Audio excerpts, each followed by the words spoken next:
There we go. I am live. How's it going, everybody? Cough, cough. I just got done doing the weigh-in. There we go. I am live. How's it going, everybody? Cough, cough. I just got done doing the weigh-in. So There we go. I am live. How's it going, everybody? Cough, cough.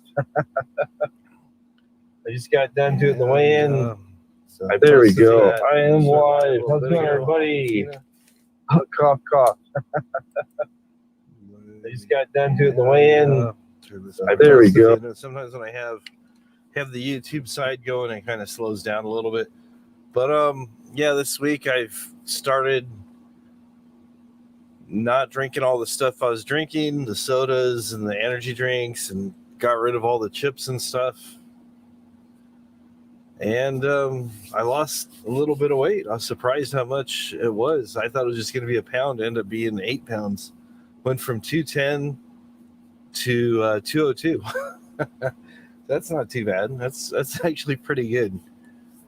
But I know next, 202 now. So next week I'll probably somehow. It seems like when you do this, you lose a bunch of weight the first week, and then you kind of gain like a pound or two back the following week or something. So, soda's bad. So, cut that out. So, I just noticed I've been sleeping better. I need to start going to bed a little bit earlier than I have been, but I know even just the short amount of time that I do sleep, it's a more restful sleep, which is good. Probably not all that sugar and caffeine making me all jittery. I didn't realize it was making me as jittery as it was, but it was. So, I think I'm going to celebrate with a couple bags of Doritos, maybe. No, I'm just kidding. Not going to do that. I'm serious about this because there's been a lot of people I've known recently who've had some various issues and stuff. I mean, there's good night, Ski's leaving. Sorry it's so late. It's like 3 a.m, I think, where he's at. So thanks for coming by. But I know that like I was saying, there's some people that are younger than me that are having heart issues. I just found out, have a chip Ahoy. Just one. So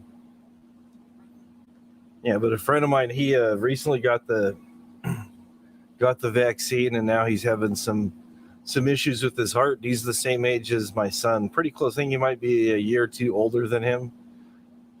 But that was from the Johnson & Johnson. Jojo, who's been here a lot, had some complications from the Moderna, some other things. So that's all I'm going to say about it right now. So wishing both those guys well. And it's been a day of actually been a week of just a lot of things going on. Just in music news, there was a singer from a band called Metal Church who is 55. I just turned 54. He's having some problems. He got a heart catheter today.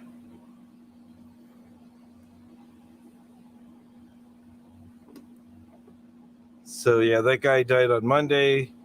The former drummer of Slipknot was 46. He died on Tuesday. Dusty Hill, the bass player from ZZ Top, died on Wednesday. I haven't heard of any other ones have died since then. Took part in a celebration of life for a young guy he died last year. He was almost 29, and they did a memorial on what would have been his 30th birthday. Guy had cystic fibrosis as a child. He's only supposed to make it to 10, but he made it to almost 30. So that was pretty good. And just talking to people, the impact that he had on people and stuff was awesome. He had some illness that was kind of like MS. I forget what exactly it was called. I can Google it real quick.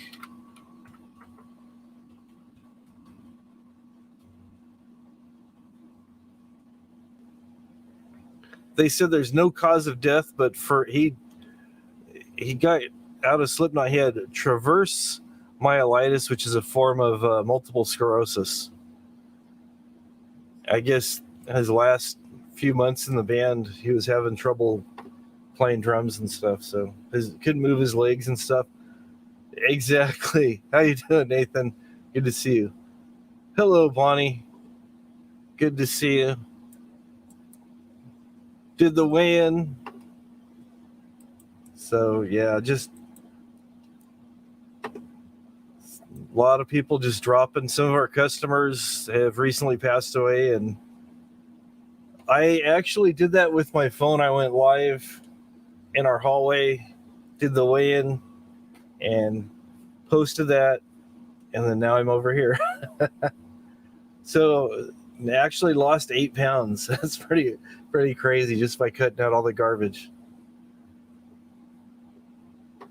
I was surprised. I thought it was going to be maybe a pound or two, but it was 8 pounds. I was like, oh, okay. Just old age. There was one guy that he'd been in. He was actually driving. He had been retired, and then he decided to go to work for a friend of his. He was driving a semi and got into a wreck. So yeah, thank you for that. I like seeing here. Mrs. Frog always tells me that I always carry the weight in my face and in my gut, so I actually feel better. I know my neck's not as feels a little thinner. This has gone down quite a bit, so face is thinner. Oh yeah, my mankini. Not gonna do that to you guys. I saw that on the news. My shoulders look square. I just lost weight. I've just been really walking the treadmill, sleeping better, cutting out stuff. So I don't want to get too crazy with this. Because I know there's been a lot of people who are my age who got in the thing. I got to get back in shape. I get back, and they go full on out and thinking they're in their 20s and end up having a heart attack. I don't need to bring that on anybody. So figured that's what we'll do. So yeah, I'm not trying to look like this guy here. Let me.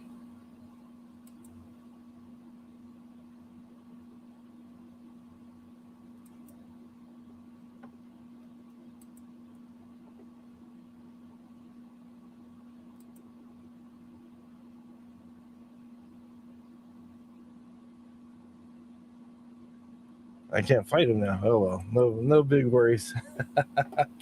Yeah,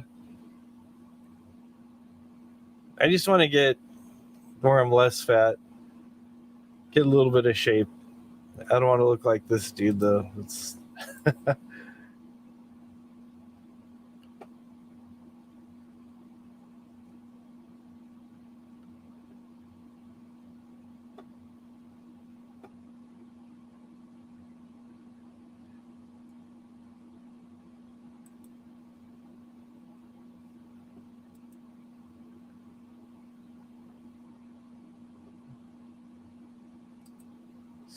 share this real quick here. You guys don't want me looking like this.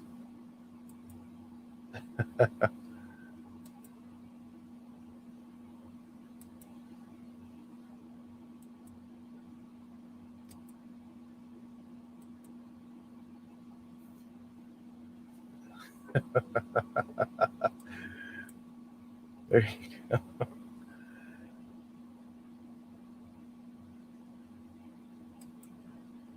Yeah, that guy's shorter than me and he weighs like about 250, 260.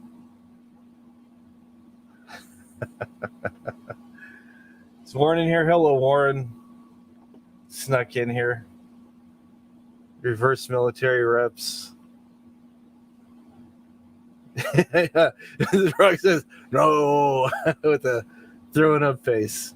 Yeah, that's too much. So that's yeah. Yeah, but if I was thinner, just little bit of definition, not bulked out real big or anything. That'd be good. Yeah. Just, I guess, shredded probably is what shredded. That's what the kids say, rather than being all cut and, or not cut, but being all swole and stuff. So that's about it. So yeah, it's kind of a bit too much. A bit too much. So what's everybody been up to these days?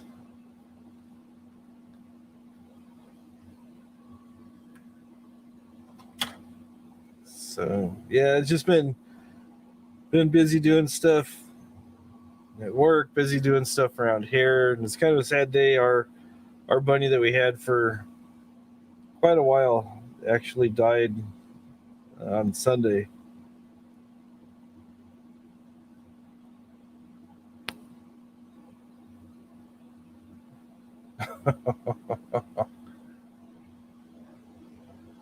Well, even if I hadn't lost weight, I was gonna keep going just because I committed myself to it. So, still process. Oh, there it is. It's on there. Okay. 5'8" and 2/3. Oh, 320. Okay. Yeah, 8 years. Hello. Yeah, our rabbit died, so that was on Sunday. So we had to bury it, and everybody's dying.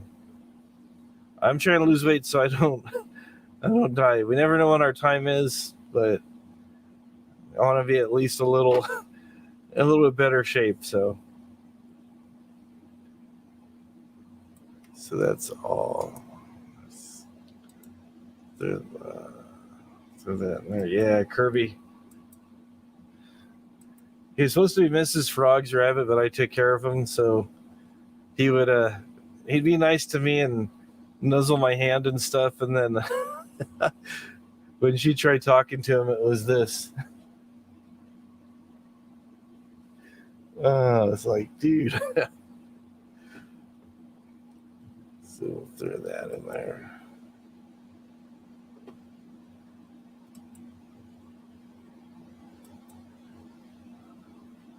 So let's bring this up.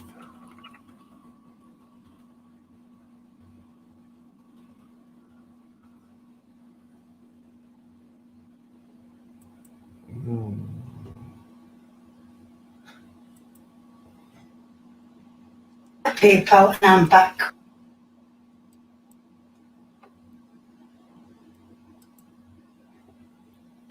All righty. Oh, congratulations.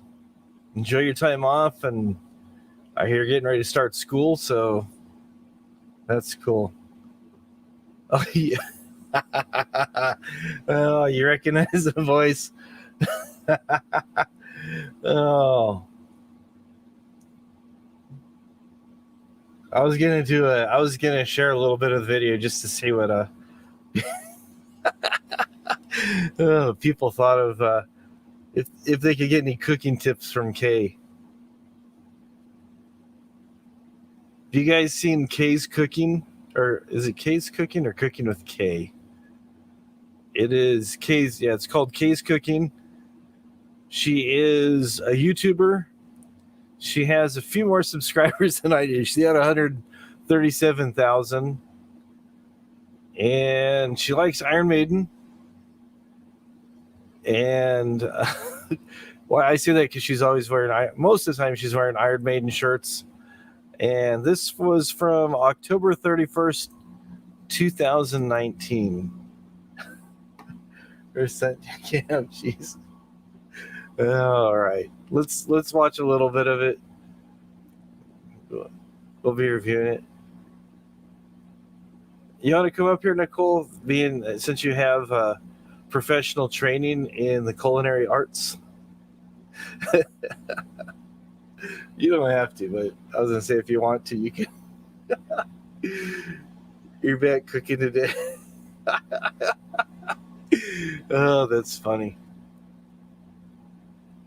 That's funny. This lady, she Okay. All right. We'll wait for Nicole to come on up.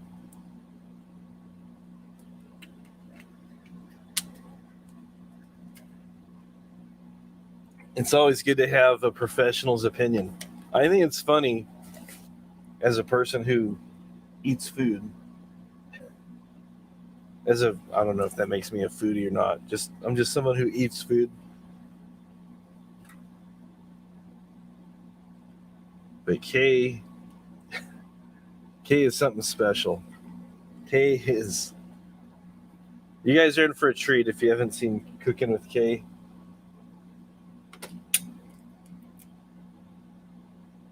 You guys are in for a real treat.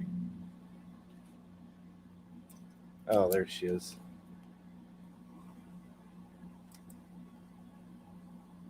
Hello there.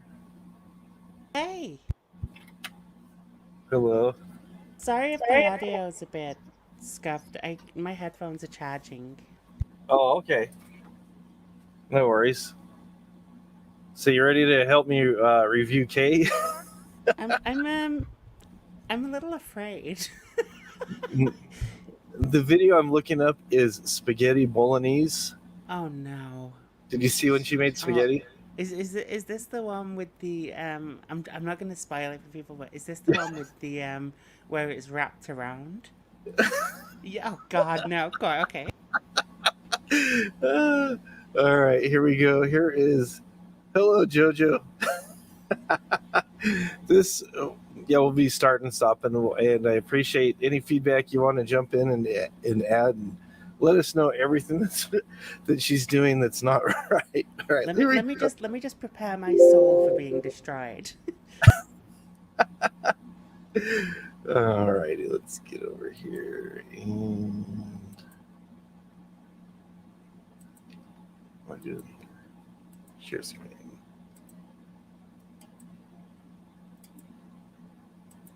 This is the most amazing thing I've ever seen, I think. Oh, her Facebook is an entire trip. It's like a journey into insanity. It's great.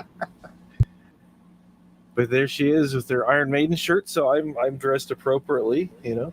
Hi, people, and I'm back cooking again. Sorry. That is right. I believe she might be Scottish. If I'm No, she's English. Is she English? Okay. Yeah, I'm not entirely sure where she's from in England, but it's yeah. All right, let's go ahead and get into this here. Hi people, and I'm back cooking again. And today I'm going to be doing a different form of spaghetti bolognese. Right, as you can see, I've got a few things I'm going to do. Like I said, it's a different one. So I'm going to, first of all, I'm going to beat some eggs up.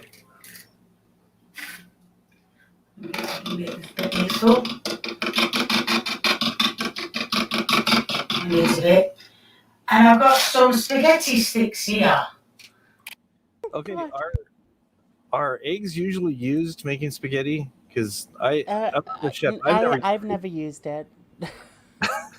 I'll just say that I've never used it. Okay, and the meat, I don't know.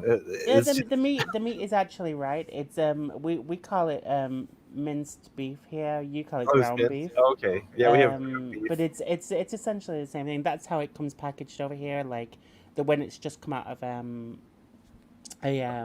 what do they call them? Oh, like a grinder or something? Yeah, thank you. Okay, yeah, because ground beef it's pinker over here, and it's real crumbly. Yeah, but let's be honest. That entire kitchen's grey. Yeah, it looks pretty bad. All right, let's watch a little She's bit more. She's doing that on top of the stove, by the way. Can you see that? That's on top of the hobs where you cook. Yeah, I see that. Maybe she's living on counter space. I'm not sure. I am not sure. That's good. A table. Oh, this. All right. Yeah. Okay. Let's watch a little bit more of this. Or spaghetti, whatever you want to call them. Right, I'm going to put this egg in the mincemeat, and I'm going to mix the mincemeat around until all the eggs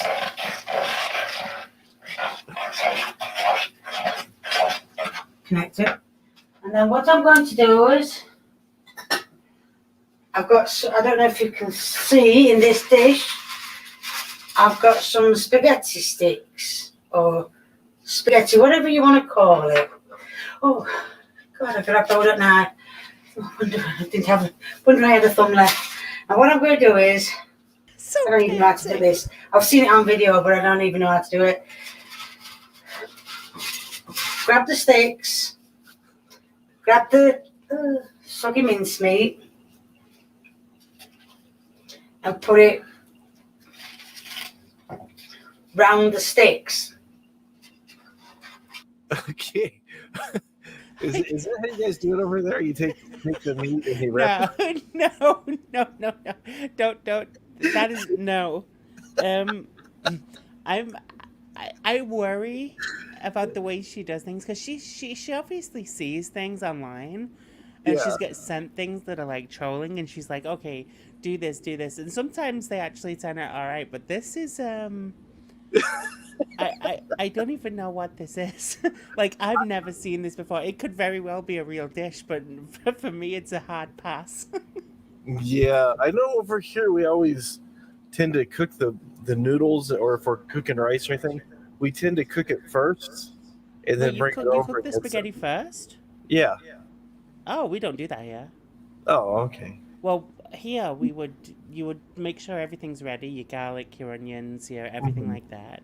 And you would get your ground meat, you would cook off the ground meat until it was mostly cooked. And Mhm. then you would add your vegetables in, mix all that in. I mean, you could do it either way. You could do the vegetable first and then add the meat. And then you would add the sauce, and then you would leave that to simmer for like an hour. And then you Mhm. would put the pasta on as the final thing. Okay, so you put the pasta actually into the meat and stuff as No, it. no, no, no. Well, I mean, I guess some people do, but Okay. I mean, for the way my family does it, and other families that I've like who people I've eaten with, they would cook the pasta last, and then they would put the pasta on a plate, and then put the bolognese over the top of the pasta. Okay, that's how we do Yeah. it over here pretty much. So yeah, but the pasta we usually break it in half and then put it in a pan of water and let it boil. Oh, okay. And then afterwards we drain all the water off and then put it on a plate and then add the sauce and the meat and everything that's already Mm-hmm. together. So, usually we'll cook them both at the same time, but it's It depends on with how the long pasta you it takes simmer them separately. for. Yeah. It's like with chilies, we usually leave it to simmer for like an hour and a half, so it builds that flavor up and that kind of thing. Oh, okay. See, I knew you're a professional. That's why I asked you to come up and all right, let's watch a little bit more here. Oh shit, sticks are too big. Oh, it's cold. Oh. We'll have another go. Give it another good mix. I think I should have put 2 eggs in.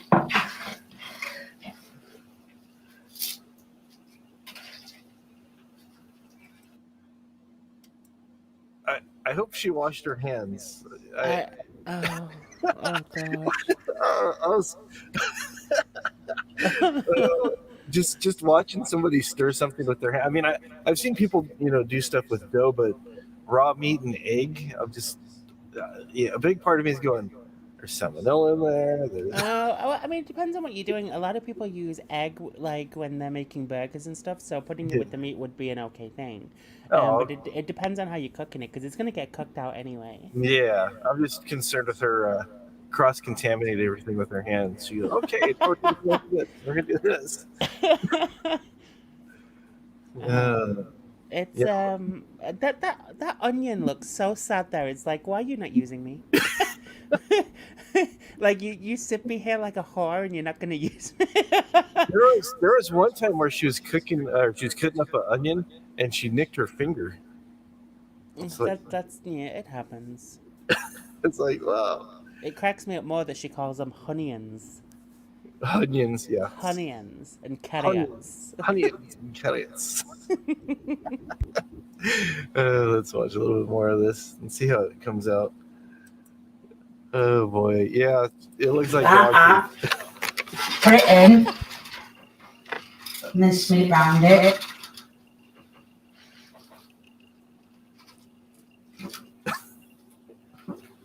And what I'm going to do is I'm going to try and get another 3 in, and then I'm going to show you the rest of it. Right, as you can see, this is exactly how it is. I don't think I'm supposed to have put the egg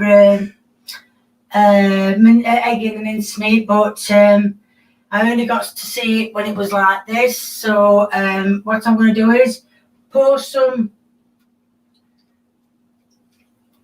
tomato on as he did it. Oh, of course, she's got the cheapest fucking passata fucking tomato sauce you can even buy. I mean, what is she expecting from this? There's not that much moisture in a tomato sauce like that. It's, No. Oh, God, she hurts my soul. Jojo says it looks like Vietnam camp food. That's offensive to Vietnam camp food. I think so. Okay. Oh, yeah. That's just, it looks so sad. The noodles just, they look like they're crying out. They do look like they're being held captive. This is what sadness and depression looks like on a plate. Sadness and depression, you can eat. Oh, this is let's see if we take even more of this. This is. And what I'm going to do is I'm going to put them in the oven for about 20 minutes. Because then when we come out, then I've got to put the onion in. And that's how I was shown. Oh, that's where the onions coming in. I'm sure people are just trolling her. They're just like, okay, you do this, just to see if she'll really do it. Oh, she does. She does right there. Oh man. And as you can see, I've peeled and top and tail the onion. She did something with the onion. She was kind of at a loss for words there. I peeled it, and then something. We're gonna do something with the onion.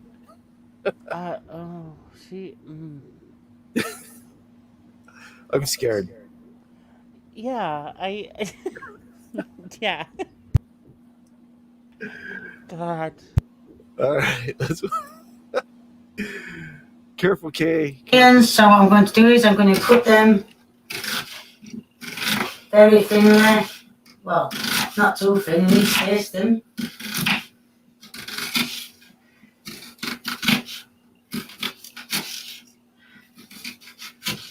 I know what you're going to all say. You're going to say, now why is she using that knife when she's got a sharp one? Well, I've just nearly took my hand off by trying to get through the onion. So, well, that's the onion, part of the onion sliced. And when the oven's at 20 minutes, or should I say, the spaghetti sticks, or whatever you call them. She's just scared me with that knife. I mean, is that the proper knife to use for that? No, I mean, I guess it really depends. There are proper knives. Like when I was in college, we used a chef's knife, which is like 10 inches long. Yeah, you kind of pivot it too as you go, right? Yeah, you can use other knives, but there are specific knives, specific things. That's more of like a paring knife. Yeah. You can use it, I guess, if you find it controls easier. Because some people can't hold big knives. They just can't. Yeah, they can't get a grip with them when they're cutting, and they'll lose fingers. You know. I get scared when I see older people with knives cutting towards themselves.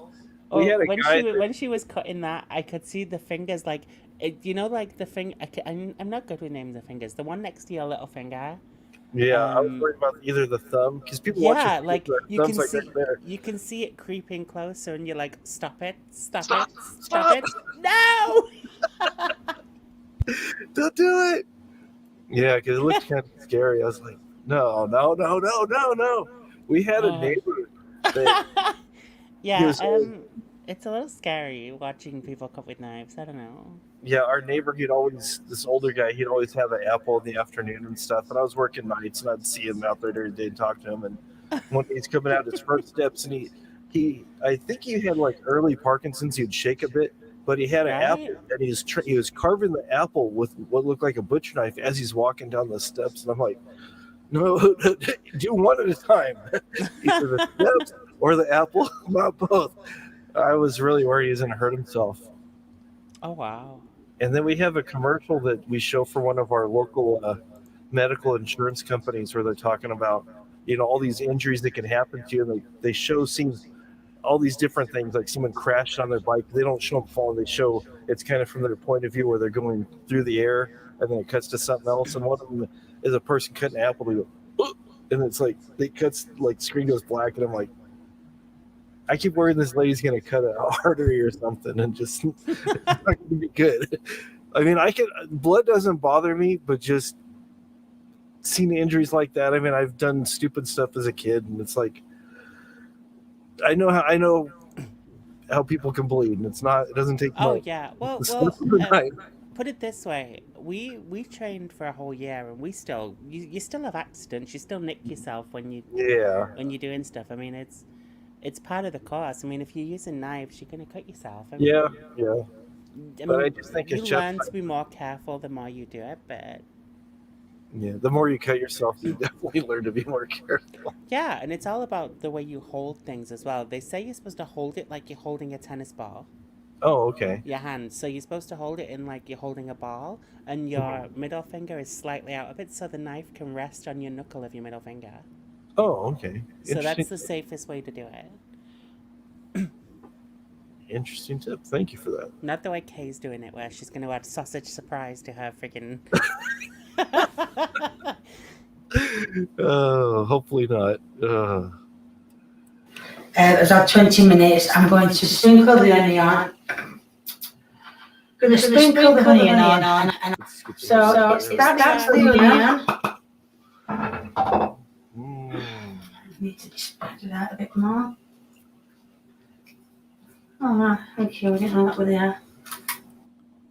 Wait, what happened there? Did you hear that spaghetti break? I did. It was screaming in pain. It sounded like a broken bone or something. Sounded like an arthritic older gentleman. Crunch. And then she's doing stuff with the onion on the right-hand side of the screen, and then you just see this ghost onion just fall. There's a ghost helping her cook, I think. Do you see like a little onion come from the left-hand lower left? I don't know if you caught that or not. It was No, interesting. I missed that. Yes. Yeah, right after she breaks up the one onion there. Okay, it's right here. So that's the onion. I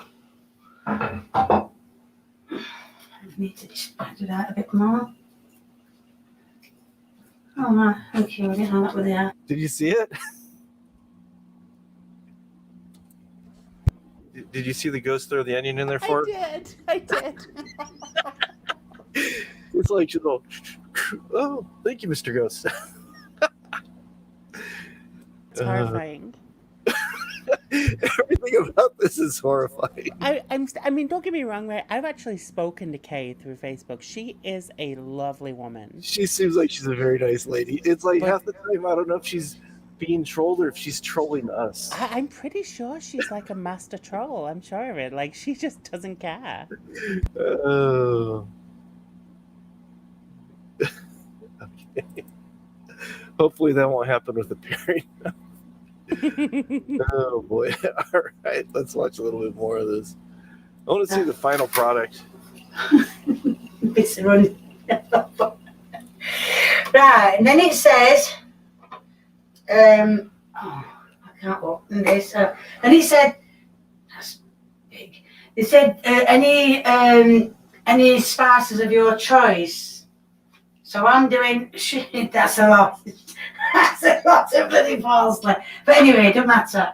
And then it said, put the rest of the stuff over the onions, whichever you want me to say. Need a tin of tomatoes for this, Lee. Yes, I'm going to open a tin of tomatoes as well because it needs to be all covered. That looks so tasty right now. It looks like a crime scene. They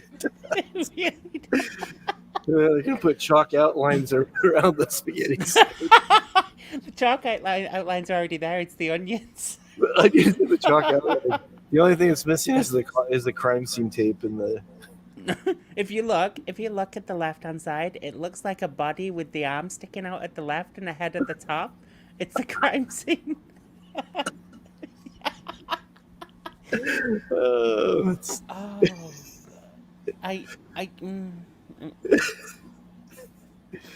oh. I'm afraid. You need to meet Kay in person sometime. I think that would be.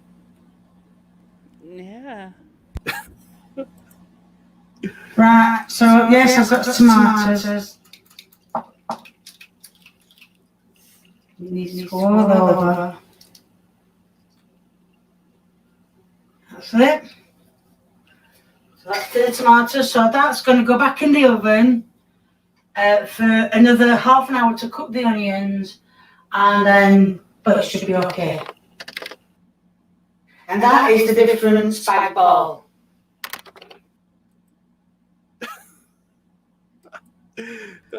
She cremated it. That's what it was. JoJo says this is the mom. Okay, so where's the seasoning? She put it in there. I believe that was oregano. It looks more like parsley though. That she shook. But where's the salt and pepper? Where's it's Kay. Where's the garlic? Kay puts her love into it. That's all the seasoning that she needs. Oh, okay. She makes it with love. So yeah, it is missing quite a few things. Yeah, JoJo's right. Look at Lee, her son. He's like, is this the day that I die? Is this it? Is this the end for me? He always has that look. He's like, I don't know, what did me mom make for me today? I will say something in her defense. I think that her partner passed away a number of years ago. Oh, okay. And I think she took this up as a hobby, and I think he did all the cooking for most of the life. And I will say that, but I find it hilarious. Like some of the stuff you just like, oh no. But I've got to give a benefit of the doubt because you know, I'm not cruel. I'm not.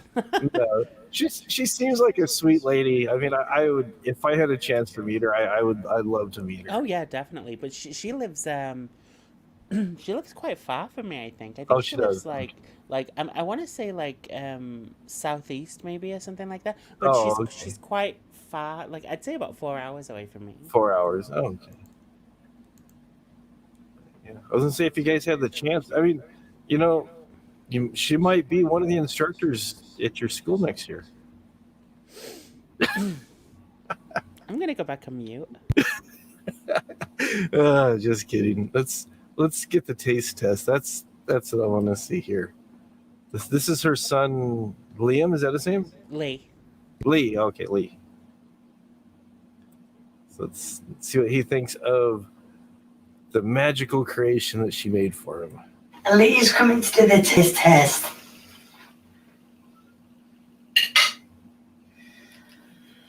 Right, so let's see what it tastes like. Wow.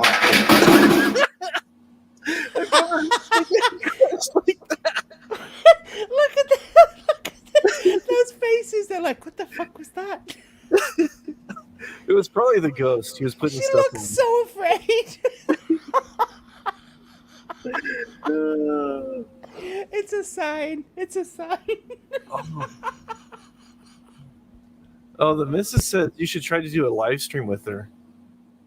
You guys could like make a dish together, something in your separate areas, and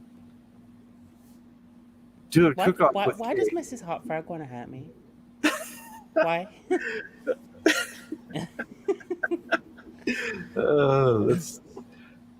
But that spaghetti, it had just the right crunch to it. They can't cook the spaghetti. He's like, Well, what? just look at Kay's face, bless her. Look how scared she looks. She looks terrified. Oh no. And Lee's looking for a place to dump the dish. He's like, where can I get rid of this where my mom won't find it? He's like, I wish it was this plate that fell. Whoops. Oh no, the ghost. The ghost knocked the plate out of my hand. Oh, that's some crunchy spaghetti. Oh, that spaghetti has just the right amount of crunch. Oh. Her face, though, it's like... And then right when she hands it to him, I've seen a couple other videos. She almost has a smirk on her face when she hands it to him, like, okay, let's see what you... So let's see what it tastes like. The fork's right in the way, isn't it? Look at that look on her face. Oh, I could never. Oh, yeah. Wow.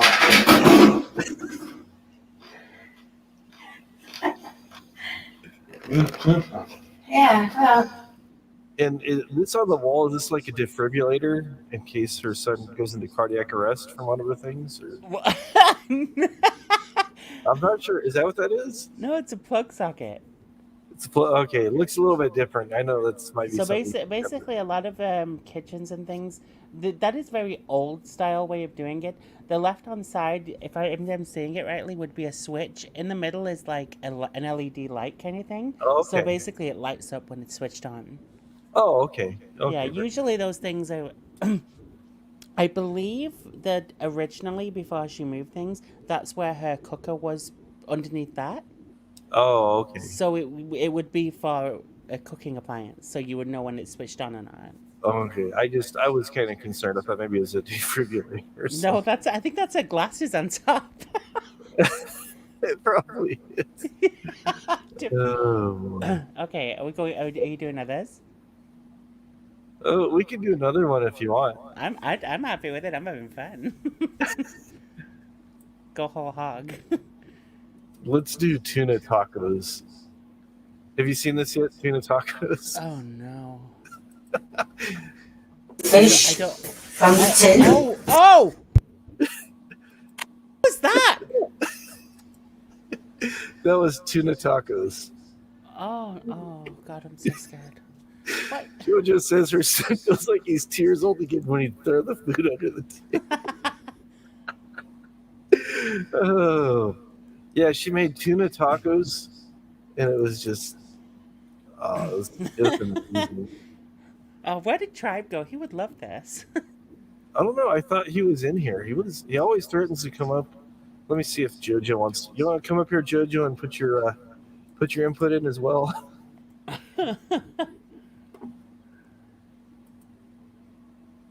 He says this is too much and use oxygen.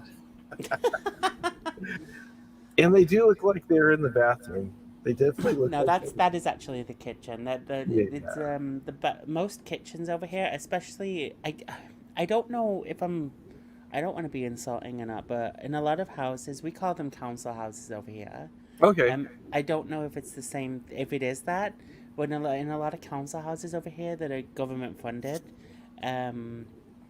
the back door is right by the kitchen. Oh, okay. Every house I've been in that's a council house, like, because I had a lot of friends who lived in those kind of houses, the kitchen door is right by the kitchen stove. It's just the way they designed. Oh, okay. Just compact and. Yeah, because they're only small. Houses are small over here. Yeah. That's what I've heard. So. All right. Are you ready for tuna tacos? Oh God, as ready as I'll ever be, I guess. NK is back with a different Iron Maiden shirt. She loves the Maiden. Well, that's good. So that's good. She's got a good taste in music, at least, even though her food probably doesn't taste too well. Wow. Hi people, and I'm back cooking, and today I'm going to be having a go at making tuna tacos. Have you had tuna tacos before? Is that a thing over there? It's not a dish I've ever had. No. I Usually we make like like a chili base, like with kidney beans and that kind of thing, and then we would use that with cheese and rice. Oh, okay, okay, yeah. Because when we do burritos over here, we'll do like beans and cheese and seasoned meat. You, it's optional and stuff. You can do like a bean and Yeah. cheese burrito, but with tacos, it's usually some type of meat and cheese. Usually Well, not we beans. I Yeah. mean, for the most part, we just use like a chili con carne base, Oh, okay. and basically just like put a bit of rice on the bottom of the taco, bit of sauce on the top, bit of cheese, and eat it like that. Oh, okay. Okay. Yeah, a friend of mine, well, actually my boss, he goes to England quite a bit and stuff, and they're asking him, since you're from California, is this authentic Mexican food? And he's like, honestly, I've never had Mexican food with curry in it. Wherever he went, they put curry in the food.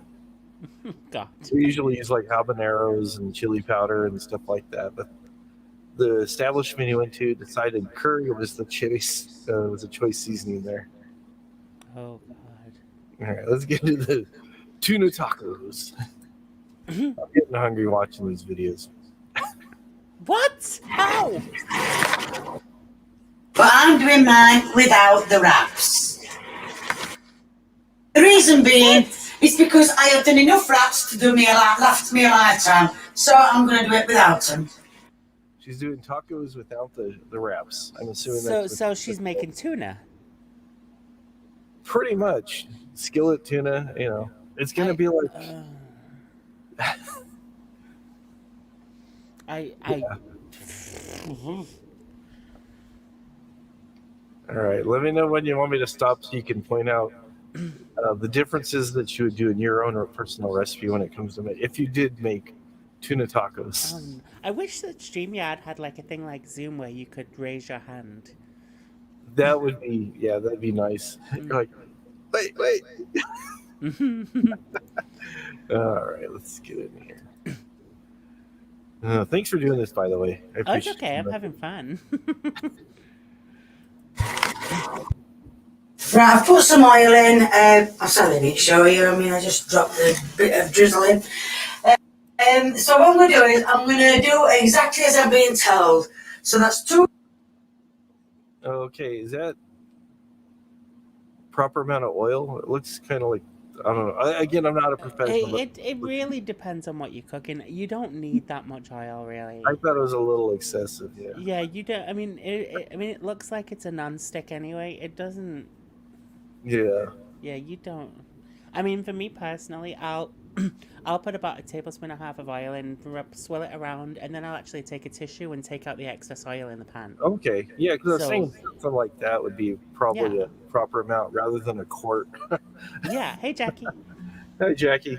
We're watching, reviewing Kay's cooking. I've got a professional chef, Nicole, here helping me dissect these and see if the tips that Kay has given to us are correct, and if we want to try these recipes on our own. Yeah, I'll try them. Said no one ever. Let's get into this here. 2 tablespoons of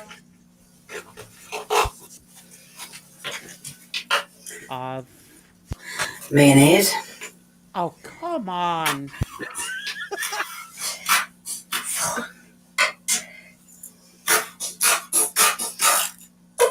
This is brand new from. This is just sad.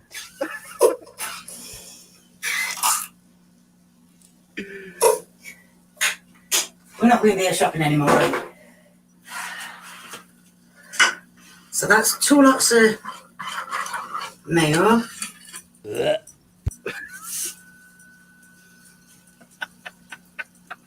Um, 2 tablespoons of sour cream. Hang on, that one. Oh God, I want to cry.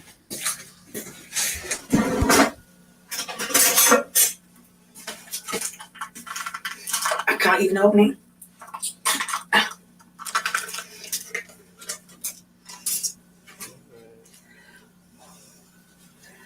That's 1. And that's 2, nearly empty. Throw that all in there. 2 spoons it's in. Right, can throw that away. I'm a little perplexed. I've seen people put sour cream, and I've done Sorry, it Robert. myself, into food while it's cooking. Like if you're making a soup or something and you put in like a double cream into it while it's Yeah. warm, but if you to, to essentially want to be frying mayonnaise and sour cream is a little bit no. Yeah. And Yeah. why did I don't know why she needs the oil for that. That's yeah. She's got the oil and the mayonnaise and the sour cream. It just I mean, realistically, wouldn't that? I mean, I'm not an expert on, um, like the food. What do they call it? Food science. But I'm pretty sure that cooking that stuff would make it go quite putrid. Like it would. yeah. That's what I was thinking too. Yeah, like there's a difference between putting something into a warm dish just to make it more creamy to frying that motherfucker off and having like Yeah. Yeah. oh, hey Juju Positive. Hey Hello, Robert. Juju. Robert sneaking in here. Juju. Yep. Cooking oil, mayonnaise, and sour cream. We are making tuna tacos with K. With no tacos. No. Oh yeah. That's we're not using the wraps, the shells. Is she Well, cooking spoons? it looks like Oh no. it does look like she's cooking spoons. I hope they're not. I hope she doesn't grab them because they can transfer heat pretty quick. I don't. Oh, this is. I don't even think the heat's on because the oil isn't even The sizzling or oil anything. that is true. The oil's not even moving. So she's put oil with mayonnaise with sour cream in a pan that's not cooking. What? Maybe she's gonna mix it together and then turn the heat on. She wants to get everything all blended first. So. That's not how you cook things. This is how cake cooks. There's a process. That's what I figured. But I just see like the oil getting in there and just kind of breaking down the Yeah, like proteins or whatever. But yeah, it just oh. let's watch a little bit more. Can't get any worse, can it? And what else, Sonny?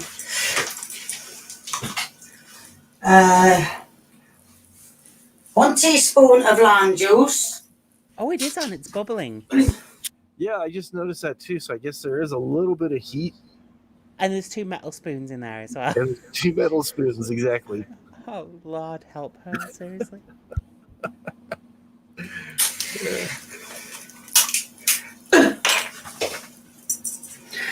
Not good to throw it in your eyes, is it? Yeah. That's it. And there's my little.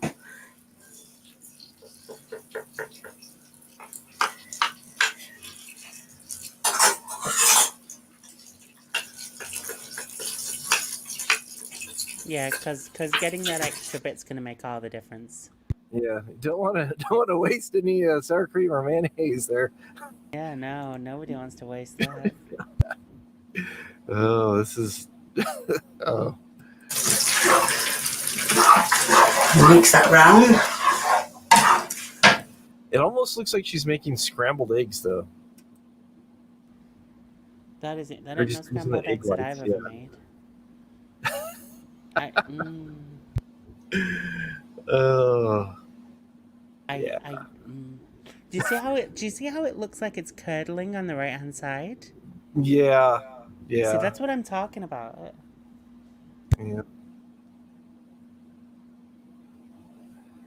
That's because like when I saw it, I go, it almost looks like the way it's curdling as she's stirring it up. It almost looks kind of like the consistency of scrambled eggs or something. But Can you imagine what's for dinner, love? Chunky mayo and sour cream tuna. I'm sorry. The idea of anything chunky makes me want to throw up. yeah, I get you. She's trying to kill somebody over dibber.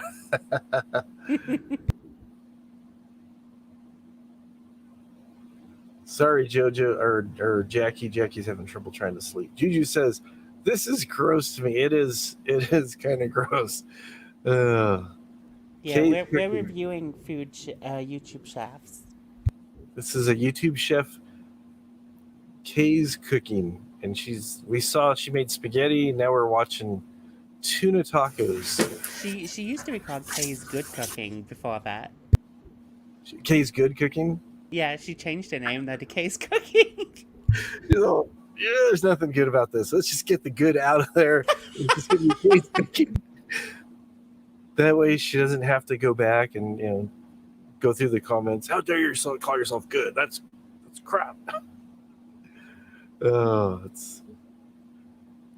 but yeah, it's the mayo's already separating over here from the oil. It just And now the cream, I'm going to put 2 tablespoons of cream in.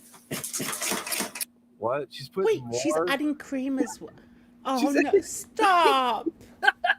Just stop! Why? Like, It's Kay. This is her recipe there. She's making tuna tacos without the Jojo, her husband died a few years ago.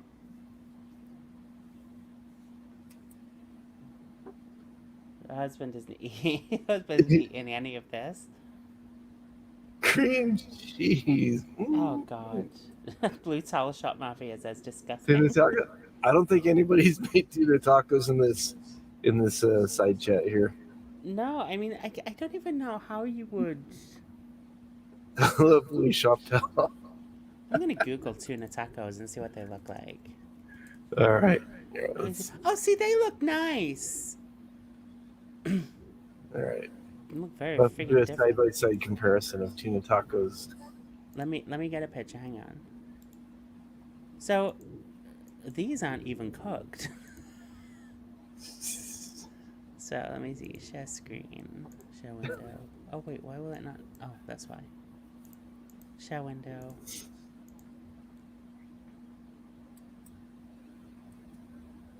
That's what they're supposed to look like when they're done. Yeah, That's fresh tuna wrap. with mayonnaise and a bit of herbs and red onion on. They look good.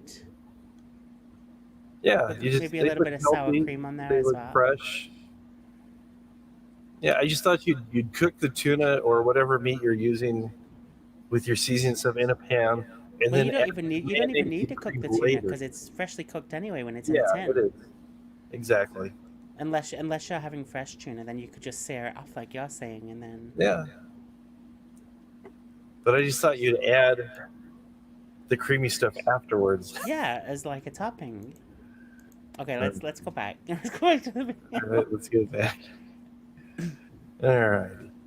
You're running people off. Did you still appreciate the goodness of Kay's cooking? Oh, see, look at the the southeast quadrants. Look at me going all fucking quadrants. Like, look at the southeast quadrant of that. Look how it's bubbling the oil over the. Oh, stop! It's pretty bad. It's pretty bad. Oh, she hasn't even added the cream yet. That's what she got to add.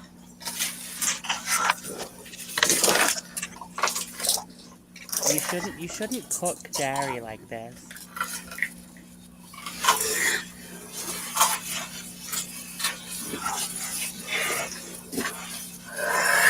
One,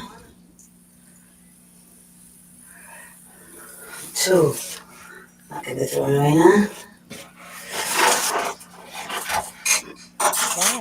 Why? Fried mayo. She's added onions to it. Oh, Jesus of Christ.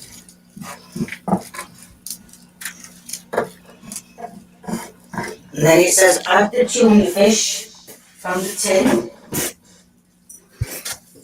And it does actually say you can use tuna fish from a tin.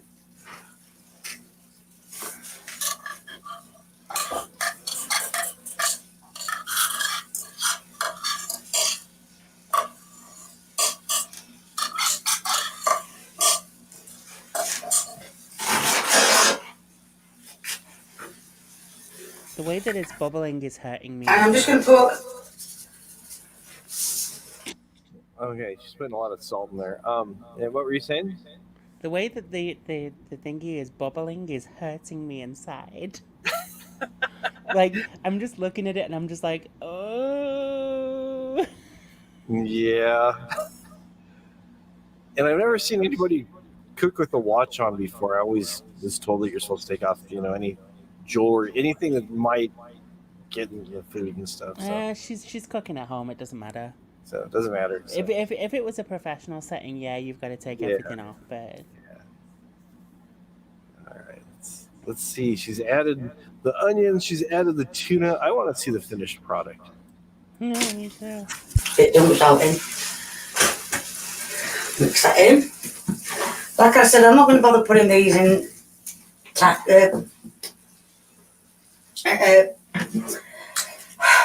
Wraps. some on the plate for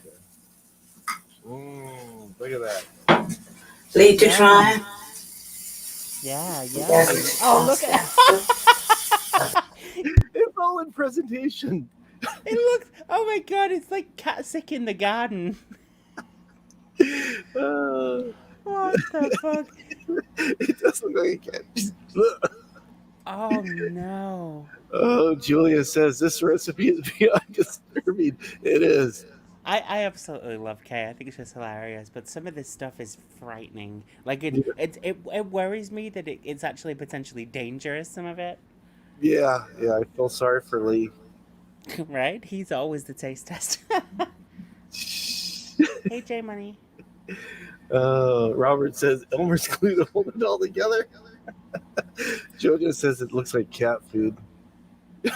I strongly believe she does this on purpose, though. Like she knows she's not that good, but she does it anyway because it brings the views in. No, J Money, this is not the electronic dance music stream. Sorry to disappoint you. Right now we're currently watching Cooking with Kay, and she's making tuna tacos without the wrap. Choo choo. The sprig from a bush, yeah, just out in the garden picking off the conifer. The sprig is from a bush. All right, J Money. Oh no. Kay she has her own channel. It's called Kay's Cooking. It used to be Kay's Good Cooking, but now you see that is not the case. But she gets recipes online, decides to recreate them herself. So let's see. I wonder if the son ever says, "Hey, Mom, I'll cook tonight. Just relax. You work too hard." We don't eat that. And this is the end product of tuna tacos done Kay's way. And he's going to do the taste test.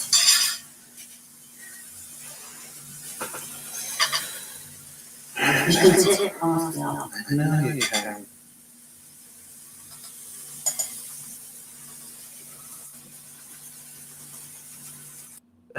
Look, she gave him Yeah, she's got that. I know it's shit, but you can eat it fast. She's like, "What am I doing to my boy?" Poor lad, I swear to God. Look at his face like, when can I move out? I know I should have stayed at the university.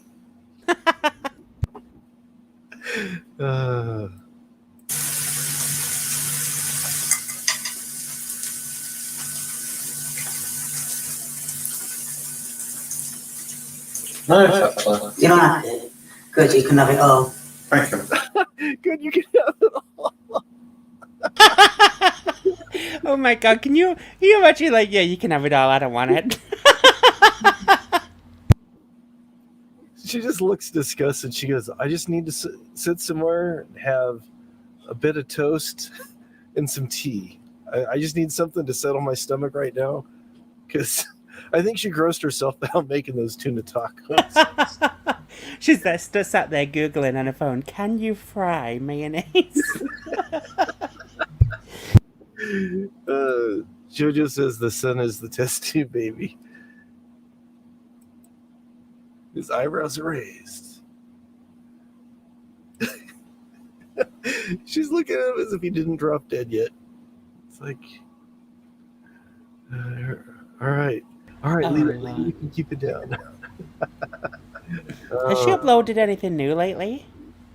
I'm curious. That I don't know. Just pop down. Just scroll. Yeah, just pop down and look on her channel. Yeah, let's see what the latest thing is. Let's go over here. Videos, sort by newest.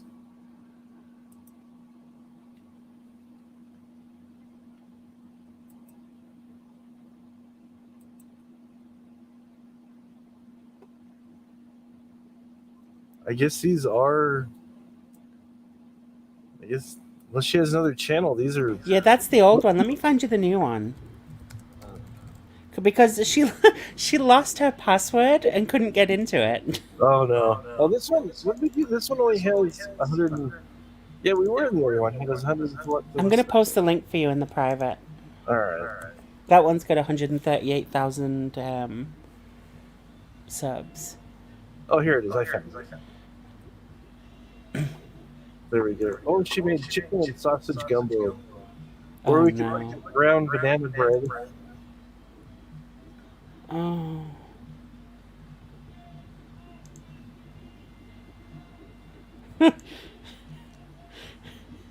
Cloudy omelet. Oh.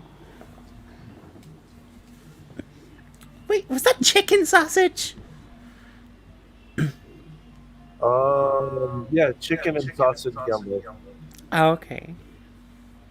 I've never made gumbo, so I don't know how you. Boris was supposed to be sending me a recipe that he has, but he never did. Oh, we'll have to get on to him. Make sure he does it. I think I'm going to go with brown banana bread. We already grossed out enough people. The mayo, just anything creamy at this point. I don't think any of it. I myself. I don't think I can take any more oil and mayonnaise. Oh, you haven't watched many of her videos, and have you? She used to cook solely with lard. So. Jojo says he's fasting a week after. Juju says, gotta be awful food poisoning. Oh Lord, it's a choice.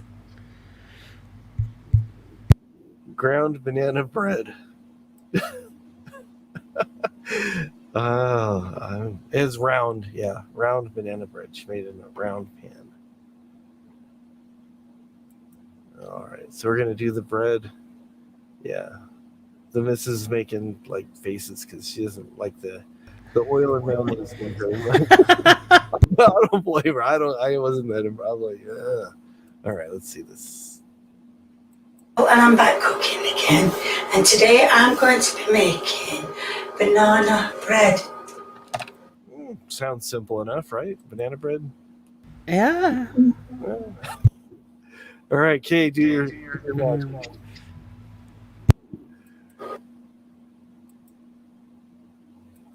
Right, as you can see, I've got all the ingredients. It says I've got to cream the butter and the sugar together. Then add the flour. But I'm going to put my bicarb and my salt in first. And then I'm going to put the marge into the sugar. Then I'm going to mix it to make it creamy. Then I'm going to add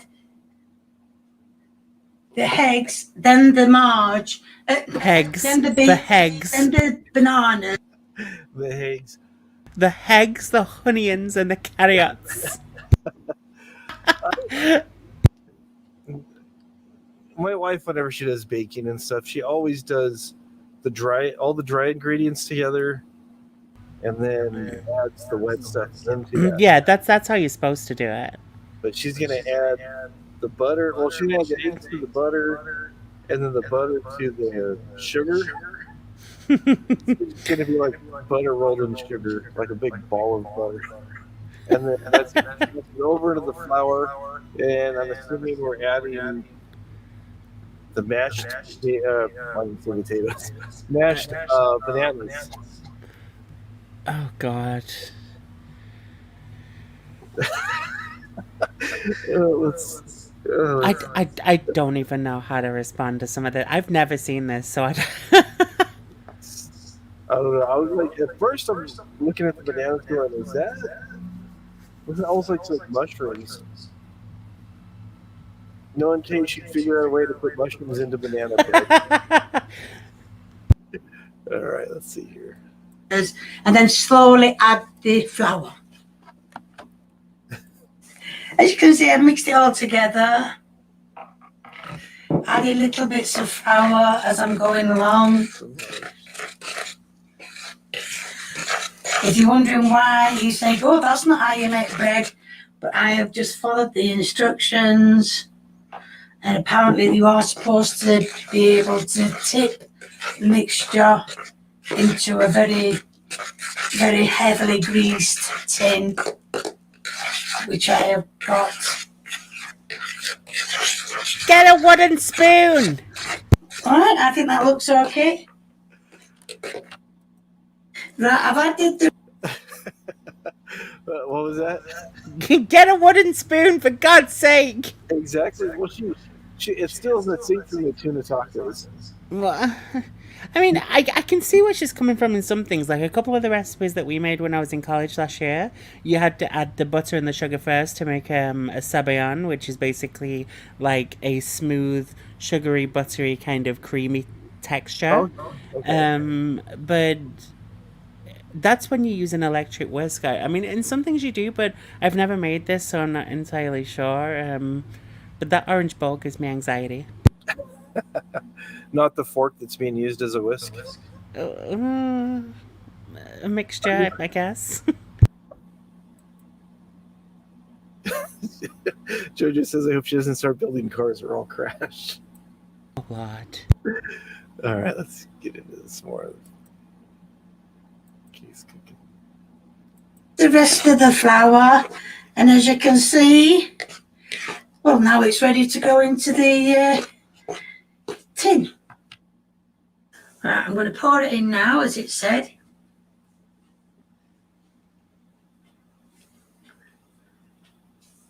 Go on, love, work it out. Get it out.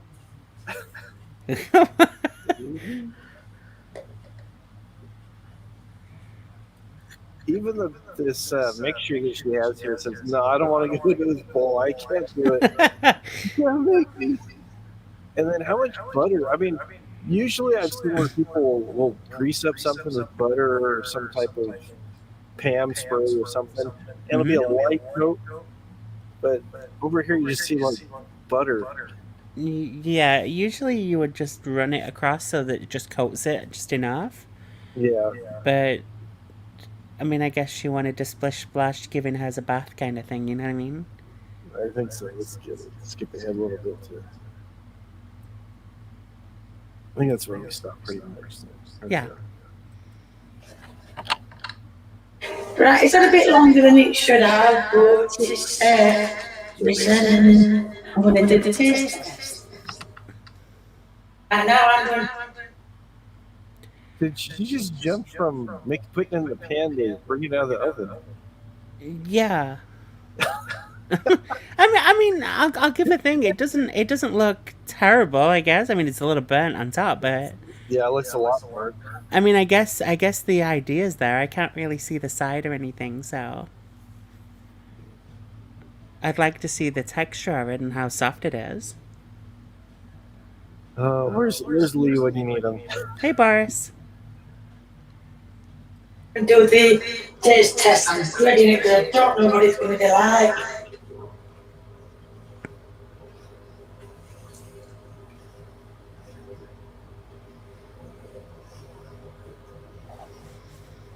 Well, the bananas is very overpowering, but it's banana bread, so yeah, I think it's turned out all right. All right, good job.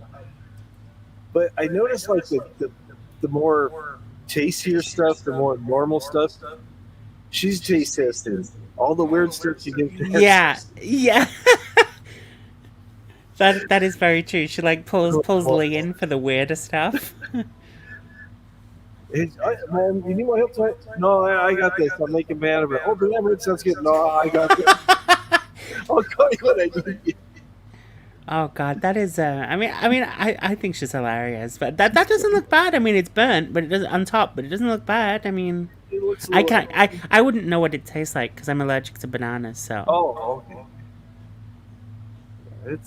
It should be pretty good, but the way she was chewing, it looked like it might be a tad dry.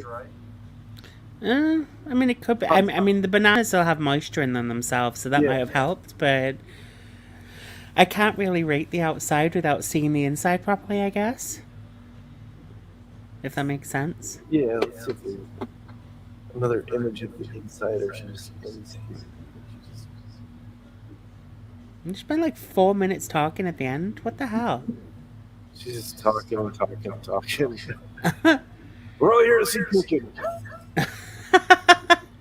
All right.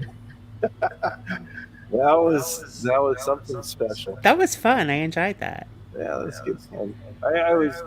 I'm thinking about kind of going in a little bit different direction instead of doing like every time I do a parody of somebody, it's like I was doing Elvis parodies, and now he's did stuff to get rid of his channel. I go, okay, I'll do Rich Life. His channel's gone. Maybe somebody else I'm working with use their channel, so I'm trying to think, maybe I'll do reviews or something. I'm like, here comes JoJo. Hello, JoJo. Hello. Hey, JoJo. Hi. You hungry for some good tacos? Man, I had to go to the garage to get a bucket just to piss in it because I was laughing so much. I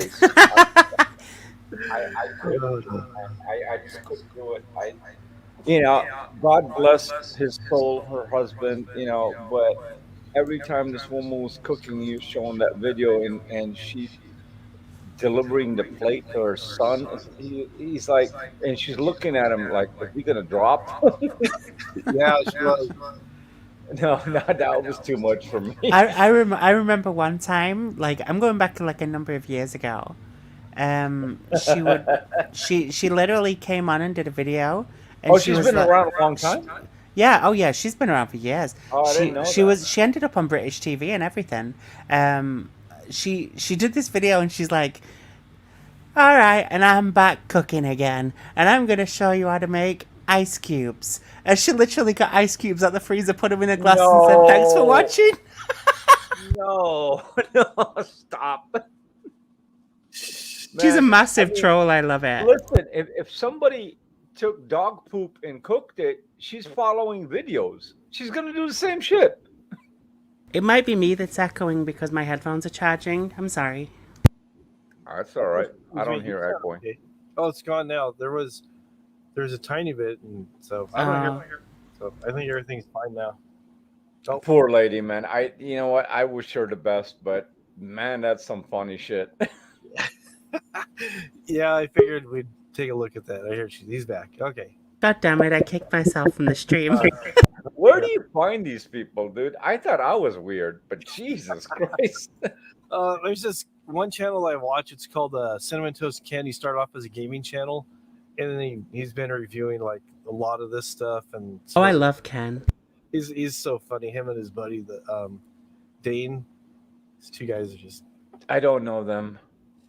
I just knew them from the old days with Markiplier and Jacksepticeye and all them. Oh yeah. He still does a little bit of stuff with them, but he recently Ken moved down to Australia where his wife's family is, and so they're there. God, it's been a Talk long about time. Australia. What happened to our buddy? What's his name? The Australian guy that drinks and talks and plays music and all that shit. Can he G something G? Oh, Vinny G. Vinny G. He's still around. He's still around? Yeah, I see him from time to time and stuff. Wow. So yeah, this guy has, where is he at now? 4.11 million subscribers. But he used to do gaming now. He is such a small YouTuber compared to what the others have got to. Yeah. I love it, man. That those videos were just fucking hilarious. The spaghetti with the fucking I used to throw old spaghetti out and birds would pick them up and make nests out of them. Yeah. Oh yeah. and this woman's just nuking them. That's Finish all. your meal. Can you imagine eating crunchy spaghetti? Fuck me. No, I'll pass. Poor guy. The sun, his glasses were fogging up every time he was taking. I'm looking at him. He's like, "Oh my god, here we go again." Well, I hope I gave some solid information as your resident chef, Hot Frog. Yeah, I appreciate that. I appreciate that you did very much. Oh, speaking of cooking, there's a place in Las Vegas here in the States called the Heart Attack Grill. What? That sounds The fun. Heart Attack Grill, and basically they serve unhealthy hamburgers, French fries that are cooked in lard. Wow. And the Cinnamon Toast guy, he reviewed that. We'll watch a little bit of his video here so you can see There's, who these guys I are. just looked up the website. There's a nurse with her boobs out wrapped in bacon with a toothpick through her. Do you have an address on that, please? That, okay. Yeah. Yeah, I need to go over there. Fighting anorexia since 2005. Oh, fuck's sake. I'm not taking the piss, by the way. This is what it says on the website. Yeah, that's what it says. That's what they're known for. But this is these guys reviewing the burger place. It's called The Burger Place Loves a Heart Attack. It's good for business. You're like, okay. You know, Hot Frog, Fat Burger used to do the competition thing with if you can eat a quadruple burger or something like that, and you know if you can eat two of them or something like that, they will give you $1,000. Yeah, yeah. This place here, if you weigh over 350, you get to eat for free. What?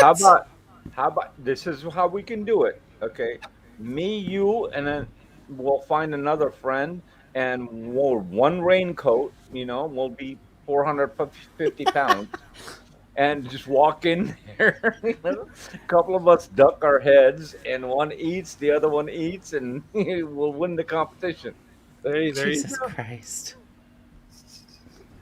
But You if got to don't- get creative these days. Yeah, and if you don't finish your food, I'm already spoiling some of this. Let me just get into it.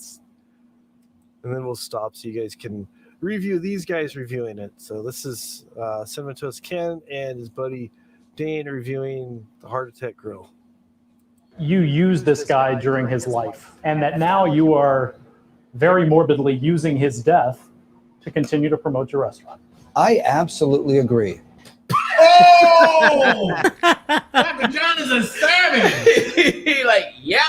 What you gonna do about it, bro? Yeah. Very sick way his death has gotten the message out further. So this man's death has not given you pause at all. Zero pause. Holy fuck! Yeah, they have these guys they hire on a spokesman that's like kind of like the mascot for the restaurant, and I think they've gone through 3 or 4 of them. And the guys passed away, but yeah, he's just like, nah, business is So never they killed the guy basically. Basically, well, yeah, they provide. Can you really call it that, though? I mean, it's down to a You person's can free say will that. if they eat killed the guy. stuff. They larded him out. I disagree. Well, okay. So you want to say that the guy committed suicide on his own by eating lard? Well, realistically, I mean, if you Which way choose is to it? eat, you choose to eat somewhere. Nobody's forcing you to eat. Yeah, but Like when you somebody can say encourages- no. Okay, let me ask you this: shoot heroin in your arm all night. Come on, show me you're better than everybody else that shoots heroin, and the guy passes out. It's the same thing. It's his choice, I guess. Yeah. Nah, man, you don't do that for. They're doing this for publicity. Is that what it is? Yeah, it's the guy. The story behind the guy who owns the restaurant is he used to be a cardiac chef, and he decided to open up a restaurant to point out the fact that having a lifestyle of eating fast food is unhealthy, but people are going there, they're seeing it as a gimmick, and they're, because the nurses that the serving staff are dressed like nurses and low cut tops, and so he's doing all this stuff. I need the address. All right. We're gonna okay. Coaches. Is that the one with the bacon on the tits? Hey, Coachisms. That's the same restaurant, yeah. Okay, yeah, I need the address. Oh, That was fucking hilarious, but yeah, there's no reason to use a test tube baby to kill them just to prove your business. That's wrong. oh, you're talking about the K feeding her son the crunchy. Oh my KY god. jelly? I thought you said KY jelly. No, K's cooking. Oh, K's cooking. No. I thought you said you did say KY Jet. Don't. It's the Mandela effect in action here. You're echoing. What? Hello.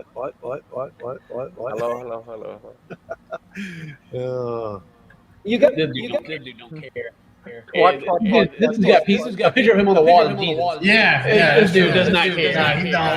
Hello everyone, I'm Ken. This is Buff Pro. We're checking out a clip of ABC News called "Heart Attack Grill," a monument to greasy gluttony. I'll just go to their video. Go to that video. Man, you made that woman that was a cook an angel based on these guys. Yeah.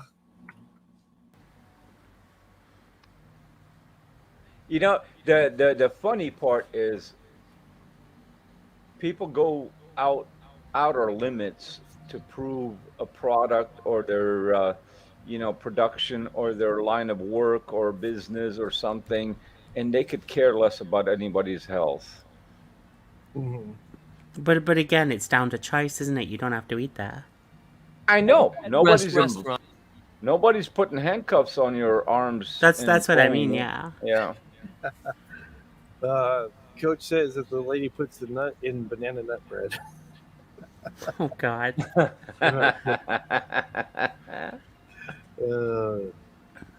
I like that woman now. Now that you showed me this video, I like that woman. I'll take a bite out of whatever sticks that she's cooking. Sticks. They look like sticks. They did look like sticks. I mean, fuck, you can build a bird nest with that shit. Yeah. Hi people, and today I'm back cooking again. And today we're out in the garden getting sticks. Can you imagine? Tasty sticks. Tree bark, yum. Okay, what was I wrong or was I right visually? Because visually I'm not very good. She was in the bathroom doing all that. No, that's the kitchen. That's a kitchen? Yeah. Yeah, a lot of houses over here, they have the long, thin, like slimline kitchens. It's like a long hallway, but it's a kitchen.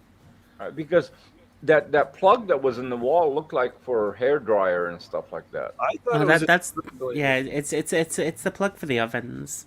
Oh, wow. Yeah, we don't have those kind of plugs Up anymore. Prague, we're moving. Pack up. Jesus. We can live in a bathroom and cook and eat and take a shower. Multi-purpose room. You do everything there. Don't forget to flip your pancakes while you're showering. There you go. Oh, no, I don't want nobody flipping my pancakes. Where did Boris go? Sorry, He came in, said hi, and left. Unpack. I don't know where he went. Oh, man. This is why I'm telling you, I need two things. Oxygen and a fucking bucket to piss in. Because I can't stop laughing. I can't talk. Oh, man, no more. This is it. This is the last Friday. I'll be on the side chat, but no more live because I can't handle it. All right. Our local news a while back did this. That Ken and his friend did. They clipped up this program right here. This is a Heart Attack Grill monument to greasy gluttony, and they had a reporter go and talk to the doctor guy, and this is the clip that they actually used right here. So we'll go ahead and do it ourselves. So. Restaurants having 3 customers suffer heart attacks after eating at the establishment would be a source of great concern and shame, something to be minimized, explained away. But not at one spot, where they actually promote how unhealthy it is, offering free meals to its most obese patrons, and even celebrating a death on the premises. It's aptly named the Heart Attack Grill. That's crazy. This guy made national news. Yeah. Oh, yeah. This is good advertising. To kill people. I mean, fuck. If it was a mafioso that did this, he'd be in jail. But this guy's like, yeah, come on, eat and die. And I guarantee business did well from this. Oh yeah, business has never been better from this. Yeah. Yeah. All right, man. I feel guilty probably 4 or 5 times a year to go to KFC, Kentucky Fried Chicken, because I know it'll kill you, but that flavor is just that flavor. You know, you can't replace it. But going to a place that says, "Hey, there's 3 pictures of dead people that we killed. You know, come on in." Yeah, I'll pass. Grease is the word. Grease is the word. I just saw it on the screen. I'm like, what? Now, is this a franchise or it's one guy? This is just one guy. One guy. They're comparing the calorie count. They were saying this is like the old McDonald's menu, with how many calories are in and stuff, like the Egg McMuffin, the salad, and the oatmeal, and nuggets, and stuff, just to kind of give kind of a baseline of the caloric content versus McDonald's in comparison to what he's doing. What was that movie? The 2 girls that held hands in a T-bird and went off the cliff. Oh, Thelma and Louise.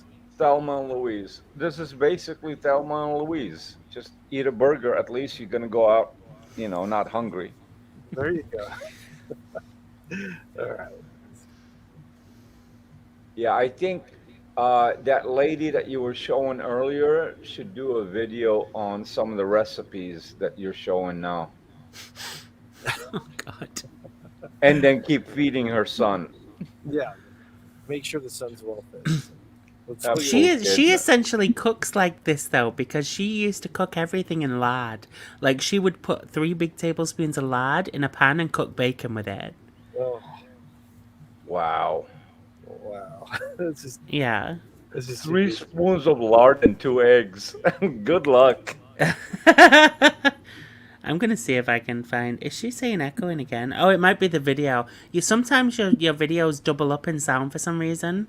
I'm not sure what it is. No, I don't know either. It's not an issue. I mean, it's audible. It just sounds like it's double sounding the video. It makes Elbow sound like a healthy eater. It definitely does. Let me see if I can take my mic on and off and see if that might help with the echoing. That could be. I missed the comedy.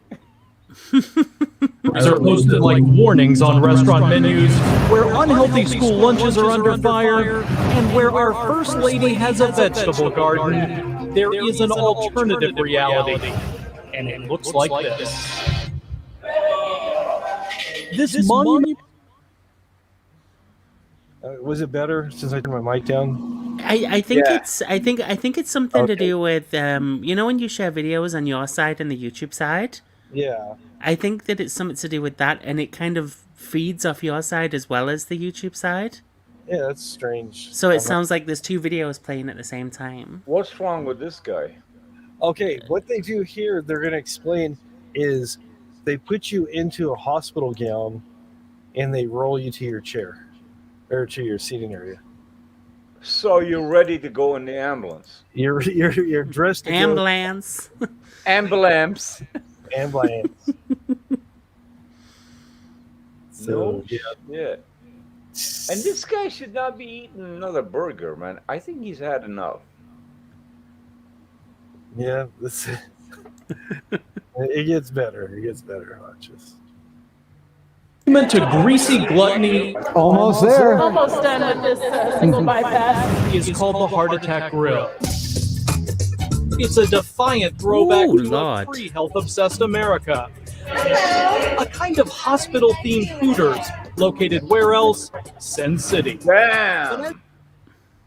I mean, I would go there for the nurses. I'm not gonna lie. Okay, I want to might go be on there. Fremont Not Street. for the burger. For the fries, right? Yeah, yeah, for the nipple fries. Oh, fucking Dad, I can't.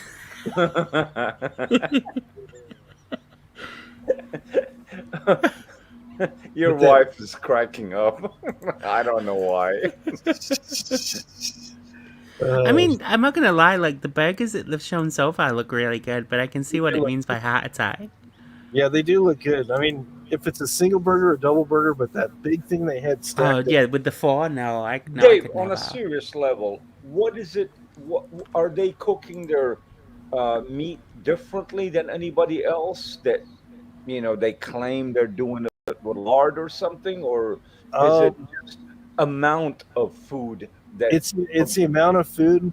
The fries are cooking in lard, and I think they're putting like a lard topping on there, like a mayo, half lard, half mayo, or something. Good God, I mean that is kind of excessive when you put it like so that. with this COVID thing right now, Nicole, you're gonna wear someone else's gown that coughed and choked and dripped something on it. Are they washing the stuff every hour? I don't think they would be doing that stuff through the pandemic. No. Oh, so this is older. Okay. Yeah, this is 2013 on this video. Yeah, 2013. Because it was showing. He said our first lady, and they're showing Michelle Obama out in the garbage. And is this fucking guy still open now? Yeah, he's still open. Wow. Yeah, because I've heard of this place before, but I've never looked into it. Good one. I just learned something new today. That's why YouTube is very useful. Every time you check in, you learn something new. Yeah, he's over on Fremont Street in Las Vegas. Yeah, in downtown. Yep. Yeah, I think Rosie's been passed a few times, hasn't she? Yeah, I was just gonna say that. Yeah, because I'm sure that's where I've heard of it. Took the words out of my mouth. Yeah. Did she ever go there? I don't know if she ever went there or not. I don't think she has. I've been sorry. I'm multitasking right now. I'm looking at I'm looking at Kay's old channel. She boils mincemeat. I feel so unwell. I've been meaning to watch Rosie's Mexico trip, but it's just like with work and back and forth, man. Every time you log in, a friend is on or something like that. But I heard that was a great trip. It was fun to watch. I'm not gonna lie. Yeah, I'm gonna watch it. I just gotta make time to do it Sunday. In England, you guys don't play Sunday. What's your holiday or day off in England? What? Your days off. That means the weekend. What is your weekend? Oh, Saturday and Sunday. Oh, it is. Okay, I didn't know that. I'm pretty sure that's the same for everybody. Well, it is, but in the Middle East, it's Friday. Oh, really? Yeah. Well, Thursday, I mean, I get half that day. because my dad doesn't work on Fridays, so I get that. Thursday half day and Friday full day off, and then Saturday is our Monday. Interesting. That's By the way, Hop, are you gonna grab any of those videos from Facebook and do some duplication on them from Idiot? No, I really been feeling up to it. Yeah. Because I mean, I don't have a Facebook account or anything like that, but I do come across. I have the link. I watch once in a while. Dude, it's gone to such a low link of life. It's like talking about sodas and shit. Yeah. It's almost sad, Yeah, freaking out at its prime. listen. You do it to yourself. Yeah, you do. You do it to yourself. If you were a genuine person, a caring person that is equal to others, and you would have a normal conversation on a daily basis on matters that are concerning that person or daily matters, you would have a lot of audience and so forth, so on, just like you're doing. Yeah. I mean, Yeah. we're friends because I can relate, in general. We can Yeah. sit and laugh and have comedy all night, but in reality, we can communicate. Uh, but this guy was just all out for himself, and the conning was the problem that took him down, and Yeah. then depriving other people from their rights, equal rights, as he says, and what did he do? He shut down like 130 channels or something like that of people he knows. What? Listen, trolls are not trolls. It doesn't matter. The trolls can be your best friend if you treat them right. Mhm. Yeah.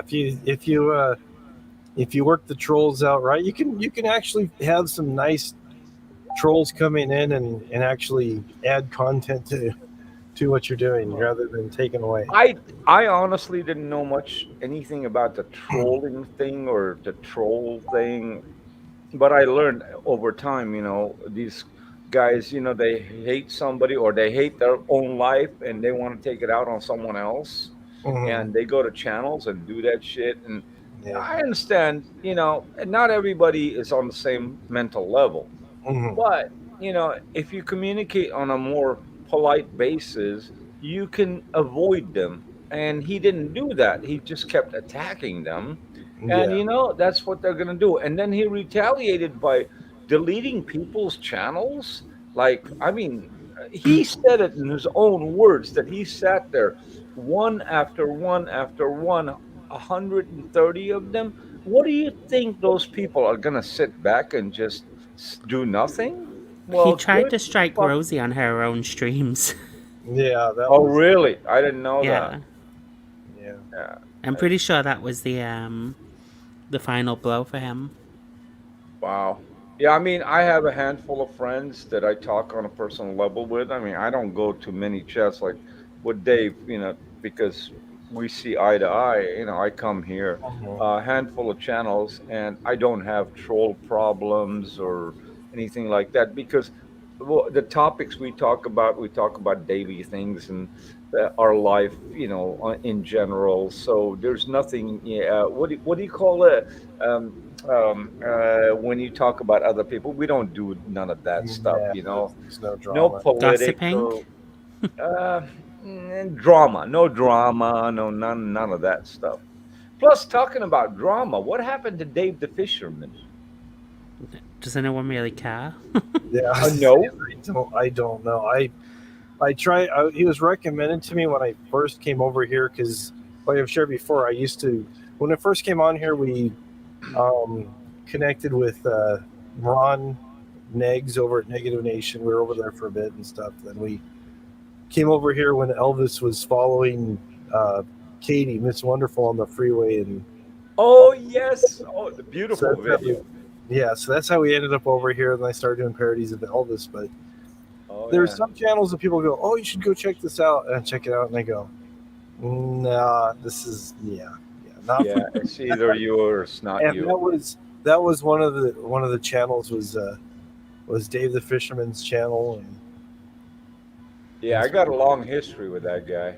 yeah, so it's just like, yeah, I mean, I went over there for 3 days. yeah, so just like, Didn't enjoy myself after those 3 days. I left and never went back. exactly. He well, he claims a lot of things that he's done in life, and he claims he's dying from cancer. He's dying from Oh this yeah, and okay, that. sure. Yeah. And then he invites this one guy from England. I forgot his name, but I will remember it. Yeah, please don't, because I can't stand that person. Yeah, I don't. I can't remember the name. Anyway, the guy snatched his wife and took off back to England with her. It's just, I'm gonna write something in the private chat for you guys, for you guys. all right. I'm not gonna see it. I'm not in a private chat. It's in the private of here. You can see it in Zoom. Oh, in the StreamYard. StreamYard thing. I'm Yeah. sorry, I didn't know that. Yeah. So bottom line is like these so-called heavy hitters. I don't know what that means in YouTube terms. You know, just come over here, have fun, man. Talk to friends and get along and exchange ideas and experiences. If you can help somebody with something you went through that they need help with, that's a beautiful exchange. But Yeah. other than that, drama, all that crap, man, I don't even have a second to even listen to that shit. Yeah, it's, Okay, there you go. people get so wound up over minuscule things. Let me see if I. Oh wow. Yeah, that's why I don't talk about him. Wow. It sucks. Sorry to hear that. It's okay. I've had therapy. I've dealt with my shit. Yeah. Wow. Okay. All right. Yep. That's people just. Whew. Yeah. That's a different. All right. Let's So get. how about them Cowboys, huh? I have no idea what the fuck I'm talking about, but what yeah. the team? You're talking I don't about I don't know. I'm just changing the subject. I love. Hey, listen. Hold on, Maria. Hold on, Maria. Hold on. The fuck is Maria? Maria, you haven't seen that videotape? Oh my God, Hop! You gotta do us all a favor. Is it illegal for you to play? Hold on, Maria, the little kid, or is it something you can do without getting in trouble on screen? Let's see. Okay, Nicole, if Hop plays this video, just watch this, and make sure you got a bucket between your legs. You're gonna piss. Okay. You remember Hop? Have you seen it, Maria? Why does Robert say yes? It is illegal. Maria, listen.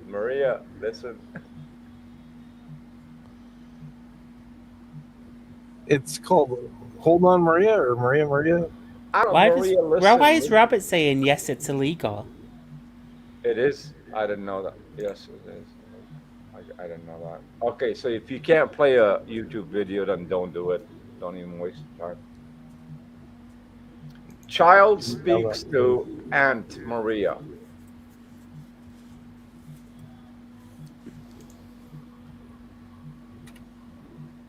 Oh my God, it is.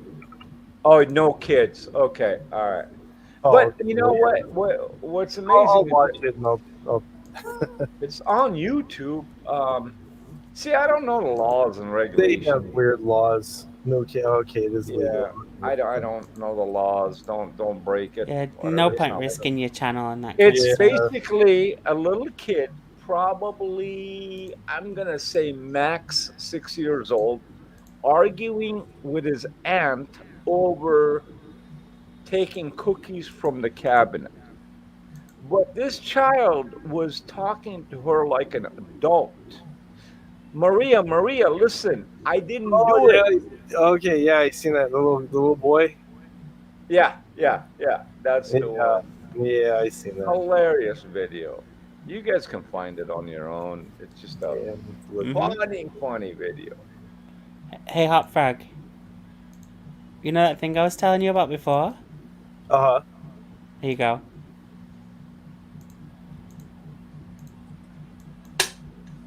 Can you? Oh shit! Hang on.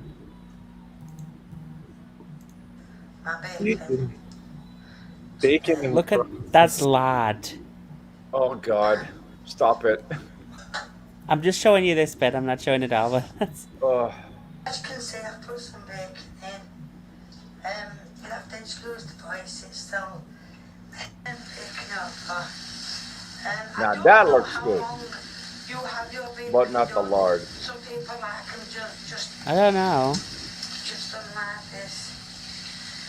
Is that bacon or steak? This is bacon. Oh. It's British bacon. I don't do bacon. Yeah, I'm not a big fan of bacon myself. Yeah. Do you not eat pork, Jojo? No. Religious, it I'm guessing. Good. Nope. Oh, usually people could through religious reasons. Yeah. Oh no, not religious reasons for me. I just don't like the taste. I love pork. Yeah, no. I was never really a big fan of it. I can't even do ground beef now. Oh, really? Really? No, I don't. I lost it. Oh, you guys were talking about bolognese earlier. Yeah. I love bolognese. I mean, it's something I grew up on.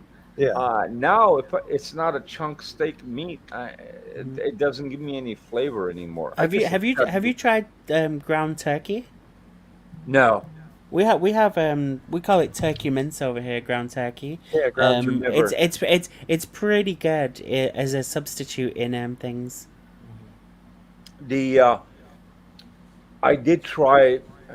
Dave, you might have done this because there's a famous restaurant in Riverside that a vegetarian place, and I was invited by a friend to go. We left the auction in Riverside, and he's like, "Let's go eat some food." What kind of food do you want? I'm looking at the menu. The menu has a different language, but I did not even know that I was in a vegetarian place because we parked in the back and walked through the back door. I did not see the sign. I did not. So I'm like, dude, just give me a burger with onions. He goes, done deal.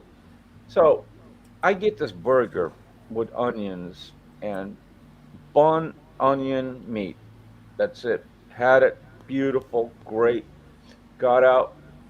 We got out. As I was making a left, I see something vegetarian restaurant. I'm like, what the fuck did I just eat?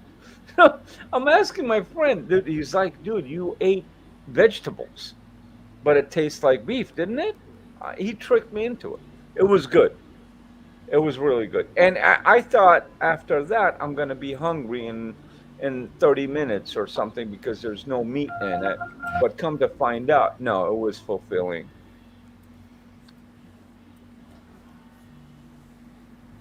There you go, Punk. Holy cow, Punk is in here. How you doing, Punk? And this is sorry. Go Go on. I was just gonna say we can buy they do a pork and beef mixture for ground meat over here that you can buy. Nice. It's pretty nice. Nice.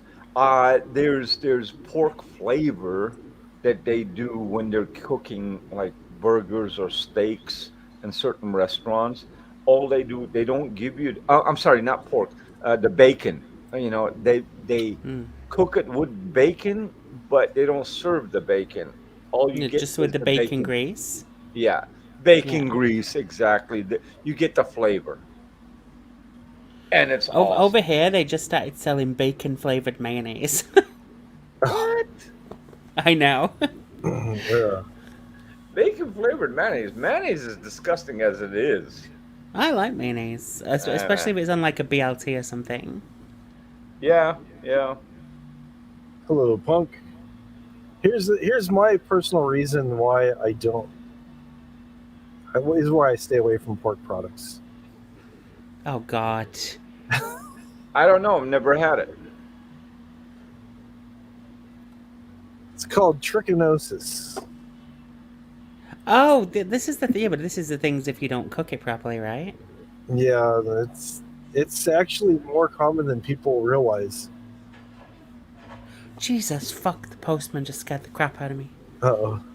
But Why did they only have a woman's picture? Oh, they have guys too. It's not one of those things that. Oh, excuse me a second. Yeah, that's what. Yeah. That's why Muslims. Muslims. I don't know how you pronounce it. Don't like pork is because they think pork, the pig is very dirty. Yeah. It's just then they get the worms, but the trichina worms. It's like I learned all this like in high school biology about all the worms and stuff and what they do. Right. It's the one usually you get like foodborne illnesses. It makes you sick and then it's over and done. The worms actually, the eggs hatch. They go through your stomach lining, travel the bloodstream to different parts of the bodies, and then you get larvae inside the muscle tissues. Then they mature inside your body, grow more eggs, and last thing I need is pissing worms. In your head too, in your brain. No, oh no. I'm hell. like, nah, I'm not gonna risk it. The only reason I don't like it is because of the taste. Yeah, I mean, yeah. The yeah, texture's kind of weird too. the greasiness of the whole thing is just. Yeah, I had friends that love to barbecue and they do the pork and the steaks, everything all together in one grill. I wouldn't eat the steak because I didn't want it near the pork. Are you talking about a mixed grill? Yeah, mixed grill. Yeah, they throw everything on the grill, you know? Yeah, it's like one giant pan Exactly. and just fry Big it all grill. together. Well, I don't know how they have it in England, but Dave can explain to you how we have it here. There's the 50-gallon drum that they cut in half and they make a grill out of it, you know? Oh, see, over here they just use the big hot plate things. I don't know what a hot plate thing Is is. it, like if you go to a stall like at a fun fair or something, and they have the big flat surfaces that are hot and they fry everything on them. Yeah. Yeah, that kind of thing. Oh, okay. No, Where they like grill cook over the burgers here- in one section and the onions on the other side, and No, the grill over here is a challenge, mission, and accomplishment, right, Dave?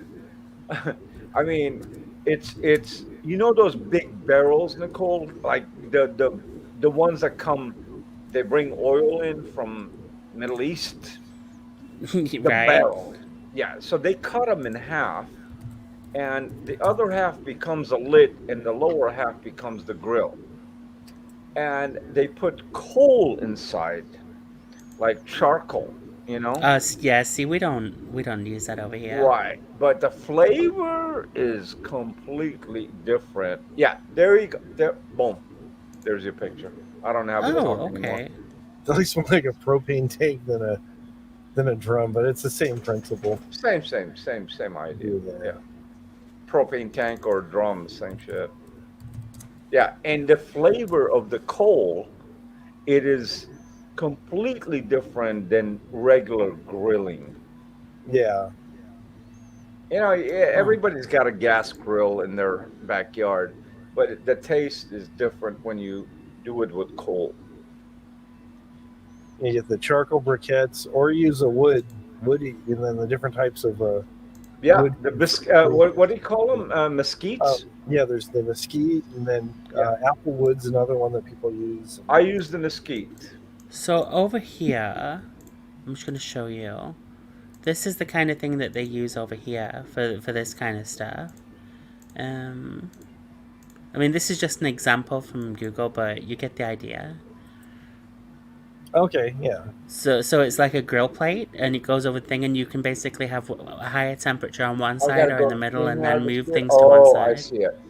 Yeah, so you can cook things, say, on the right side, and then just have them like on a low heat on the left hand side, so they stay actually warm. Brilliant. That is brilliant. We don't have this kind of. I mean, I'm sure they have it here, but you got to look. You would for have it, them but more over there in like your what do they call the Japanese places that they cook in front of you and they? Benihana?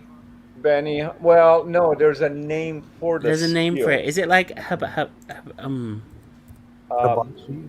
hibachi? Is it hibachi? I don't know. Good one. You're close though. Hibachi is right. Yeah, hibachi grill. Yeah. Hibachi. Like it's that kind of thing. It's Yeah, like a this big is- flat metal surface that you can cook everything on and move it around and. This is actually brilliant. Punk says that's what the taco dudes use. The nice propane griddle. Yeah. They're good. They work and it's efficient for that kind of Does thing. the job. It does the Yeah, and they're That's- easy to clean as well. I mean, to be able to use all your 4 burners on one plate, that's pretty awesome. Especially when you can adjust the temperature on each side to what you need to on that. Right. I wish I can do that in my bed, but that's another story. Oh, teppanyaki is alright. I think so. I'm Same, yeah. Fucking Japanese, I swear to God, their language is so complicated. Yeah, Oh, teppanyaki. Benihana. It's like, you want to go to Benihana? Benihana. Dude, I used to go to the one on Wilshire in Beverly Hills. and that's gone. It was under the B of A bank, and that's gone. The other one in Palm Springs, that's gone. Um, there's no more. I don't know where's the next Benihana. That Nicole, Benihana is basically what you were talking about. Is where they cook the food in front of you. I mean, Oh, they okay. they come up with the eggs and they do the moves. I mean, pretty skillful stuff. And it's not just a chef coming. There's art to it, and they put a show on. And especially if you have nephews and nieces and stuff like that, and they're with you, they enjoy watching that. And that's why we used to go there. But the two I know, they're gone. Pandemic, Right. pandemic, Milo, pandemic. what are you barking at? Stop barking at the wall. Sorry, my dog's What's being the, weird.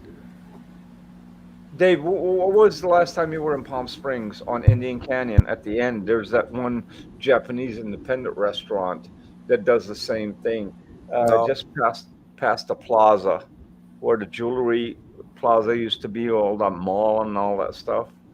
Last time I went to Palm Springs was over 40 years ago. So 40? yeah, I haven't been out there for a long Dude, time. you're next door. I know, but I usually go west rather than going further east. Okay, gotcha. Yeah, I got a place over there. I go as much as I can spend time there.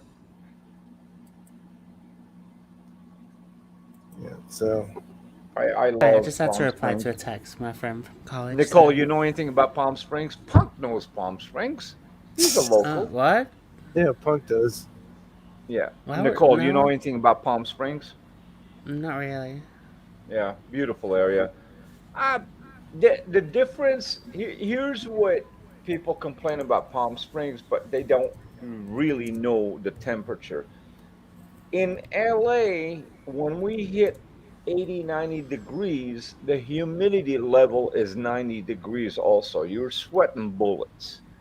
In the desert, when it's 100 degrees, there's no humidity, it's just heat. You're not sweating bullets. That's the difference. I don't know what it is in Paris, Dave. You might elaborate on the temperature as far as humidity, but I don't mind Palm Springs. It's been fairly dry, not a whole lot of humidity. So. Right, same thing. I You got the hate same weather. humidity. We just had a huge heat wave over here, and the humidity was abysmal. You couldn't even breathe. Yeah, I don't like humidity. I mean, it's supposed to be good for you. I don't know what the good is. It messes up my hair like crazy. It makes me freeze. You gotta protect that weave, Hot Frog. I know, it's Thank terrible. God I got my belt because he almost hit my balls. Oh, I like golf. That would be fun for me. It's too many golf courses. The humidity supposedly is good for you at one level or another a year, but all I know is 3 showers a fucking day. I'm tired Tell me from about taking it. showers. That's exactly what I was like. We just had this heat wave over here. Like, the UK never gets hot. Like, we're used to like 30 and 40 degrees Fahrenheit, which we're happy with. It got to 91 at the highest. Wow, that is. And this Oh, was like man. for a full week. And it was just like, Jesus Christ, can you stop? And the humidity was just so far up there that the minute you step out of a car, you would get Wow. that wall of heat. Mhm. Wow. And I've not had that since I was in exactly Florida what as a you're kid. talking about. I know Never exactly have that what over you're talking here. about. It's horrible. It's like when here you get in the car when you leave, especially if you got a black car with the windows are locked up all over the night, and then you get in the car at noontime and it's blazing hot outside. You mean when you can like fry yourself in there and serve Yes. yourself up You with can't even with hold some the with door summer handle. K's tuna tacos? Yeah, exactly. I need that lady's son to open the door for me, the chrome handles, So no problem. because he's willing to do anything. I mean, if he's eating that cooking from his mother, oh, Jesus Christ, he'll open a volcano for you. Washington and Oregon. It's so weird, isn't it? It's like this whole It's global warming, clearly, but I mean, it's. By the way, Punk, guys, did you hear about some earthquake in China or something like 9.7 that was on the radio? I didn't hear They've about been that. having bad flooding. I know Flooding? that. Is that what it was? Yeah, they like one of their towns was so bad that they had to tie ropes to trees and poles and everything, and they were literally walking in single lines. It was really bad. Wow. So I heard Alaska had like a 7.4 or 7.5. That's probably what it was that I heard. I was sleeping. I leave the radio on at night when I'm sleeping. It just keeps me entertained. And I heard something point record earthquake and flood and this and that. But I guess Alaska was the one with the earthquake. Yeah. This is it's really sad, really. But this was recently. For God's sake, will you just do what I'm asking? Fucking Al Jazeera, Jesus Christ. Al Jazeera. Who the hell watches that anymore? It's what the post is on. This is a scene from China. Oh wow. Yeah, it's really bad over there, or it has been. Wow. That's what? That's a heavy flood, man. That's to your waist. Yeah, it's a lot of water. Look at wow. Now. And here we're How the hell did the wedding girl keep her umbrella and keep holding to the rope? I don't know. Oh, tribe, stop being racist. The Chinese people ain't that bad. It's the government. Shut I up. didn't say anything about Chinese. Not you. I'm talking to tribe. I'm not you. I'm talking to tribe. Oh, sorry. So, but earlier when you're talking about Palm Springs, this is what I think of when everybody talks about Palm Springs. This comes to mind. What is that? Oh, the Twilight Zone. The Twilight Zone, where the Earth is moving close to the sun. Oh.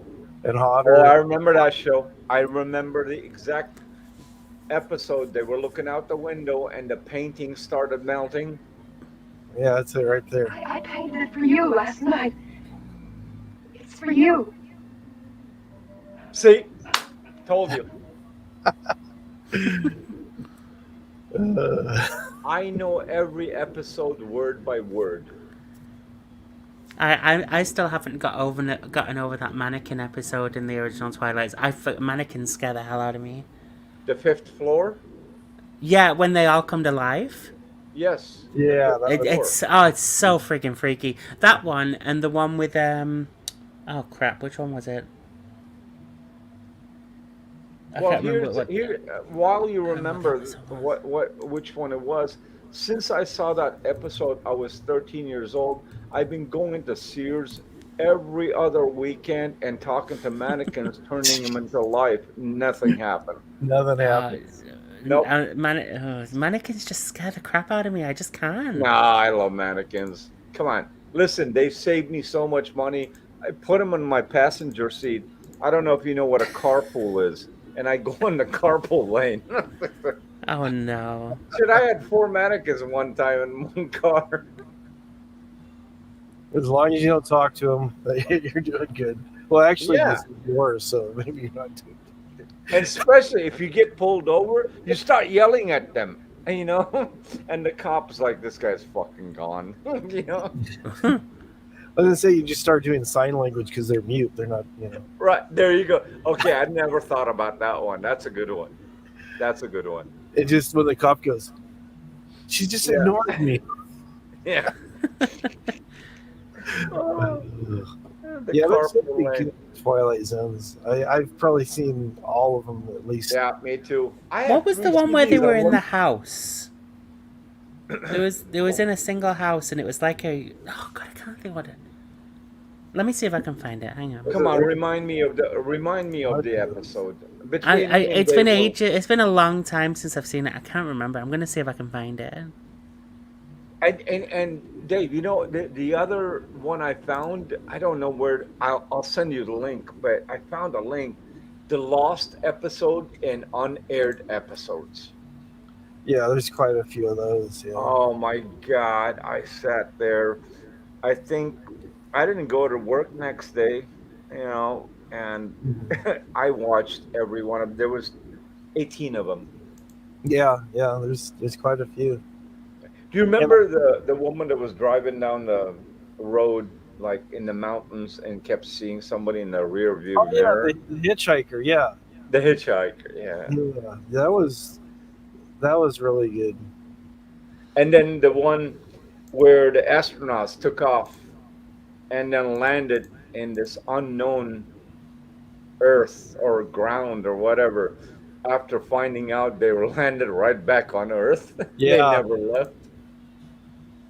Yeah, there's a movie they actually made in the early '70s, kind of a similar theme called Capricorn One. I don't know if you ever saw that or not. No, I haven't. I'd love to watch it. But the astronauts, they landed somewhere in the desert, and then the government was trying to find them to cover up their screw up that they did. Based on real or based on? It seemed like it was based on that Twilight Zone. Oh, gotcha. But they launched these astronauts, and they went into space, and then the thing crash landed, and the astronauts didn't know where they were. They thought they went to, because I think they put them in suspended. It's been a long time since I saw it. I think they put them into like a suspended animation, and when they woke up, they had crash landed on what they thought was a deserted island, but they're like in the middle of Barstow or somewhere before they put the wheels in. I'd love to watch, man. Send me a link to that, or just give me the name. I'll download it. How about the one where military in a tank, they are in a war or something? I can't remember the exact scenario, but they end up returning in time and seeing Indians, native Indians, and wagons. They're in a war zone of a different era. Willoughby, remember Willoughby? Willoughby, yeah. That was the one where the guy was like, there's a wagon train, and they went over the hill, and he was like in modern day. Yes. Yeah, that was a really good one. Yeah. Okay. So I can vaguely remember this thing. It was the guy that had the he every time he burned like a something, people would disappear. Good one. You know which one? Okay, do you know what I'm talking about? Like, no, I think it was like rolls of tape or something. I could be completely wrong. It sounds He would throw it in the fire and people would disappear. Like, because there was a lot of shows after. Oh. JoJo's Light. I know what it is. We had a lot of shows that would come out that were similar to Twilight Zone. We had like Outer Limits and From Beyond. There's kind of I didn't fall into that. And this was just Twilight Zone when I was watching it. Okay. Yeah. What was the fat guy's name that he tried to copy Twilight Zone? Hitchcock? Yeah, Hitchcock did copy some of the stuff. Yeah. Yeah. Hitchcock was. I liked him though. He was. I do good. too. I think it's really good. Like Rear Window was so good. How old was that guy? When did he pass away? Because I mean, he must have been in the 70s when he was doing all those shows. Alfred Hitchcock. Oh my God, he was born in 1899. Okay, because I remember when I was 13, 12, 10, I watched a couple of his shows, and he was already looking like he's 75. Yeah. And I'm 53. According to Oh. this, he was actively doing stuff from 1919 to 1980. So. Yeah, Wow. We made 1980. Yeah. Yeah, 80. I was 13. 80. That's perfect, exact timing. I was minus 8 years old. Okay, all right. Sorry for no your minus delayed- being born. Sorry, minus being born because I was born in Sorry 88. for your So. delayed arrival. You know, airports get congested. All right.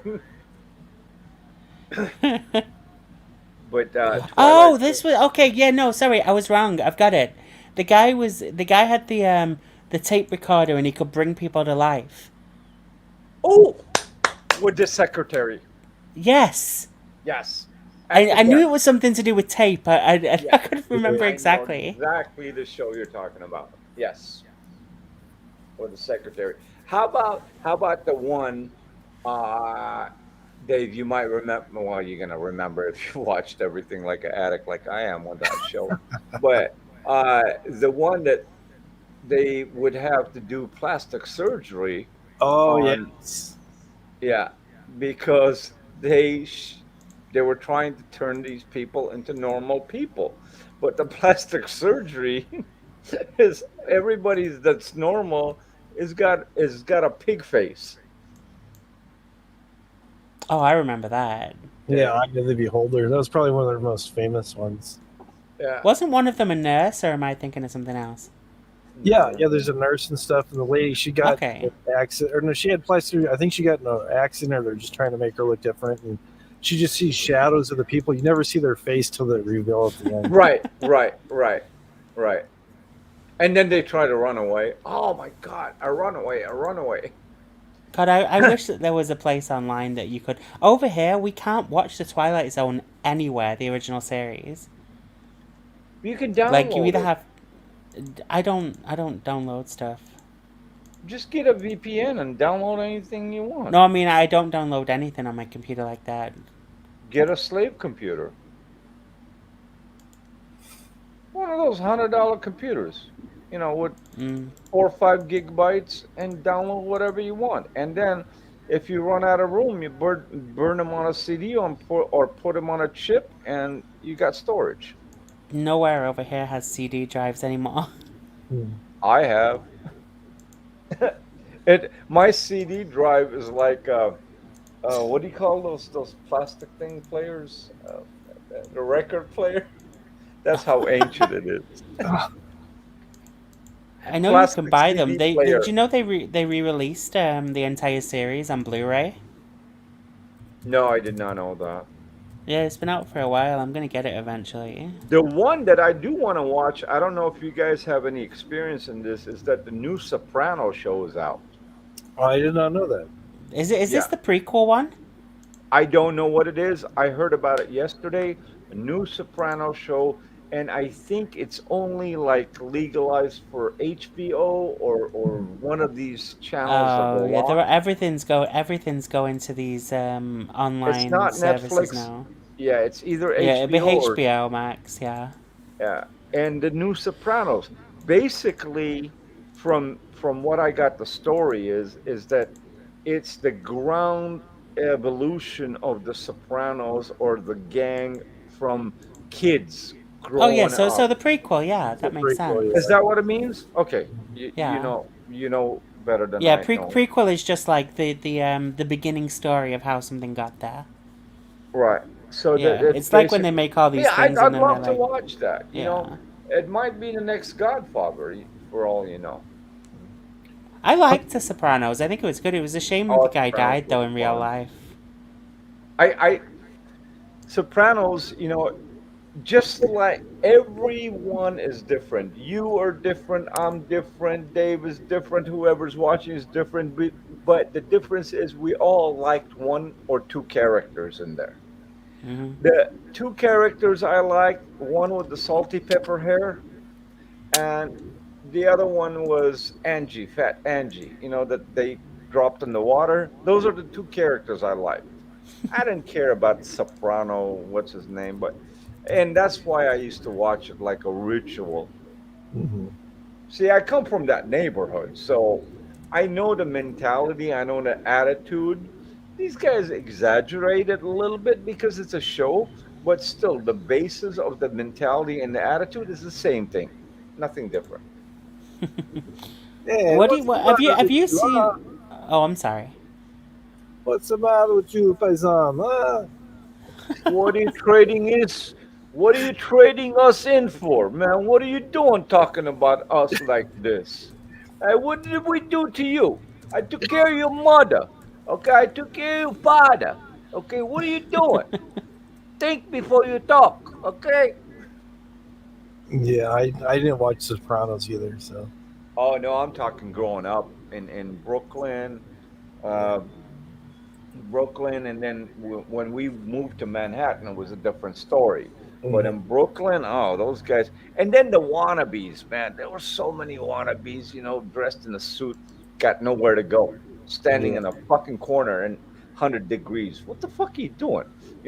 Just like they're wannabe mobsters waiting to get picked up by a mobster pimp. Yeah. What are you doing, man? It was so fucking funny. We used to call them forgazis. I don't know if you know what a forgazi is. Forgazi means fake jewelry, right? So Okay. Okay. that's a forgazi. So we used to ride on Oh, our bikes. Hey, you fucking forgazi, get the fuck off the block, man. Let people enter the store. Yeah. yeah. Yeah. Some places around here we get the guys that think they're they want to join a gang and stuff. What? They dress all like they're in the big gang and thugs. This guy was a few years ago. I was going to a gas station. This guy was just kind of giving me the look and stuff. Well, hey dude, how's it going? He's like, so it's totally derailed him and stuff. What was his gig? He just thought he was like some little cholo guy, and he just was Oh, somebody getting a yeah, fight. cholo. Yeah, I haven't seen a cholo in 30 years in LA. Okay, Yeah. Nicole, cholo over here is more of a Hispanic descent gangs, and they've been superseded a long time ago. But Yeah. that's what cholos were, and they were so Oh. identifiable. They wore khakis, dickies that are cut to the knee, that are 15 fucking numbers over their size, and big T-shirts and sideway hats, and like, dude, if you want to be a gangster, you need to be incognito, not Yeah. fucking flash that you're a gangster. Well, in England, they used to have these things, these people called chavs. Oh, Don't we know still have anything. chavs. You still have chavs. That's kind of their Yeah. equivalent of the cholos. That's kind of what we have here. What do you class as a chav though? Because it may be very different to what we do. It stands for what council has in violent or something. A chav is somebody that's sort of like, I mean, yeah, there is that, but there's also like the people that see. Do you know what a scally is? No, I have no idea.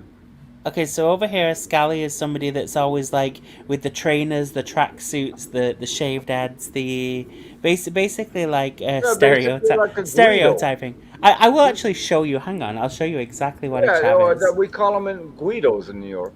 It's like a Russian gang member. Yeah. They're all dressed up in sports gear, but nobody can fucking throw a ball. So this is from a comedy show we had called Little Britain, and this is the depiction of what they would say a chav is, and it's pretty on point. let me show you this. Hang on. There you go. Oh, dude, I love these guys. I was just gonna ask you about these guys. I was gonna tell you about it next. You took it out of my mouth. Him and then his partner, the tall guy. Oh, David Williams. I watched every episode. Okay, you got to tell Dave about this episode. If you have not watched these, Dave, you're not gonna go to sleep for 48 hours. Yeah, Little Britain These is guys are fucking amazing, and the guy that plays a woman, this guy's got a language on him, slang, like street language, like no tomorrow. Let me see if I can. You can actually show it as fair use if you're commentating over it. So, I literally just watched name? somebody. Nicole, I'm what was the gonna get it now. I'm gonna get it. The name of the show. This show. Look, Dave, you it's gotta little- watch little- this. I it's- swear to yeah. God. If you don't like it, I'll give your money back. So the thingy name was Vicky. Nikki, yeah. Vicky, no Vicky. Hang on a second. The name of the show was something England. Fuck, I can't remember. See, I watched like 4 years ago, and the other guy, the partner, he was on America's Talent or whatever, or English Talent. Hilarious show. That All right, guy, I got it. So Now- so good. Can I share this on your thing, Hot Frog? Are you okay with this? Yeah. Okay, it is fair use, so I'm gonna put that out there. Fair use, commentary, and all that kind of stuff, so you don't get in trouble. You shouldn't do anyway. I mean, there's thousands of God, these I clips love all this over YouTube show. anyway. Yeah. But this is so stupid. This is the absolute thing of a chav over here. Let me share. I'm gonna have to do my entire screen on it so I can share audio. Okay, hang on. This show, Dave, you're gonna love. I swear to God. It's so stupid. This is the chavvy thing. This is like the epitome of British humor. Can you see this? Okay. You see this? Yeah? Yeah. Okay. Messing around with drugs and stealing, and then I'd Can you hear steal that? to feed the drug habit. Yeah. I realized now I was just in a lot of pain. And I think being here at camp has really helped me understand that. Thank you for sharing that with us, Lindsay. It's very moving. Vicky. What? Tell us a bit about your home life. Yeah, because I live at home with Shelley, and she could be my mum, but she might be my sister, I'm not sure. Maybe she's both. Anyway, she's like well harsh, because once, right, she grounded me for 15 minutes, and it was so unfair, because all I did, right, was go down Baskin Robbins, because Denise Welby got a Saturday job there, and I made her give me all the money out the till and shat in the mint choc chip. I think I got some of that. And what about school? Oh yeah, I went there once, it was all right. You went there once. Yeah, I've done math, or something nothing, histography, biometry, and what's that one where they're all talking some weird language in that and you can't really understand it? French? No, English. Right. And what brought you here to camp? A bus. No. I mean, what sort of behavior brought you here? Did you experiment with drugs? Oh my god, that is so out of order. I tried drugs like once for like 8 years, but apart from that, I've never even done nothing or nothing. Anyway, if anyone should be here, it's Kelly Bailey, because she's been saying really nasty things about me in front of my back, because she's well jealous, because she really, really fancies Stephen Dean, and he took me up the wrong around the back of Dunkin' Donuts. But just because I've done it with him, don't mean I fancy him. I'm not a slag. But do you feel your time here at camp has helped you? I'd love to say yes, because I have really been trying, because I am actually a very trying person. But unfortunately, I have been really put off, because all the other girls here are bitches, apart from Suzanne, who's a total bitch, because she flubbed in Amber's hair and blamed it on me, and I was like, oh my god, I still can't believe you just said that. There's no way I did that. Why would I do that? Why would I even do that? Why would I even flub in Amber's hair? Why would I waste? Oh my god, I so want you You should thank me for running in Amber's hair. It's grateful that she found my hair in a bit. Hello. This is the peak of British comedy. It's so stupid. You know what? To me, this is one level equal to Benny Hill.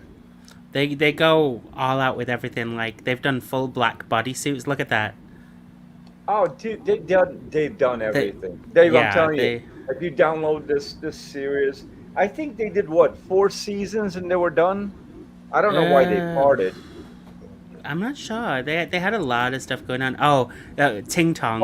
Oh! Wait! This one where the brother is handicapped on a wheelchair. Oh, Lou? Yeah. Yeah, where he gets up. Fuck this. Oh, do you mind if I show this one as well, Hop? Okay, that's fine. People don't always get this humor. Oh my god. Watch this again. I'm mind blowing. Now, Andy, I've got a special surprise for you. Hello. No, you So don't know. brother It's a taking surprise. care of a brother. Now, Dave. we haven't just come here to Blackpool today for a day out. We're actually going to the theatre tonight to see your favourite TV show live on stage. GMTV? No, it's not GMTV. Hell Street Blues? No, it's a comedy show. Chucklevision! We're going to see Chucklevision! No, it's not Chucklevision. Chucklevision! No. We're actually going to see Little Britain live. Brilliant! Hope they do suits you, sir. That's the name of the show. Yes.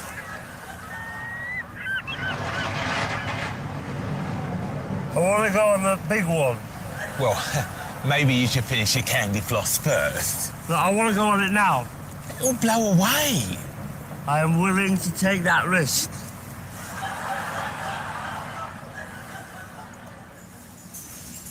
Are you sure you don't want me to hold that for you? Yeah. So be it.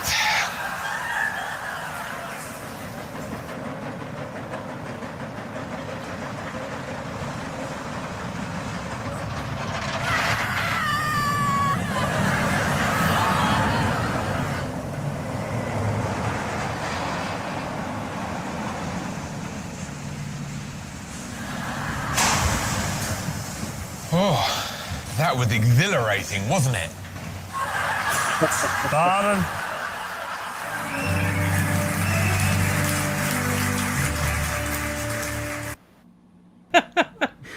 It's so stupid, but it's so fun at the same time. Oh my god, how do I... Thank you. The dumbness is the funny part. Yeah, it's like Does that make slapstick sense? stupid humor. Right. The dumbness is the funny part because you can just imagine they're making fun out of the funny. Yeah.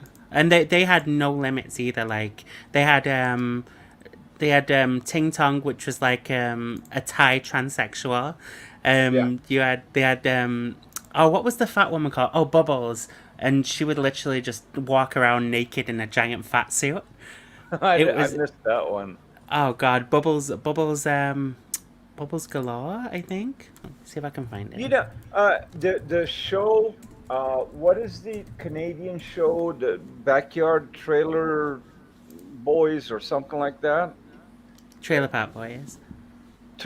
Yes, I think Bubbles got his image and attitude from this show. I could see that actually. Yeah, that's what I believe. I mean, because- this show's like from like the early 2000s ish. Right. So, There's a show called on the radio TED Talks. I don't know if you guys know that. And Bubbles was on TED Talks, and he actually said it word by word. You know, Little England had a lot of influence on my character.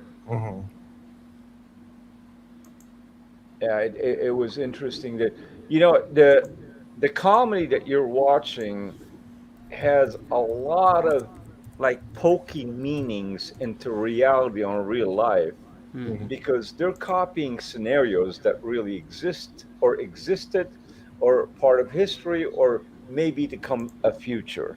It's a very intriguing show because the depth in the mind comes to hard work in that show. yeah, did you ever watch Catherine Tate? No. She was funny. Was she a cook also?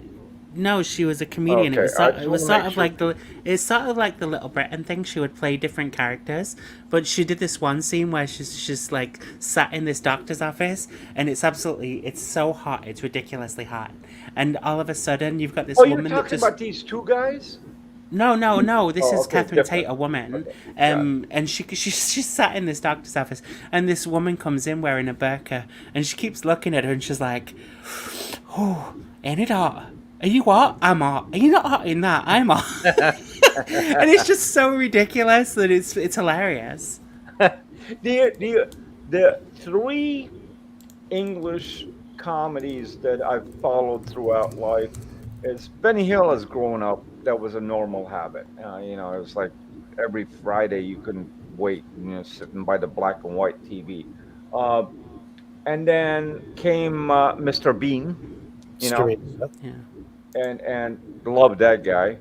And then these guys, and that was the end. Those are the three shows that I've actually fought. Did you never see like Faulty Towers and that? No. See, Faulty Towers was great. Like, to say that the time that it came out, they would always have they would rearrange the words of the actual hotel on the front. And one episode it came up and it's come out outside, you look outside, and the sign says "Flowery Twats." Wow, that's fucking hilarious. and they got away with it as well. But see, I'm going to remind you, Nicole, that we only know about what's provided to us with our local stations or cable carriers. So that's what we get used to. It's not like Yeah. back in the day we didn't have internet to go chasing certain shows. So even till today, if we see a show online, now we know what to look for. But back in the day when it was TV stations, you only Oh, yeah, watch that what makes they sense. provide you. You're very limited. And then later we had a subscription TV, like on TV and Select TV, remember Select Yeah. TV? Oh yeah. Yep. With the two knobs? That's how I started on. Punk, I think that Mr. Bean is a very British thing. Like it's very kind of British humor, like the whole kind of silent kind of movie thing. Like it's that kind of. I think at the time, like Rowan Atkinson was like, you can make a show and you don't have to have a huge script and all this kind of stuff. You can just be Right. stupid and you can understand everything that's going on. Like they only made like what was it, like 14 episodes?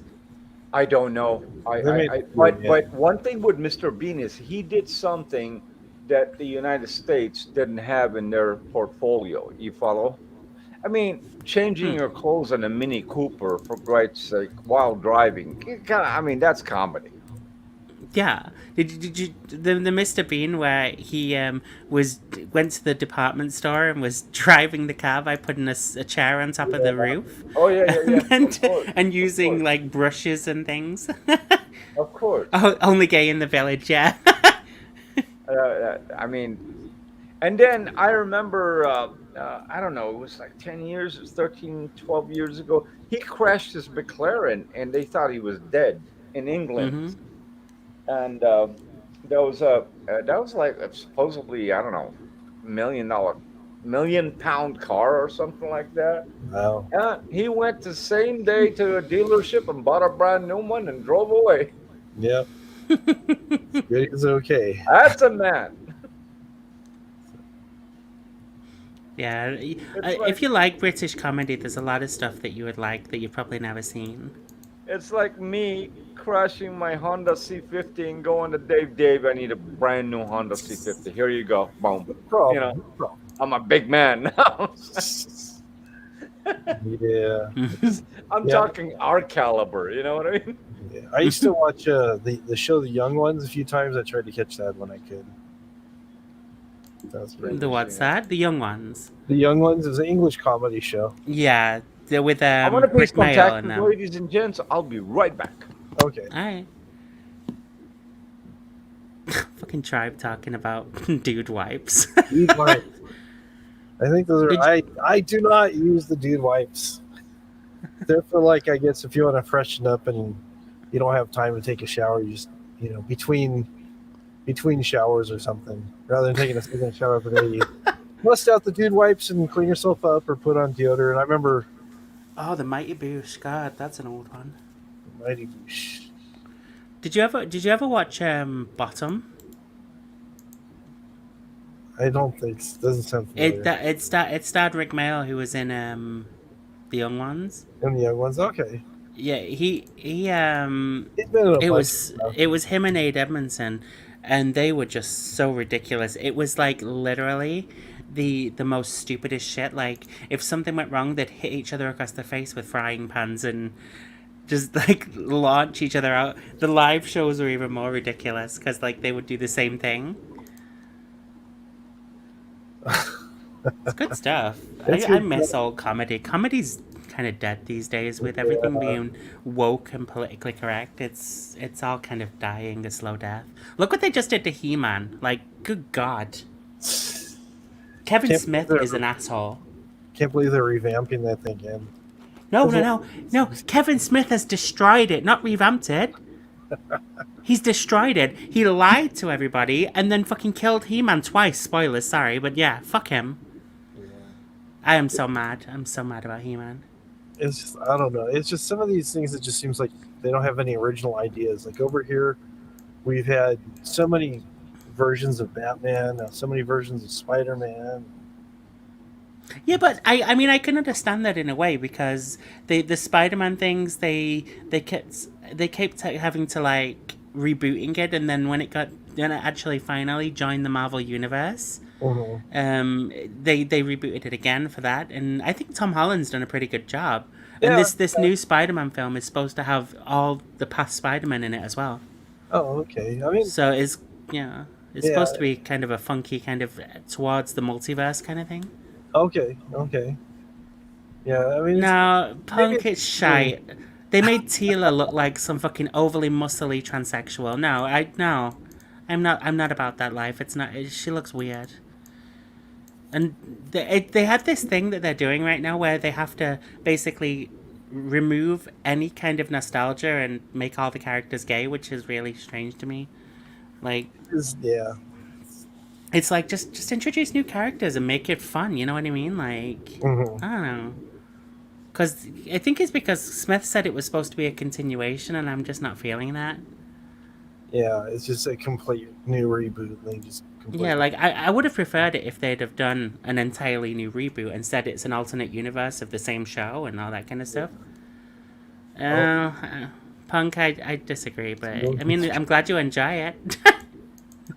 I mean, I'm not gonna like hate on anyone for enjoying something. I think that's a good thing if people enjoy it, but Yeah, if you enjoy it. I just can't. There was a guy here who used to do shows. I love Jamie Kennedy. You're Jamie Kennedy, yeah. Yeah, he did a lot of like, wasn't he an actor as well? Yeah, he did a bunch of different things. He's in like movies Yeah. and stuff, so yeah, he's pretty good. Jamie Kennedy, he was always pulling pranks on people and stuff when he had his show. The Jamie Kennedy Experiment. It's just like, no, You're talking about Jamie Kennedy? yeah, we were, yeah. Yeah, he's Punk, I have zero interest in that show. I will not support Kevin Smith ever again after he's such a lying prick. He's not the same looking guy back in the show. He's aged really fast. Oh yeah. Yeah, but that was like years ago when that came out. That was like, God, when was that? That was like, oh my God, I just googled him. He has aged fast, hasn't he? Mm-hmm. Well, he's 51. I mean, come on. Yeah, but he writes a lot of comedy for a lot of comedians. Yeah. That's what he does right now. I mean, good for him. I mean, at least he's still getting paid. Yeah. You know, the two shows that I was addicted to when I was growing up was Space 1999. That was one. And Logan's Run. Oh, yeah. Yeah, I remember that. They made Logan's Run was something that taught me how to wear spandex. Yeah, after watching Logan's Run, I was afraid to turn 30. Never. Yeah. Because they'd wipe out the whole population. The thing is, everybody's under 30, and when you got to your 30th birthday, you'd have to walk through the tunnel that would try to kill you and stuff. Oh, dude, we went to this place called Zodi's.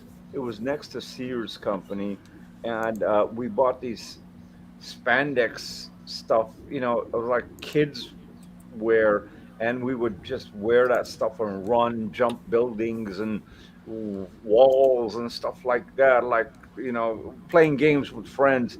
I fell down from 2 stories and broke my leg just because of Logan's Run. Did you try suing? Who? I did it to myself. Nobody's isn't around anymore, so who are you going to sue? I did it to myself. That's funny. But I mean, there should be somebody you could go after. I mean, you know, somebody influenced you to do that. So. Nobody did. But the funniest part about Logan's Run was a friend of mine. You know, we were gonna play Logan's Run. You know, the game. Yeah. And you're gonna chase me. You're gonna find me or whatever. And this fucking guy, I guess he didn't find the right outfit. He found. What's those nylons that women wear, you know, in the winter on their feet? He found white ones. He was wearing those. What the fuck are you doing, dude? And he was 13. His hairs are sticking out of the nylons on his legs. Oh, that's funny. That is too funny. I'm sorry, I just have to say this. I don't mean to change anything. It's just for a split second. Tribe just told Warren that you don't use dude wipes, Hot Frog. Oh, okay. I literally just looked over there. I was like, oh, okay. That guy is so random. He just. Hey, who's this woman, dude? I want her. What? I want this woman. On my picture? Yeah, I want her. Oh, that's Landlady from Kung Fu Hustle. I want her. Send me address, please. China. She's fucking hilarious. I Is she a character like in a show or something? It's a film called Kung Fu Hustle. She is so ridiculous in it. She's so OP. It's like you don't want to fight with her because she'll kick your ass. See, this is the one says, "Okay, you're done. Get the fuck off me." She's pretty cool. I like the curls. I don't want to see the aftermath. Just keep the curls on. One thing you don't do, mess with a woman's hair after it's done. I learned that the hard way. Oh yeah, you may as well just be asking for the sweet smell of death. Yeah, don't ever rub her head or no.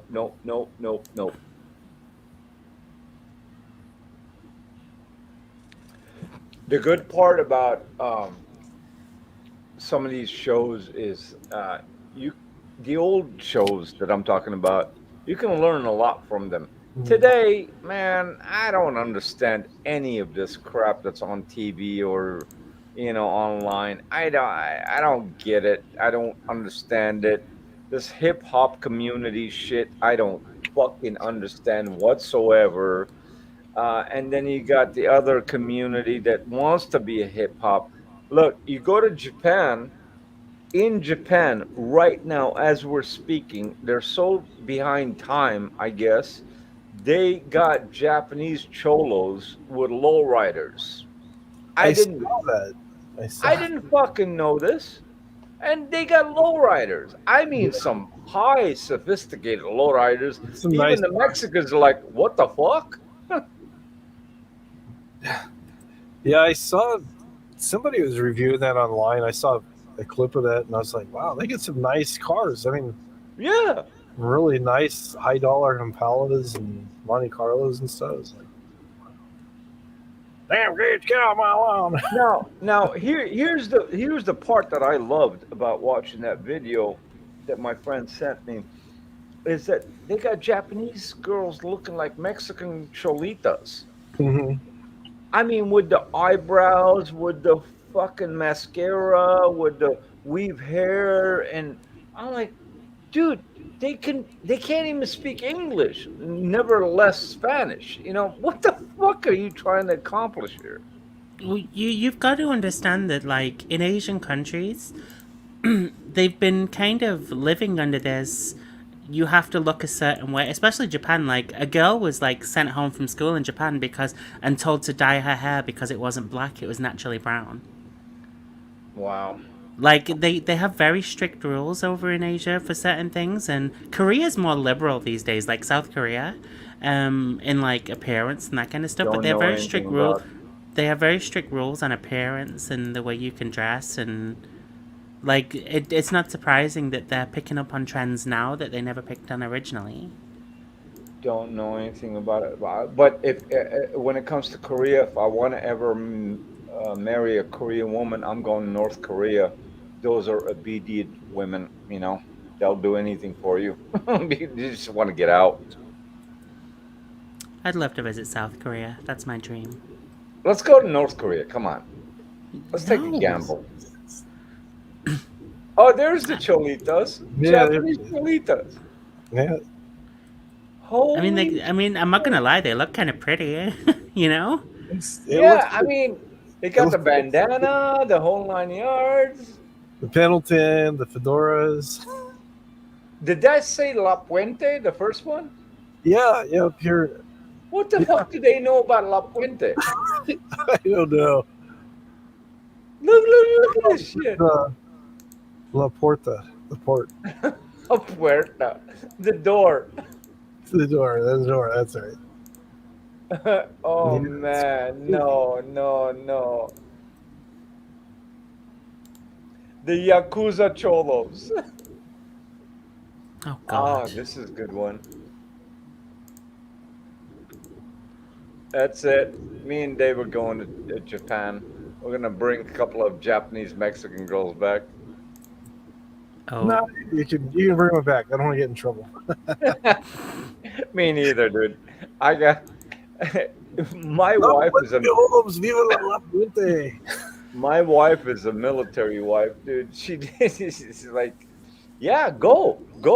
When are you leaving? I'm buying the ticket. I'm like, I was just joking. No, you should go. You should go. Well, guys, it's 11 a.m. here. I need to make a move. But I had fun. Thank you Okay, for having that's me, good. Hot Frog. Yeah, thank you for coming up. I I appreciate know coming back here. I stayed a while, which is rare for me. Yeah, you stayed a long time. Appreciate I it. had fun. I Thank know you. coming back here no more, and I like you. You make a lot of trouble.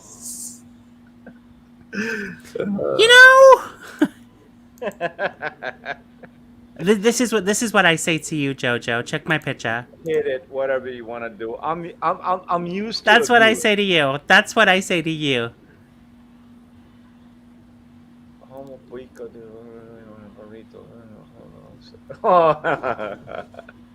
That's a good one. Oh, where am I gonna see what you're gonna say to me? It's a picture. Look at my picture. That's what I say to you. Oh, I like her. Is that Carol Burnett? Carol Channing. Okay, Carol. I know it was Carol. Raspberries. Okay, I'm going. Have fun. Have a good night. Bye. See ya. Oh, you're doing a good job. One down. When am I gonna get the boot? Oh, whatever. We're still doing good. I love it, man. Nicole was fun. That was great. She's That was always fun. Yeah. I figured since I was showing the cooking videos, I should have a. No, that was abuse. Okay, that was a fucking abusive video. I mean, for a woman to feed crap to her child and look at his face with a reaction yeah. You know, that reaction, that look. Oh God, that scared me, man. Could be worse. That could be Mrs. JoJo. Oh yeah, you're right. Oh, you gotta see Mrs. JoJo. You're gonna crack up. I made dinner for you. Here you. Oh no, I ate on the way home. I'm good, thank you. Hey, what happened to Rich Boy or Rich Life or what? All I heard is he was here, and then he was saying he was just popping off about people, then end up losing his channel. Oh no shit. Okay, I didn't know that. And well, popping off on people, that would do it. Yeah. Mostly he was going after, from what I heard, I don't know for sure, but some of the things I saw on Twitter and different places, he was going after women mostly and stuff. So it's just like, then people just started complaining to the YouTube authorities, and next thing you know, his channel's been terminated.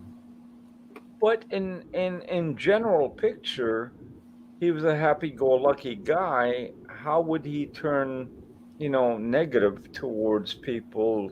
Why would he do that to himself if he was half-ass smart? It just makes sense for his benefit. Yeah, he acted like he was happy and everything was fun, and then just people would like criticize him for something minor. They didn't, they go, "What are you wearing that shirt for? We don't like your have to shoes," get or something. angry about that. Yeah, they would say like one little comment, and then he'd flip out. He'd just spiral out of control and no reason go on rage. I mean, it was almost like a drunken rage, even though he was sober. It was just. He was with that nice woman. I forgot her name, but I mean, that woman kind of like looked like she was taking care of him. I mean, doing his hair, did this, did that, cooking food, and all the whole. It was a happy-go family in the picture. Yeah, I guess. I don't remember the woman's name, honestly. I don't. Yeah, there's been a lot of people come and gone on here, so. Yeah, the one I love, that one video of I watched actually 2 times, is that when he brought this one woman home that was just going ballistic on video and screaming and yelling, and not in a bad way, but just sarcastically being defensive towards people that were talking negative or something, and doing all these face gestures. It was funny as hell, man. I got a kick of watching that thing. And that woman, I don't know. He said that he checked her out of a mental hospital. I don't know. I don't know if you remember the woman I'm talking about. Yeah, I remember she was on there, and then she was fun. Her husband or fiance or something was. Oh, I didn't know she had a husband. Yeah, she was with somebody else, and then Rich Life picked her up or something. I don't know. It was just. How do you know? Okay. Besides that, how do you these days? You pull up to a bus stop and say, "Hey, you want to stay the night with me? Come on, get in the car." You know, how does that fucking work? I don't even have a pickup line anymore. I've been with one woman for ever. Yeah. So I don't know how it works. How do you come across these characters? I have no idea. I have no idea. Maybe the internet makes it easier to find people. God bless. Anna was your wife is saying it was Anna. But I liked her. She defended herself. I mean, that's the part I liked. Yeah, she had a lot of these people on here have problems, and people try to exploit them and stuff, and you're just like, yeah, no, not right. So, but yet again, in reality, I'm talking on behalf of Rich Life, to give her shelter as much as he could, as much as he can allow his mind to do. So, that's credit due right there. Mm-hmm. But then he couldn't handle it. That's a different story. But the meaning of the mind was goodwill, gesture. Yeah. I mean, I've housed a lot of people over my lifetime. I'm talking friends, friends of friends, and they got family problems and stuff like that. Just till they get up on their feet and they can afford to live on their own and stuff like that. But I've never had any problems whatsoever. Never, ever.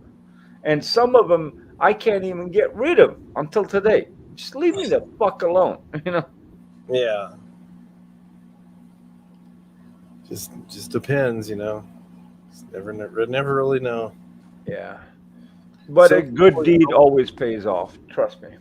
Yeah. I mean, there's been a few times where I've had things do a good deed backfire, but no, I never have. Just move on. Yeah. Every once in a while there'll be something, you do a good deed for somebody, and it just. I never have. I mean, I guess I was fortunate. It's we try to help out everybody, and that's the way we raised our son. And one of his friends. That's how I was raised from my mother and father. Same way. Yeah, my dad was like, "Watch out for yourself. Everybody's trying to rob you," and Yeah, not my book. My wife Jen, her family was raised a lot differently, so it was like I learned a lot from her and her family to be a decent person, because my dad was just if you talk to my dad for more than 10 minutes and saw right through the smoke screen he put up, after a while of knowing him, you'd want to punch him. Okay, yeah, I didn't. Totally. But yeah, there's been, like, my son, he helped this friend of his, gave him some sob story that his dad just lost his job and this and that. My son had been saving up some money and stuff for a while, and he gave him, I think it was like $400 or $500 to help out the family and stuff, just because the kid told him some sob story. It's the heart that's speaking. And then I forget what he did with the money. He did something stupid, and then he was telling a mutual friend about how he swindled my son out of $500. Oh, wow. And then he came back around, act like everything's cool. My son's just my son's nice. He'll give everybody chance after chance, but that guy, he just cut him loose. The guy would call our house a lot and say, "Hey man, you want to hang out? We're gonna go," and just want to return his calls and stuff. And it was just In my case, growing up, when I mean, the people that we helped was usually family, kids, and stuff like that, cousins, or friend of a friend. But it was never a financial thing. It was always like, you got a bed right here, you got all the food you want to eat. My mother would cook. She's Italian. She'd cook all fucking night, all day, So they had food, they had shelter, they had everything they need.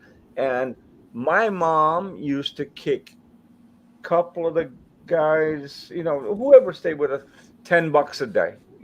Just make sure you got money in your pocket, right? Yeah. This was a guy that this guy was like a really good friend of my son's, and he'd known him for a long time, and the kid never did anything like this. He was a decent kid.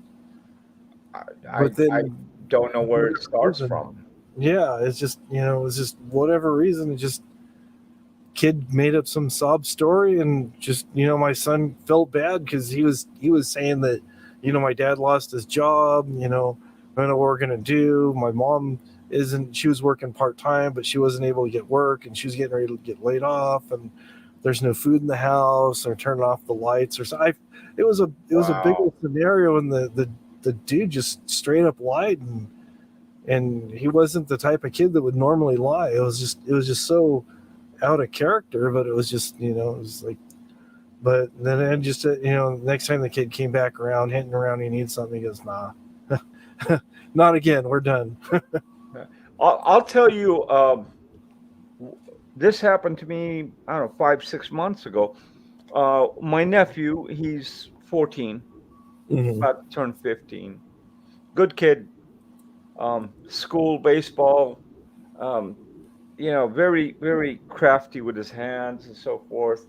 And he came to me about 6 months ago and said, I built him a computer. I built my nephew a computer like 7 months ago. I just, bought every part, the graphic card, the CPU, the whole 9 yards, put it all together, gave it to him, and he's got a functioning computer that he can do the gaming on. But the gaming is on a timer, so that computer shuts off X amount of times. And then he told me about his friend, and I've met this friend of his. Cool kid, and mom, dad work. Mom works at Subway, dad works for the Metro, and he needs a computer. So what we did is we had a bunch of Amazon coupons. What do you call those? Gift cards? Yeah. Leftover from last year, from Christmas, and they're about to expire. They're good for 12 months. So I cashed them all in. I bought all the parts, put them all together. We built this kid a computer. Perfect. Computer fucking lights up. We're done. And I had a 27-inch flat screen that was sitting around like as a TV. I gave it to him. So we set this kid up. Now his mom calls my sister-in-law, which is my niece, my nephew's mom, and says, "What did he do to earn this?" What the fuck? She's like, JoJo put it together for him because he's, the nephew's friend. Oh no, but I don't want to owe you money, and started all that bullshit. You know what I said? I said, call that bitch and tell her, send the fucking computer back, and let me see how she's going to deal with her son when you take the computer away. We gave it for free. We built it for free. We cashed our money to build the thing, It was just interesting how people react to a free thing. Yeah. You can't even give anything away. It's like, what the fuck? People are begging for food. I'm trying to give you... And then the kid's out of school. He's being educated through home. He needs a computer to log in. He's got this old fucking Toshiba laptop that takes 15 minutes to kick Google in, Yeah. Anyway, I'm sorry. And then it gets hot and shuts down. Yeah, there you go. Yeah. Yeah, no, I know what you mean. There's when you try to do something nice for people and they get like suspicious, like, what do you want? They think there's some string attached to it or something. And Here's the problem where the negativity came through is that now my nephew is thinking like, I'm never going to help anybody again. I'm like, don't think like that. You can't think like that. yeah, Well, I didn't mean to create all these problems. It's not a problem you created. We did the right thing. Okay. yeah, It's a problem with their, household. It's got yeah, nothing to do with us. yeah. It is what it is. But meanwhile, look at Yes. Elbow. Poor guy. He's in a van sitting over there. You don't talk about him. You don't make a video about him. What kind of friend of Elbow's are you? I know. I'm disgusted by your reaction of no reaction. I'm sorry, I've been busy.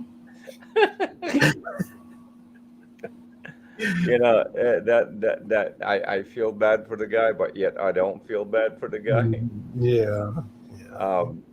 But I do miss the comedy, though. I do miss that part. Yet again, he says, I'll be back like Bugs Bunny. I'll be back. He's not. He's never coming. I don't know how YouTube works. What happens? It's like if you get kicked out, don't you come back in a different name or something like that? You can come back with a different name, but I think they track your IP address, or there's a few different things that they track, and you can. It depends, I guess, really how bad you were when you lost your channel. As far as I understand, and it's real sketchy because I've heard from different people that you can have another channel, but you can't really do a lot with it, and you cannot get super chats or any kind of money through YouTube if you've lost the channel. And I think they give you just give you one more shot. I know people have come back more times than that, but after a while they just go, nope. Because I know the last 2 channels I think he tried to do, it lasted not even a day. It's like, oh no, not this guy again. Wow. See ya. Boom. It's like they showed him the door right away. Do you remember the part where he says he's partners with Google? Yeah, I am an employee of Google, a 1099 employee. I am. Oh, no. He went to a different level. I'm partners with Google. Oh, I missed that. Now, if I'm partners with Mr. Forbes, I can pick up the fucking phone and call him, right? Yeah. Right. What happened to that?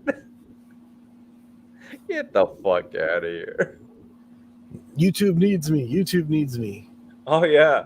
And then this, I think one of the parts, it's probably got to do with this community of theirs. I mean, not his. He claims he's the leader of the community, the camping community, or what do you call it? The traveler community or something like that? Community or something. RV community. Okay. I'm sure some of them got pissed off. Like, this motherfucker, all he does is eat and pump gas and sit in a fucking velour seat and talk shit.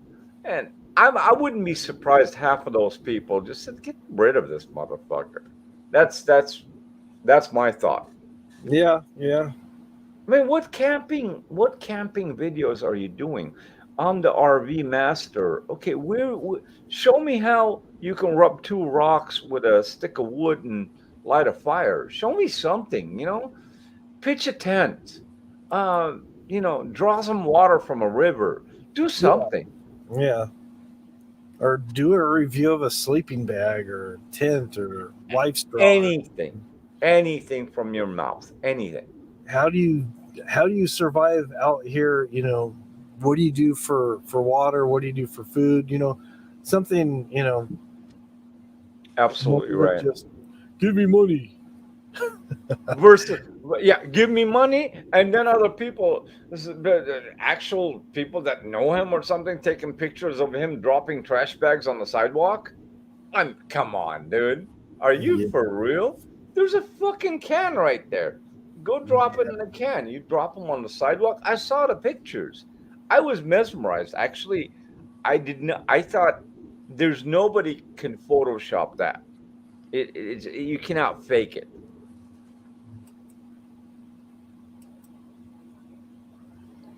I'm pretty sure I was so out on luck at the moment. Yeah, I was going.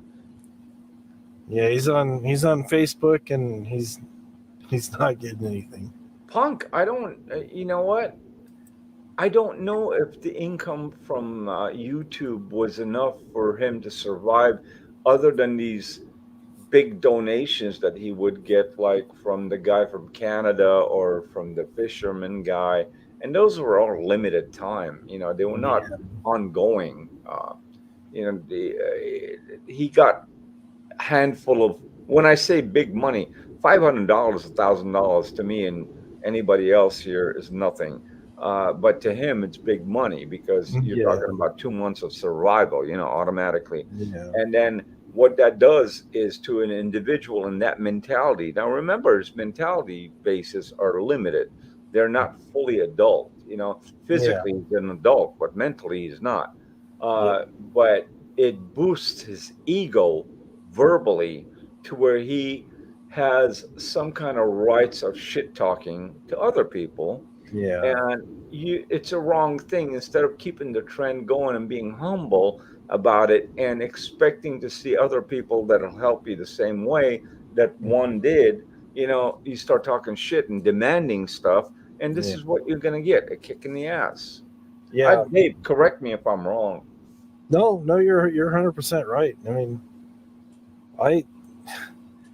my stepmom worked a lot, and she was out of the house, and my dad would work. He'd work a lot, and then other times he'd be, working on a car in the garage, or he'd be going. What I'm trying to say is, I was left home a lot, having to fend for myself, starting about 7, 8 years old.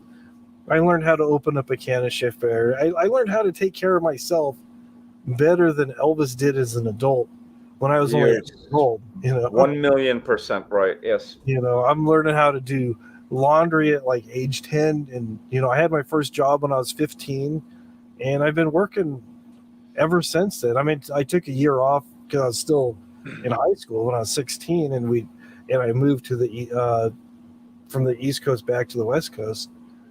That was the only time I haven't worked, was like that 1 year. Ever since then, I was had jobs even after school. Just for a lot of times I worked one full-time job, and I'd work that was about 45 to 50 hours, and then I would work and it was like Monday through Friday. Then I'd work a job on the weekend, so my wife could stay home with the son to take care of the kid and make sure everything's paid for. I'm in the same boat. Literally in the same boat. I just can't comprehend sitting there and telling people that they owe you anything. It's just honestly, I thought it was comedy in the beginning. The first time I came across that guy, I thought it was comedy. I did not know it was real, but he was not real. He was putting an image out. Yeah. When your own family denies you, all right, now you're gonna go beg from people. You better be the nicest person on earth, because if the public shuns you, that's double getting fucked. Yeah. You know what I mean? Yeah, I mean, but it's like, you look at, I don't know, it's just me, I guess. Maybe I just have a different mindset. It's like I said, I'm not trying to brag or anything, but I've been working since I was 15, and it's like, I see somebody like that, and I'm just lazy. It's like, dude, you have all kinds of opportunities to, if you don't want to work full time, you get a part-time job. Yep. You can live in your van if you want, do whatever you want to do. But I mean, you need to learn how to support yourself and take care of yourself. Yeah. I was 13. I started pumping gas at one gas station, and it was fun. Actually, it was really fun, and but it was a 2-pump gas station, the old gas stations. Oh, yeah. It was the one with the winder. You had to go wind the thing every time somebody pumped gas. And, full service would give you maybe 50 cents or something like that. But then I found another gas station, which was in East Hollywood, that paid more money. And when I'm saying more money, it was $4.50 an hour. Mm-hmm. I'm King Kong now. Yeah. Oh yeah. Yeah. I'm 13. This is 1980. Yeah. Right? Oh, yeah. Yeah. We're the same age. Yeah. Right. So I'm King Kong. Now, I did not know at the time I wanted the day shift or no, after school shift, after I get out of school, but that was taken by the manager. I would only get to work from 6 to 2 a.m. Mm-hmm. 13 years old. Who the Yeah. fuck takes a risk of leaving a 13-year-old in a gas station at corner of four streets that meet from 6 to 2 a.m.? They did it, and I was happy with it. Yeah. But Channel 7 LA was up the hill from me in Silver Lake. What happened after the news, the 10 o'clock news, they would come down with their Mercedes, Jaguars, and BMWs. I would do full service. I'm getting $4.50 an hour. These guys are kicking me $5-6 tip, checking their tires and oil and this and that. Hey, this is fucking great. I'm making $400-500 a week. Wow, Yeah. this is wonderful. Then I signed up for college. So from 8 a.m. till 12 noon, I would go to high school. From 2 p.m. till 4 p.m., I would go to college for 2 hours just to study course. And then 6 p.m., I'm at the gas station. Yeah. Now, Elbow is more structurally powerful than me or you to do this job easier, but limited condition as far as mental stability, which is cool. You cannot disgrace somebody about their mental evaluation, right? Do not lie about the fact that you're working as a security guard. This guy, he shadows everything, completely shadows everything. Just say, I'm a security guard. Because in definition, if you really follow his words as he's speaking on this Facebook thing, he's telling you he's a security guard, but he's not telling you he's a security guard, but he's telling you he's in the fucking technology business or whatever. Get the fuck out of here. At this point, if anybody wanted to help him with a half-assed fucking brain, would say, get the fuck out of here, you're a liar. Exactly.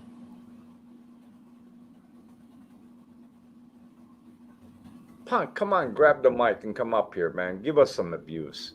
We need verbal abuse. But in reality, this guy has been shunned from his own family, and that's the worst that you can do to yourself. And I mean, I don't care about financial things, but just verbally saying hi, hello, how you doing, so forth, so on.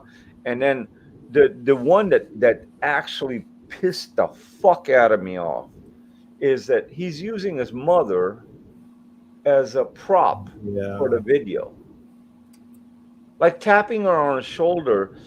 Don't say that. No, don't. No, hold on. Don't talk. Oh, dude, this is an elderly woman. She can do whatever the fuck she wants. Why are you guiding her?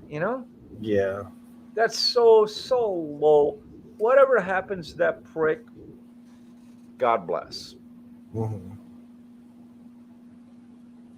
Yeah. I'm gonna. It is what it is. It is what it is. Yep. It is what it is. It is what it is. Uh-oh. Somebody's coming online. Oh, it's my chat thing. I don't even have a chat on. I don't know why the fuck is this on. Turn this off. Boom, boom. I'll be back. You know what? All right. I've been with you for 3 hours. I left one dog out. 4 are in. One is out. All right. I gotta go get this woman back in here. All righty. I respect my female dogs. They're women. Okay. Yeah. Once All they right. give birth once, they're women. That's it. All righty.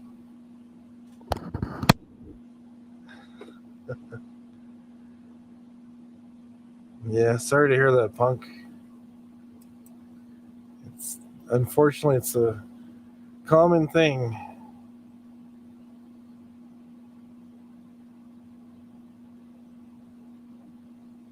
Sorry to hear that, Jackie.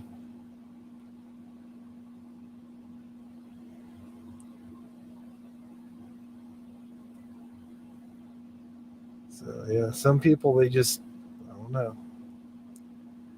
You just don't get it.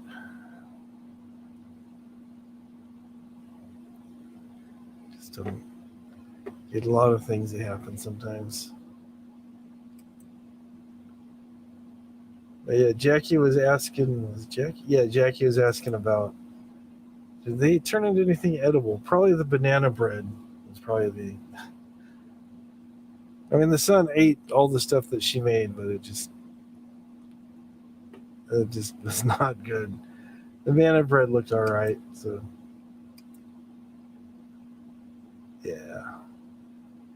My dad, instead of leaving, he decided to stay around. He was poster child for narcissism, as a lot of people are. Just he was pretty abusive, so it would have been easier if he left. Honestly. So yeah, sorry, Jackie.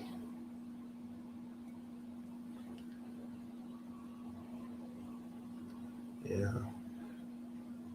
So, but in some ways, helping raise my my brother and sister, because they're my half brother and my half sister, but helping to step in and raise them, and when my dad wouldn't, really helped me prepare for when my son came around. We got married, we were real young, and we got married. I was 18.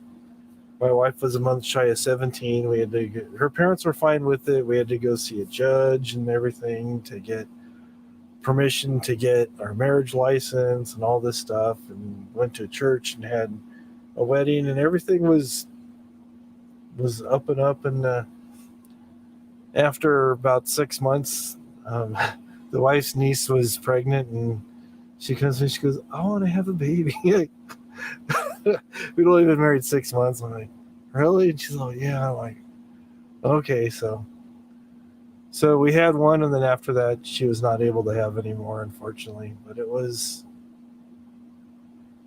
good. But having that experience helped me, because she's like, I don't know what to do. It's like, I got this. I can look back and some of the stuff that I learned from having just experience from my brother and sister. I was able to do that, and together we worked on things and had a good kid. Yeah. My father-in-law was awesome. I miss him every day. He was a great guy. His wife, as she got older, started having a lot of health issues, and just seeing the care that he had for his wife really taught me a lot. When Jen started having some issues and stuff, I learned. I also love my father-in-law. Awesome. So it worked out fine. He was just Californian. Again with the Californian. The pain. The part about my father-in-law is my wife. She still doesn't know. It's been, I don't know, 20 years or something like that. I do sneak a bottle of vodka, a small one, here and there, and we have a shot together. And God forbid if she found out, I'll be dead. Yeah. It's like some people like their in-laws. It's like, oh no, I don't know, I've met a lot of people. It's just like they go, okay, I'm not supposed. It's like a mindset where I'm not supposed to like my in-laws, so I'm gonna be a dick to them. No, never had that problem. I've known a lot of people that's just like, they haven't like verbalized that, but you can just see it through their actions, and you're just like, well, why are you slitting your own throat just trying to be whatever you think you're trying to be? It's just like, my mother-in-law, I had one problem with her. It's like every time I see her, did you eat today? Did you eat today? No, What'd you eat? What did you eat? What? You gotta eat food. You gotta eat. I'm like, what the fuck, man? I mean, the first 5, 6 years, I was pushing 180 pounds, and I'm like, what am I doing, man? I don't need to eat. Yeah. Yeah.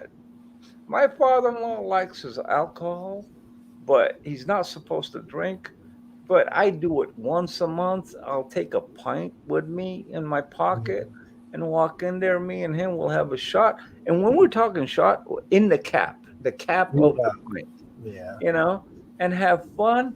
And he won't let me go. It's like stay. All right. Yeah, he enjoys your company. That's a Yeah, good guy. Just a pure-hearted person. Yeah. My wife? No. I would trade her in right now. Listen, she's 49, 50, almost 50. I will take 100-year-old woman to trade her in instead of 225s. Yeah, 225s get you in a lot of trouble. So. No, don't want them. I'll take 100-year-old one. Yeah. But she's great. I bitch and moan and talk shit all the time, and she knows it's our airflow. Oh yeah. Or at least Without me, I love this part. Without me, what are you gonna do? Probably find a girlfriend. I don't know. Without me, you're not gonna be anybody. Okay, I'm the one who makes the money. I am the one who busts my ass. But without me, okay, all right, princess. That's it. I just gotta let it go at that. All right, Punk. You have a good day. Enjoy the farmers market. Have fun, Punk. Get yourself some fish. Farmers market. Which one is he going to? Because we have one in Studio City. They do it on Sunday. I don't know if they still do it, but farmers market. They do the outside thing. You remember those? Yeah. Yeah, I don't. Do they still do it? I think they're still doing it now. I think everything's kind of starting to open back up, and they're doing outdoor markets where you can get your vegetables. Because right now, as far as the media news, KNX 1070 and so forth, so on, California is on lockdown. Not lockdown, but meaning the COVID's kicked in pretty hard. Oh, hey, thank you for that. Your friend Anun is in here. Anun? Yeah, he just showed up right now. Hey, buddy, how you doing? I'm sorry, I'm on the other thing. Hi, Anunnaki, how you doing? Good friend of mine. He's a good guy. It's been a while. How you been? Where has he been? He introduced me to another chat that I used to go, but I stopped going over there. But I'm glad to see him here. Yeah, it's just now. You want a brainiac? That's him. Mm-hmm. Dude, I learned so much from Anunnaki as far as knowledge, history, and profession. It's beyond fucking imagination.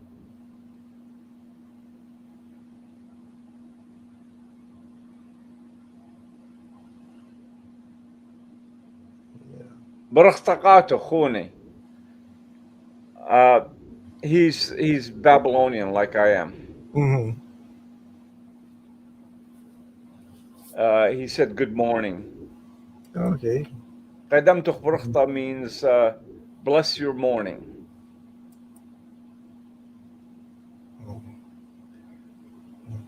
Bless his morning too. He's on the East Coast, right? He's in God, I forgot. Not Minnesota, Mississippi, not Mississippi. Tennessee. He's in Tennessee. Okay. He's in Tennessee, and he loves it there. It sounds pretty nice. A lot of people have left here, and they seem to like where they ended up a lot better. So yeah, he says Tennessee. So yeah, he's in Tennessee. He loves it there. Most of these Syrians, they're either in Chicago or in California and Arizona. Arizona has become a new trend for Assyrians for the past 20 years. It's Oh, like really? a new thing, you know. But most of them, do you know the city called Torlock? Yeah, yeah. Okay. I'm familiar with where it is. Yeah. Assyrians in California started in Torlock and they developed back to San Jose and LA, and the rest are all in Chicago. Uh, the only person I know in Tennessee that's Assyrian is Anunnaki. There's some in Florida, but the Floridan Assyrians, I've met them. I don't know how to say. They have a different mentality, different style of life, different outlook. You know, they're like they almost talk Assyrian like Puerto Rican or Cuban. You know, the dialogue. It's You just pick up a scary. lot of the influence. Yeah. Right. Yeah, Jackie was asking, who's on air? I go, oh, that's JoJo. So she's saying, nice to meet you. Hi, nice to meet you. Anunnaki, grab the mic. Come on. He's saying they're not real Assyrians. They're the wannabe Assyrians. Who? The ones you were talking about, the ones in Florida. Yeah, yeah. No, he's right. He's right. He's right. And then I met the Anunnaki. I met Shamasha. Okay, Shamasha is in Assyrian, not a priest, but I guess one step below a priest. And they're using the church as a cash flow machine. You know, it's like donations. They're driving Jaguars, BMWs, and they're like, it's fucking ridiculous. In Florida. So Sugar Lollies is asking if you're ashamed of Elbow, who also confesses to be Assyrian. Absolutely not human. I'm just going to say that. Not human. No. He's not human. No. That guy is not he's Assyrian by blood. But see, here's how it works with Assyrians. And Anunnaki is probably going to kick in and give us a feedback on this. Assyrians, you got Assyrians, and then you got the Shargawi Assyrians, which is the low line, you know, the bottom of the barrel. The Shargawi Assyrians, they don't like to be educated. They don't like school. They live like their parents lived, okay? But hand to mouth, and that's it. They will never succeed and go anywhere. And that's what Elbow is. Live in Phoenix. Didn't know there's, a lot of Assyrians live in Phoenix. A lot. The Glendale area, the Glendale Assyrian area, not in Scottsdale, but Glendale, Avalon, there's a lot of Assyrians. Sunrise, there's a lot of Assyrians.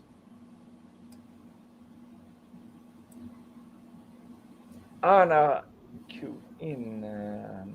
Bring it back up so you can see it better.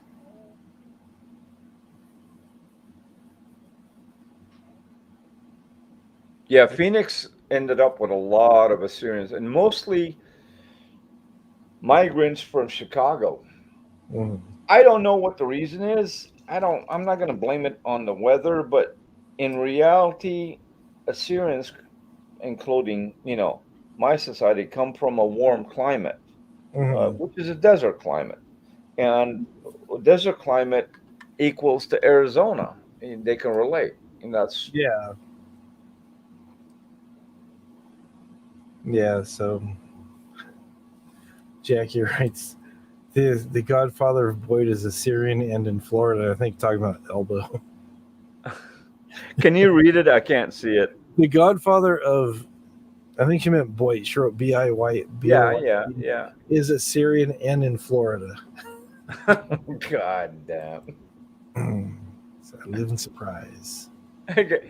You know, who was it that Brad Silverdog? If I'm remembering correctly, Brad Silverdog made this video parody of him talking about how great Chicago is, beautiful, the best city, best state in the country, and this and that. And then 30 seconds later, this is a fucked up place, man. Look at all these potholes. Look at all this shit. Look at all these crooks. Look at this fucking run downtown. It was fucking hilarious. Yeah, it was just. I don't get it. It's like just now. That If guy you, Brad Silverdog is just basically like you. I mean, he picks the points and makes parodies out of him, which really are funny. yeah, yeah, he just kind of made it too easy, just complaining about everything all the time. You know, everything he ate was the best thing he ever tasted. Then this was the worst thing. He wouldn't even feed it to a dog. It was just True, but on what Elbows thing, I feel bad for him just as a human. You know, yeah. if he only accepts the fact that you need help, you'd be surprised how much help you can get. But once you get fat, when I say fat, I'm talking about $1,000 in your pocket. All of a sudden, you start talking shit. This is where you lose all the help that you actually really need down the line. Yeah, he burned a lot of bridges, and the people that wanted to help him, he just took advantage of, and then they're just like, nope, never again. Yeah. Give Anunnaki a link, please. I haven't talked to him in a long time.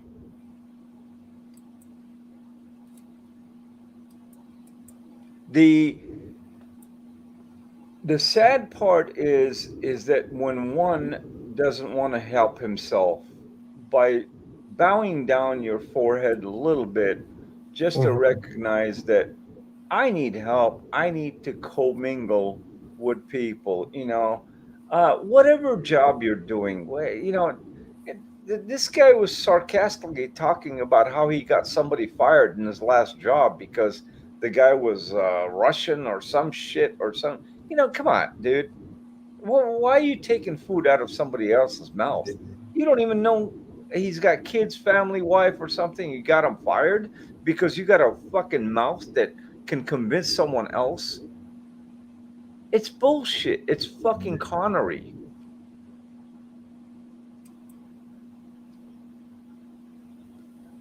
Is anyone in here? OG Boy. JoJo's been around here a long time. So I don't know if OG. What does OG Boyd mean? You're one of the original people from whenever Boyd started, whenever that was. I have no idea.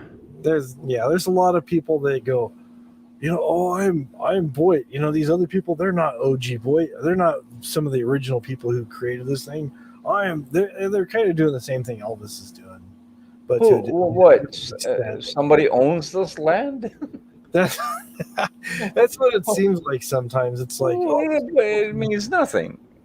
Yeah, it's just like, for me, it's just a title on a particular community, and it's just like, we're just a bunch of friends talking, shooting the shit. That's it.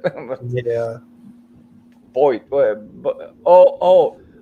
I remember what Boyd means. Bottom of YouTube. Bottom of YouTube, yeah.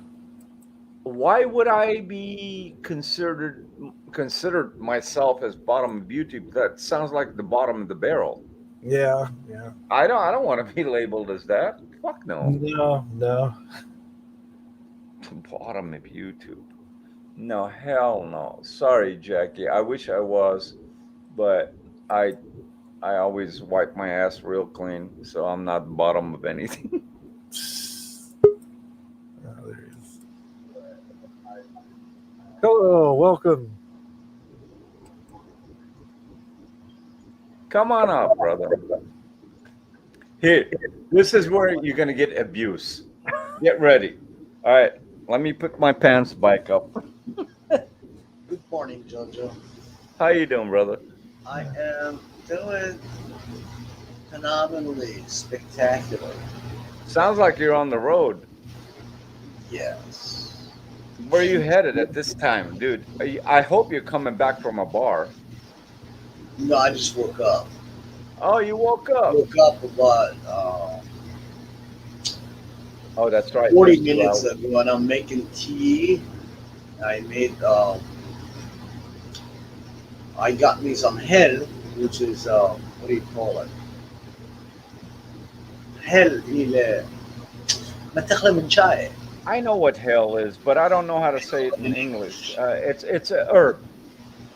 Yeah. It's Earl herb. Grey. It's My apologies. We speak different languages. It's hard to keep not up. like saffron, but it's a herb. It's hail. Hail is like it gives Earl you Grey. Yeah, Earl Grey is every Good morning, Assyrian drinks herb. Frog. You look awesome. Cuter than your wife, though. Uh-oh, I'm gonna make her smack me with those flying slippers, I guess. Good morning, everybody in the chat. Good morning. Good morning. Jojo, you speaking of Assyrians, we are a dead breed, my friend. I There's know. very few of us left, I know. and the rest are all Assyrians wannabe. They're not really. I mean, if you can't speak your language, don't claim you are somebody Right. that you are not. The sad when I part, was go ahead. sad part of our people is wherever they go, they're infected. They're diseased. And the sad part of them is they go to a country, let's say they come to the United States, correct? So you go to the United States, and the first thing, what are you supposed to do is you have to learn about that country. Culture. You're entering a new house, and you're entering into a new family and a new way of life. They have their own rules, they have their own laws, they have their own way of life. And Right. instead of assimilating and adapting to it and understanding it, no. They go and they find where is the trash at, like the dumpster, and then dive in. Right. Right. That's what they do. But Any country they go. I will tell you two places I've been in the world that I've seen that community. I'm sorry, Hop. We're if you don't mind us talking about this topic. That's fine. Yeah. There's two places I've been in the world, and one was Australia, Sydney, and the other one was Sweden. And the communities there, in comparison to United States, as far as the Syrian communities, you cannot compare. They are so tight in Sydney and in Sweden. Now, Sweden, the difference between Sweden is pure life. Okay, the Assyrians have all jobs, homes, and this and that. The difference in Sydney when I got there, they have gangs, Assyrian gangs. I mean, when I say gangs, tattoos from the neck to the arm, and like the culture clash. Like, how could you be Assyrian with all these tattoos and claiming gang things and stuff like that? And then you come back to LA, you kind of actually relax because you say, hey, the Assyrians are on their own, over here. So it's the society that dictates how the Assyrians are going to be because of the lack of weakness at one point or another, instead of being together and holding on together.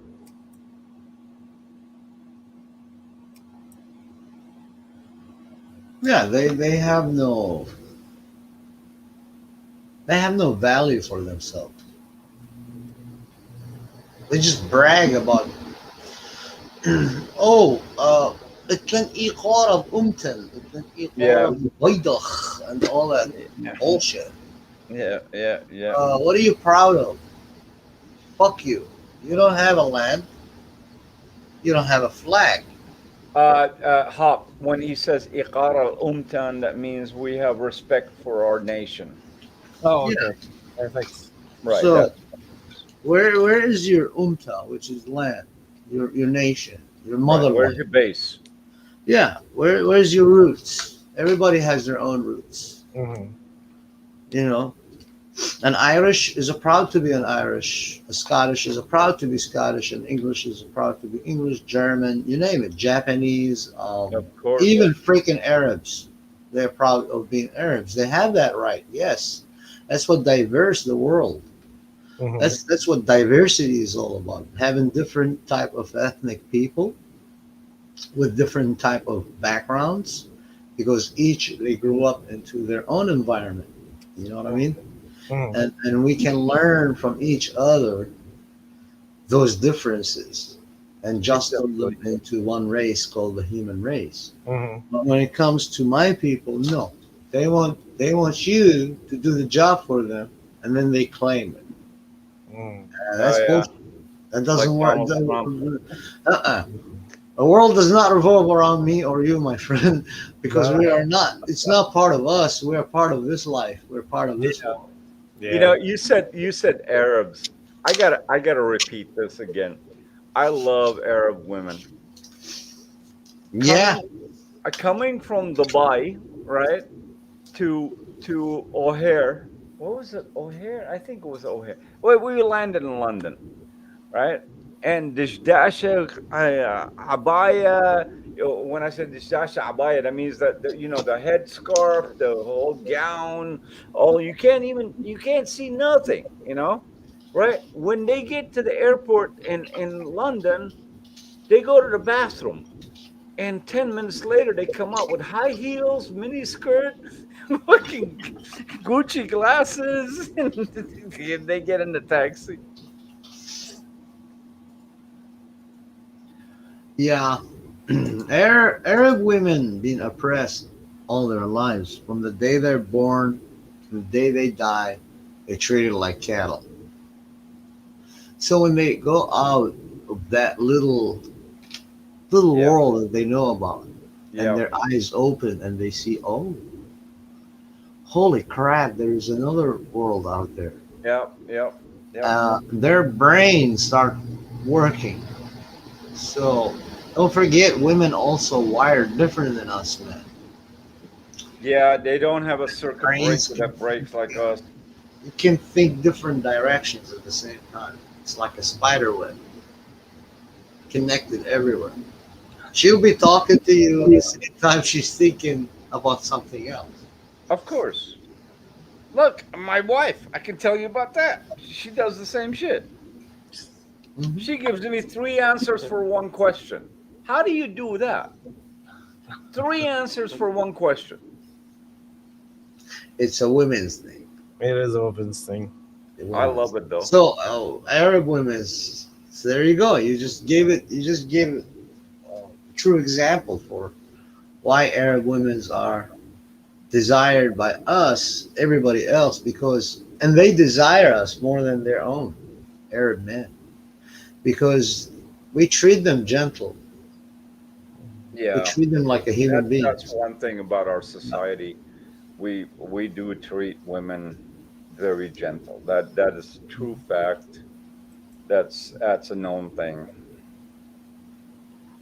Well, yeah, where we come from as an Assyrian, and I read my history, where women were queens, they were judges, they were teachers, they were bishops at the king's thrones, giving him advices. They were priestesses, like in Hiduranna, the daughter of King Sargon of Akkad. Yeah. She was taken by the gods, by the way. She doesn't have a grave here. The Anunnaki took her with them. That's how much they loved her, because she taught us how to be very gentle on how to use your mind as a thinking tool. That's Well, for I sure. mean, it comes from common sense as far as growing up, as you learned from your family, as your mother and father raised you, that treat Well, your wife as your sister, as your mother, you know? yeah, she taught that family extends beyond mother and father, actually. Right. Like, if you grow up together, it doesn't matter who he is or who she is. If you grow up together, you know, we have a rule in our culture, and as in Assyrians, that which suckles from the same tip, they are brothers or sisters or brother and sister. You know that, right? Right, right, of course. So, not a lot of people have that deep culture in them or deep family bonding. That's because we were oppressed. We were See, oppressed by we all were others. talking about this earlier, me and Hoprog, about taking people in and taking care of them and getting them on their feet as family growing up, from childhood, Yes. and the reason is that because we lack family, friends, and culture. That's why we want to generate our culture into graduating into a better style of life in order to generate more people as us. That's why we used to take care of each other. Well, It's that's the no different. problem, Jojo. You can't expect people to become like you, or I can't expect them to be like me. Right. That's not good. You have to let them be. If you love somebody, if you really love somebody, really from the bottom of the bottom of your heart, you let them be. You never tell them what to do. You're always gonna watch what not to do. Right. See, that's the difference between being human and animal kingdom. Because all animals follow each other and they do whatever. Tena chero beshla. This is Yeah, a yeah, very old proverb. yeah, It yeah. means a fig looks at the fig and that's how it ripes. So whichever fig is ripening, the other fig looks at it and copies itself to ripe like it. That's very true. So that's animal kingdom right there. That's nature. Yeah. But we're not we can't allow ourselves to be part of something But yet insignificant. again, you got to remember that I have to give a lot of credit not only for the Assyrians, but many, many other cultures that migrate and try to get away from their own society and integrate in a new society and become, decent people. You got to give them a credit, and including Assyrians. I'm just going to include them in there, and not all are bad, not all are good, but most of them have made it to where they're part of society that are doing something right or not wrong. Mm. Yes, you can say that. I don't see it that way I because see it like this. Let me ask you this. Okay. If you right now said, Anun, you got to go to China. That's it. Job, whatever, right? there, By yourself. there. Hard task, right? But if it was me and you going to China together, one can lean on the other. You know what I mean? We can make it over there. This is how the evolution of migration. That's what I'm getting to. That is true. On a base of going in a new place where you have absolutely no knowledge of. Right. That is true. You're gonna need each other. You're gonna need actually more than two. You're gonna need. I'm just saying two to start with. Yeah, but you can do that. Actually, that is absolutely true because in the Smithsonian uh, museum right now, there's a copper text. It's Assyrian written and cuneiform, And it was taken from the Chief engravement. Joseph. Chief Joseph of Navajo. No, they're not Navajo. I forgot which tribe it is. It's from the west coast of America, I don't know. and it's a trade. It's a trade text talking about an Assyrian merchant guy came with his, colleagues and met with the ancestors of Chief Joseph, like thousands of years ago, and traded with them for gold and silver, with sheep and stuff like that. And it's in the Smithsonian Museum right now. Why, the what was the earlier language before Aramaic? Aramaic? Yeah, Aramaic. It was a cuneiform, and Yeah. it was called Tash'idu. Yeah, well, Aramaic was all stone graved. You know that, right? No, The whole dialogue, the encyclopedia or the whatever it was that they wrote all their alphabet was engraved in stone. That's at the not the Smithsonian where the Iraqi caves they bombed and blew up and lost all the artifacts. oh, it looks like nails. Yes, That's not Aramaic. I thought it was Aramaic. No, that's not Aramaic. Aramaic has 23 letters in it. Letter word. Alabid, Gamal, Dawat, Yeah, that's Aramaic. That's not engraved on Kaf, stones. Lam, Zet. Yeah, That's not engraved on stones. No. I thought it was. But It's Alabid, not. Gamal, Dalat. I apologize, and I'm sorry to disappoint you. That's not. Yeah, I thought That is called the Ush language. The Ush means the upper heavenly writing language. Right. According to our ancestors, that is. It's called Tash'ido. That's the Akkadian and Assyrian. Wait, can you educate me on something? I got two questions. Where did Telkefi come from? Where did what? Telkefi. Tilkepi? And then there's another one besides Telkefi. Not Amishli. Telkefi and what else? There's another, Aramaic language that's mixed with Arabic. Are you talking about telescope? No. Zachon? A lot of them are in San Diego. Zachonai? La. Telkefi is one. Yeah. I'm going to remember the name. Anyway, I don't know where Telkefi came from. It was a mix between Arabic and Assyrian.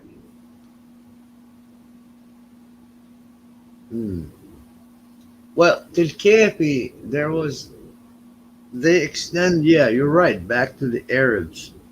And Right. they were from the Chaldees of Babylon. Chaldean, you just named it. Telkefis and Chaldeans, those two. Yeah. The Chaldeans. Tilkepi are mixed with the Assyrians. The Chaldeans, they were originally from Babylonians, the Elamite. Right. Elamite invaded Babylon. Babel was a place, was forbidden for humans to enter it. A small town. That's basically what Yeah, it was just a place, and it had one temple in it, and that temple was used by the gods only. There was no humans supposed to be around. Correct. And it was surrounded by 12 gates, and each gate there was 2 guards. They were known as Shar and Shargis. How far was Babylon from Nahrain? Is about 200 miles south. Oh wow, long ways. Okay, I didn't know that. From Ashur, right? Yeah. Yeah, because our capital used to be Ashur. Ashur means king of the waters. Yep. That's where the gushing waters come from. Yep. Even in the Bible, it's written one of those rivers splits and goes through land of Assyria, which was Tigris. Tigris. Yeah. Yeah. So Ashur The word Ashur is very ancient, and it means Lord of Waters. See, real quick, I just want to tell you, Dave, uh, these are things my mother used to teach me growing up, but as a child, you have no interest in none of this stuff. You know what I mean? Like, well, whatever. She's just talking. And now it's like a mind refresher, education shotgun type thing Oh, yeah. that I'm learning of some of the things that I didn't even know. Your Anunnaki's bringing some points that my mother used to teach me, and I didn't. I was a kid. I didn't pay attention, but Yeah. now I'm learning more. Yeah, it's kind of how it is when you become an adult and you want to. I want to, yeah. Where did I come from? What You where? want to belong to where you're at. Yeah, you have that right, but you can't. The problem with our people, they deny everybody else their right. They just want everything for themselves. That's wrong. Yeah, that is wrong. That is absolutely wrong, unacceptable. That's why I wash my hands from them. You're my only Assyrian friend I can say safely that I can trust and talk to and chat with. The rest, Are you serious? I'm There's very. no other Assyrian people online? There are, but they're clustered in their own little bubbles. Oh, They I live- didn't know that. You're the only Assyrian I know online. Period. Yeah. Yeah, that's it. I don't know anybody else. I've never met any other Assyrian. No, you don't meet them here. I met one on YouTube. He was bashing the Israelites and the Jews, and I was like, "Why are you bashing people? He's angry about These us are all. nice people. There are good people and evil people all around the world. Every nation, every culture, every ethnicity. I They can't have good tolerate people that and kind bad of people. You mentality. can't judge them." So he was like, "You're not even Assyrian. I bet you are Jew." And I'm like, "What if I am?" It doesn't. We were the original Jews. Do you understand? Try to sing that in their little brains, man. Their brain. We were the original Jews. It doesn't Now matter the how question you could is, flip it. the question is, Joe, is where did he pick that from? That mentality. That my mentality? No. Oh, The oh, Assyrian that the guy you're talking the Jew about. Yeah. bashing, so-called Assyrian, and that reflects a bad deed on us as No, there's no humans. reason to bash anybody's religion, mentality, society, No, he was community. bashing them for who they are, and I'm like, I asked him if you're Assyrian. He said, yes, I am. I said, okay, then what does Ashur means? The word Ashur. Every society's got the bitter ones, I mean, the last thing they want to do, they can't be heard by their own community or their own family or their own friends. They got to come on YouTube or online and blabber their bullshit so someone can hear them. That's the type of guy you met. That was the other one, and then he deleted his posts and channel and video. Yeah, that's what you met. This is like a fly on your shoe. You take that thing smacker and smack it and get rid of it. That's it. Are Assyrian people Christian, Muslim? They are majority Christians. I am not. I am not a Muslim or Christian or Jewish. I follow my ancestors since I was 12 years old. I follow the it's called the Anuna faith. By the way, Jackie, real quick, I'm Assyrian Hindu. All right. I got a dot on my forehead. You are Assyrian Hindu. Yeah, I put the dot just now, just to prove it. Oh, the dot. Is that dot turn you off and on or something? I'm sorry. I had to throw that out. And then if you touch me when I'm sleeping, it's an alarm. I'll be right back. My tea is ready. It is the eye of Gandhi, my friend. I am Punjab.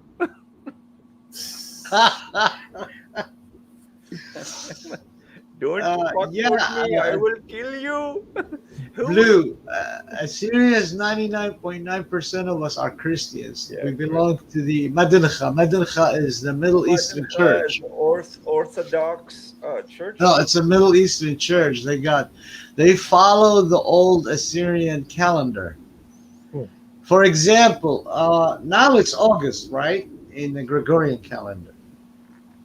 Right. You know why they did that, so they can fucking. No, pay it's their bills July, later. end of July. I'm sorry. Yeah, tomorrow will be August 1st. Yeah. So in our calendar, go 4 months back. So in our calendar is going to be April. Oh, okay.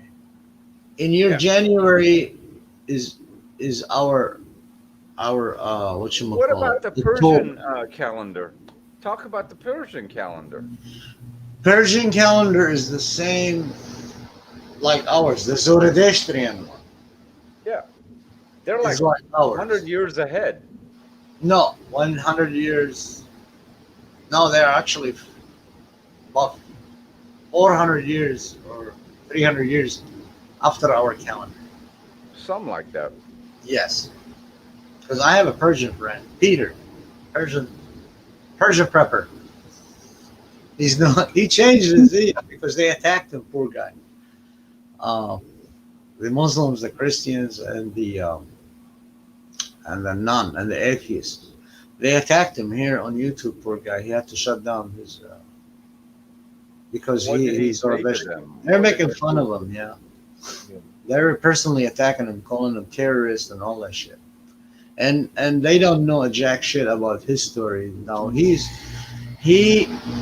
lost his mom and dad when they escaped Iran when the Islamic Revolution came in 79. 79, yeah. They had to flee. Yeah, they had to flee because their heads were wanted. Because he's Zoroastrian. He's not a Muslim. And his mom and dad died in Germany. They couldn't make it. So he became an orphan in Germany. And he was adapted and abused there too, physically. Verbally mainly. And as he grew older, he heard about America as a republic country where you can be yourself. So he worked so hard, poor guy. And he made it finally to America. And he came to America and he married an American woman. And he settled with her. He lives in Texas now.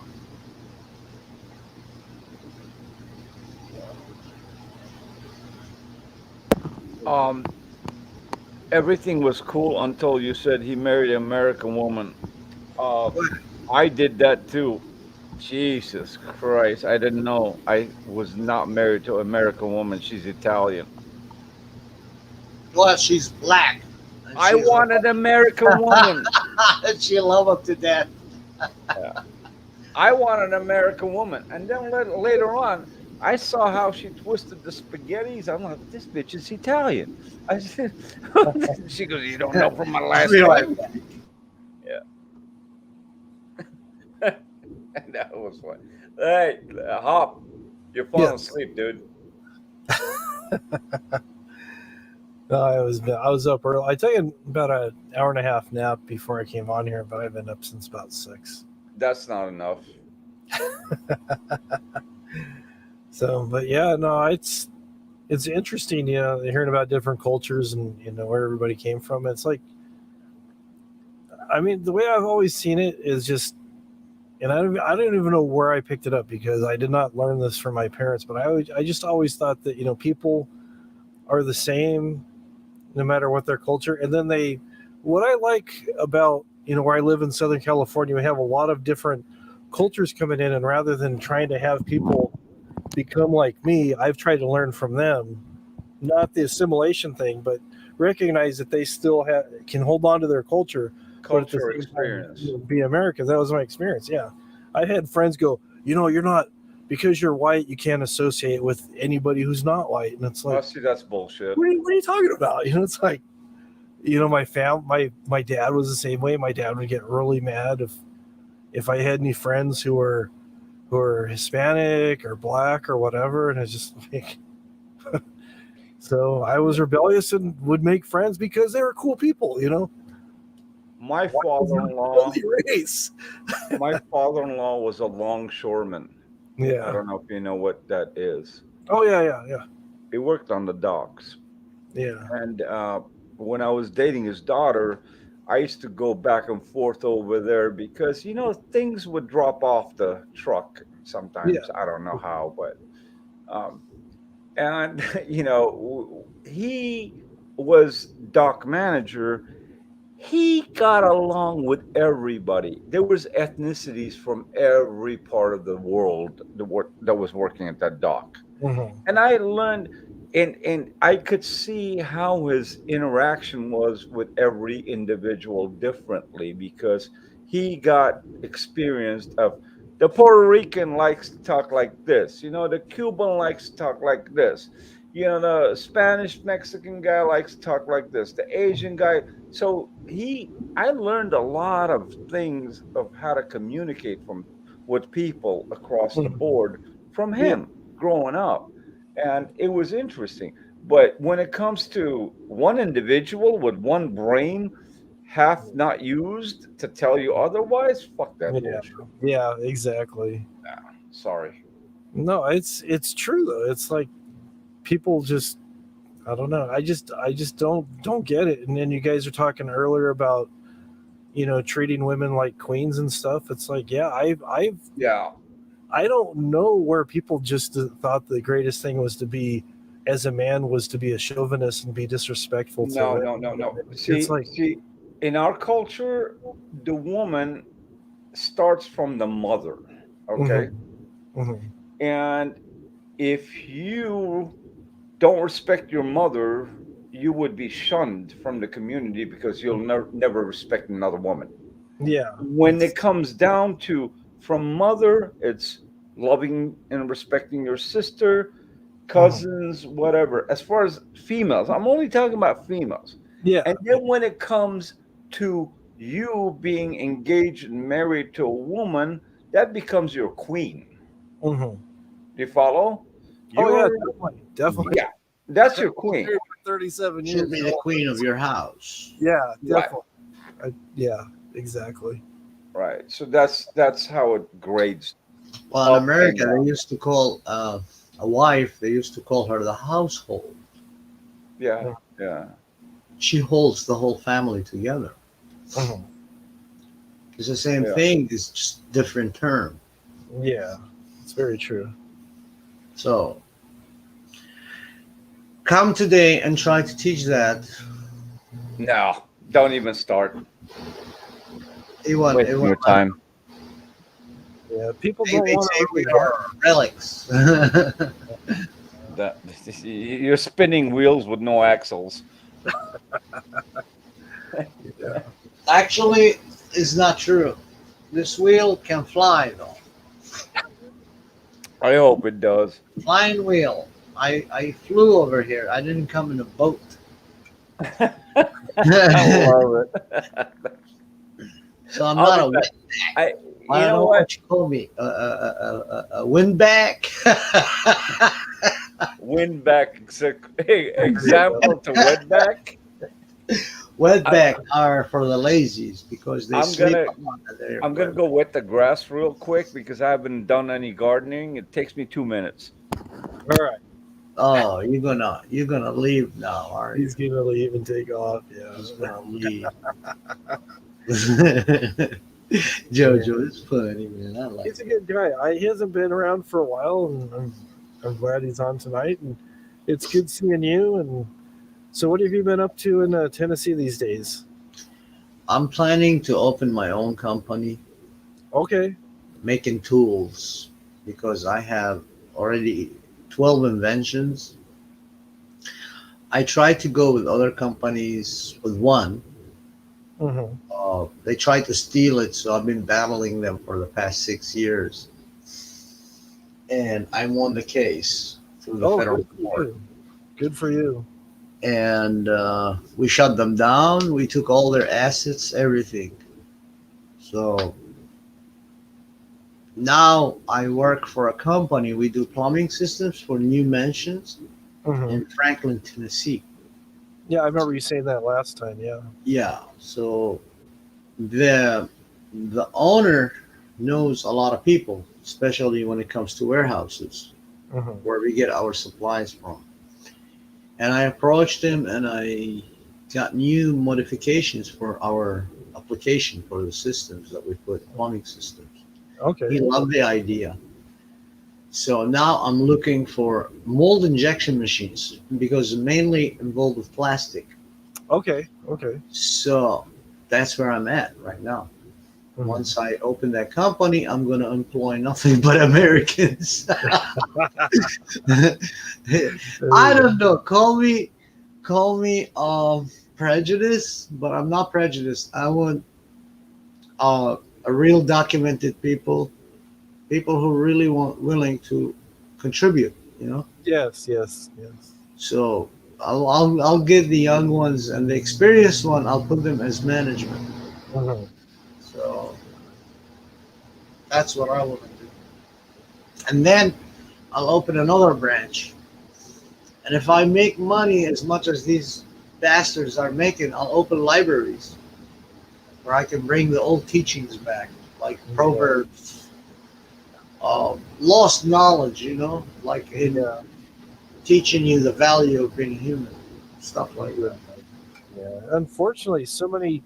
It's what I've run into personally is I've run into a lot of people who are proud to be non-readers. They don't want to learn anything, and they think history belongs in the past. They're not willing to learn from either their past mistakes or the past mistakes from others. And as the saying goes, those who do not learn from history are bound to repeat the mistakes. Yeah, because a house without a footing can't stand. Exactly. If you don't have history, you have no future. Exactly. And it's like I've tried talking to people before, and it's just like they'll ask a question. Like, for example, there's a guy that I work with, and he was asking about 4th of July, and he goes, "What's it?" And he lived in this country. He's an American. He was born in this country. And he's like, "Oh, 4th of July," and I go, "Well, you know what we're celebrating, right?" And he goes, "Fireworks?" No, it's like, no, it's our independence. I said we fought for our independence. That's why it's called Independence Day. He's like, "Oh." I go, "You know where we got our independence from?" He goes, "Spain, because they used to be in California and other places." I go, "Not exactly." I gave him about a 5-minute history lesson about the colonies and stuff. He goes, "It's really boring. I don't need to know any of that history." Independence from dictatorships. Yeah. Independence from what I call the human fuckery. Yeah. That's what I call dictatorships. All forms, all types. Yeah. It was a dictatorship. Yeah, exactly. And it's just like, he's like, "No, I don't want to know about it." And then he'll ask, like, Pearl Harbor Day. Why are people talking about Pearl Harbor? I said it was a very important event that happened in World War II. And the boss heard us talking and stuff. He goes, "I'll take you out to lunch and this and that if you can tell me who we were fighting against." And we said, what exactly happened on Pearl Harbor Day? And the guy's like, "I have no idea."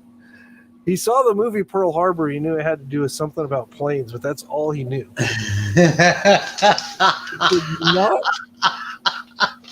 You serious? I am as serious as a heart attack. I am dead serious. He just knew it had to do something with planes and people shooting at each other. He just thought it was like some action flick. I go, "No, that was a very important event that happened in history that pretty much got us into World War II. There was some other things going on, but that was really the kind of thing that kicked everything off for us entering into World War II, because we were allowing the other people to fight, and we're just kind of like holding back. We didn't want to get involved."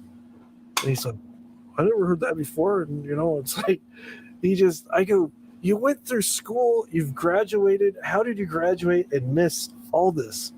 He goes, "Well, I just got good answers on the test." I'm like, "Okay, whatever, dude, whatever." Oh man, but just like I keep running into more and more people that are like that, and people don't know It's sad, isn't it? They don't know basic geography. Like if I asked this guy if he could find Tennessee on a map, if he read where the states were after about 10 or 15 minutes, he could probably find it. We came into the possession where I work. We got some mail it came from somebody, and there was a map of the United States. None of the states were lettered, so I dumped them out, and I asked him to Was put it a colored map? It was a color. It was a map, little foam pieces of the states in various colors, and I asked him to put it together. It took him 20 minutes, and then he asked for help. I mean, he's doing things like he knew where Texas was, he knew where California was Torturing this guy. and that's it. That's all he knew. He tried putting South Carolina on top of Texas, and I go, the states all line up together. Delaware. I mean, it's just like Rhode Island. Well, he was serious. He goes, "Oh, I heard about Rhode Island. My friends going there. Do you need a passport to visit?" And we're like, "No." He goes, it's a state. It's one of the continental United States. It is a state on the East Coast. You do not need a passport. He goes, Oh, they don't even know what continental United States is. I love it when your buddy Trump went to Puerto Rico and said he met the Puerto Rican president. What the fuck? He looked into America. At first, well, my colleagues I was working with this company said, "Where are you from, Anakin?" I said, "I'm from Iraq." "Oh, you're from Iraq?" I said, No, that's not how you said it. He said, "What do you mean?" I said, "It's Iraq." Iraq. Iraq. And I flexed my muscle, and they were like, "Oh, okay." You know what I love about Iraq is that little Bush actually did a vendetta for his dad to go and conquer Iraq. Iraq had nothing to do with the 9/11. Absolutely fucking nothing. Yeah.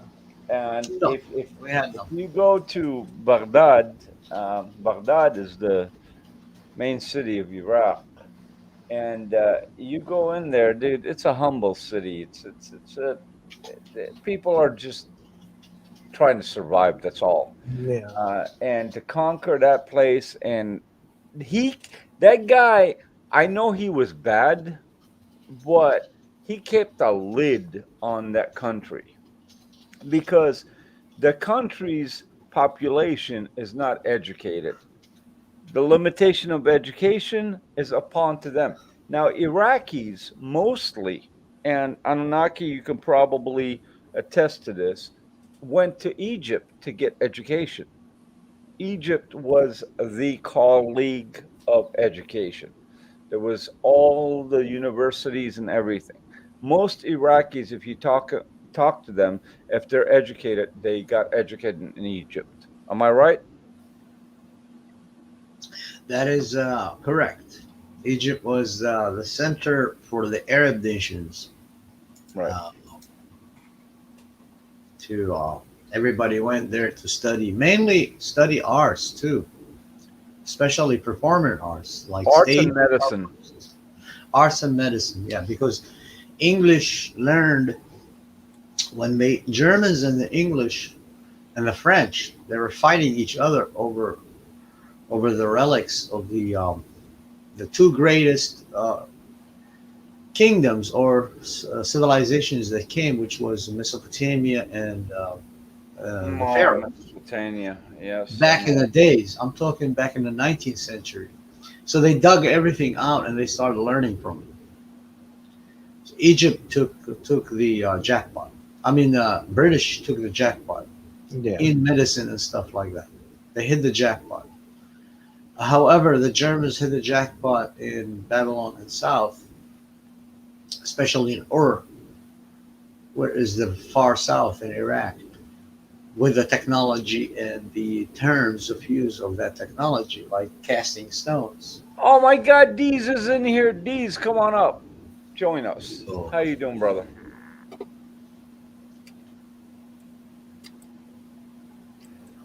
But Mesopotamia Was a super empire. So was Egypt. Correct. There are two super ancient empires. They're fighting each other all the time. Correct. Not necessarily with wars. No, not directly, but in conjoinment. Well, I have to go because I got things to do. All right, have fun. All right. So I'll talk to you later. Thank you for having me. See, I told you he's going to come fuck with us and leave us. Yeah, he's got stuff to do. So. When you ask the questions, I'm giving you the answers to it. I know. To the best of my knowledge. In That's reality, according to the history, by the way, according to the documented history between both civilizations. They were rivals because Egypt wanted Tunisia. Tunisia didn't have an army. They were just the masters of the oceans. Yeah. They had ships with steams, believe it or not. They don't teach you that anymore, like IHOP Prague was saying. Kids these days are brainwashed. Yeah. To the point where it's very sad. It really is. It angers me too. Yeah, it does. It just I laugh about it, but I'm just like, it's children stupidity is what I like to refer to. It is. I have so far succeeded. I had 13 students. Now I have the 14th. He's a Cherokee American here in Tennessee. He's a child. He's 8 years old. And I know his family, and I know his grandmother, his uncle. Mainly, I met his uncle. And then I met his grandmother, his father, his mother, and everybody. And now I know the whole family. And this kid, I got to tell you, his name is Knox. This kid is super talented. When people talk about American Indians or Native Americans being like dull or stupid or savages, I tell you, you gotta go. I tell them, you gotta go and see who they are first, and then come and tell me they are savages. I've been in native lands many times, and the hospitality they give you, the culture they have, the humanity, it's always completely different than being negative. Not at all. Good to see you, Deez. They are not who are being painted of who they are. Everyone. Hey, welcome. Good to see you. Naki. Hey, Jojo. Up, Prague. Hey, buddy. How you doing? Doing pretty good. Oh. I almost married a native Indian. You should have. I almost did. And until I got arrested by my current wife. So that's a long story. Oh boy. Did you love that Native American? She was. You know what? It was one of those. No, that's not a question I ask you about her. I'm asking about you. I'm not asking about her. No. Did you fall in love with her?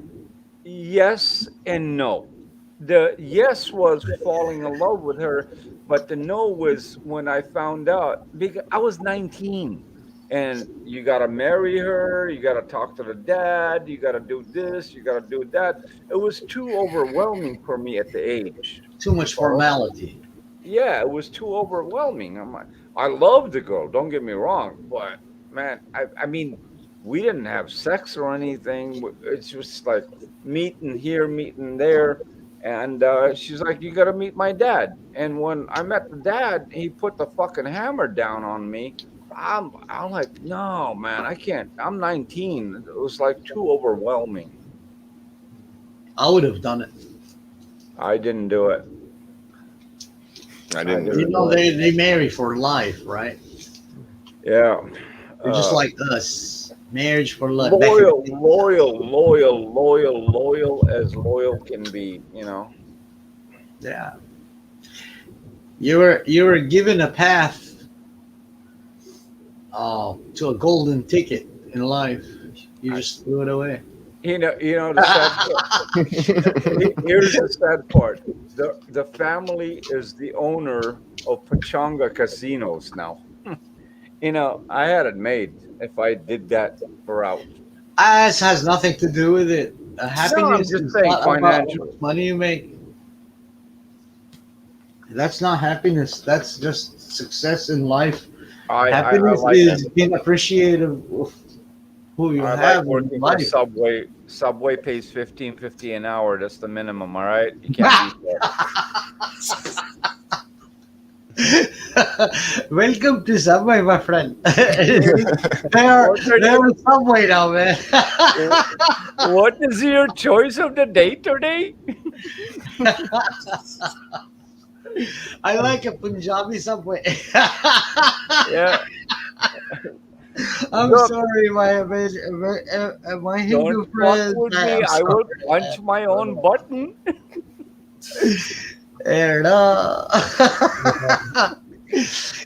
Yeah, when my people speak and they want to emphasize on something, right? So we say they pull it.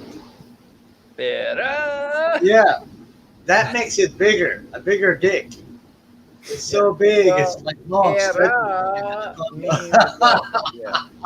And if they make it like short, like say that means it's like okay, now I know something. But wait. How about Erchmara? That means donkey stick. Is actually bigger than Erasusa.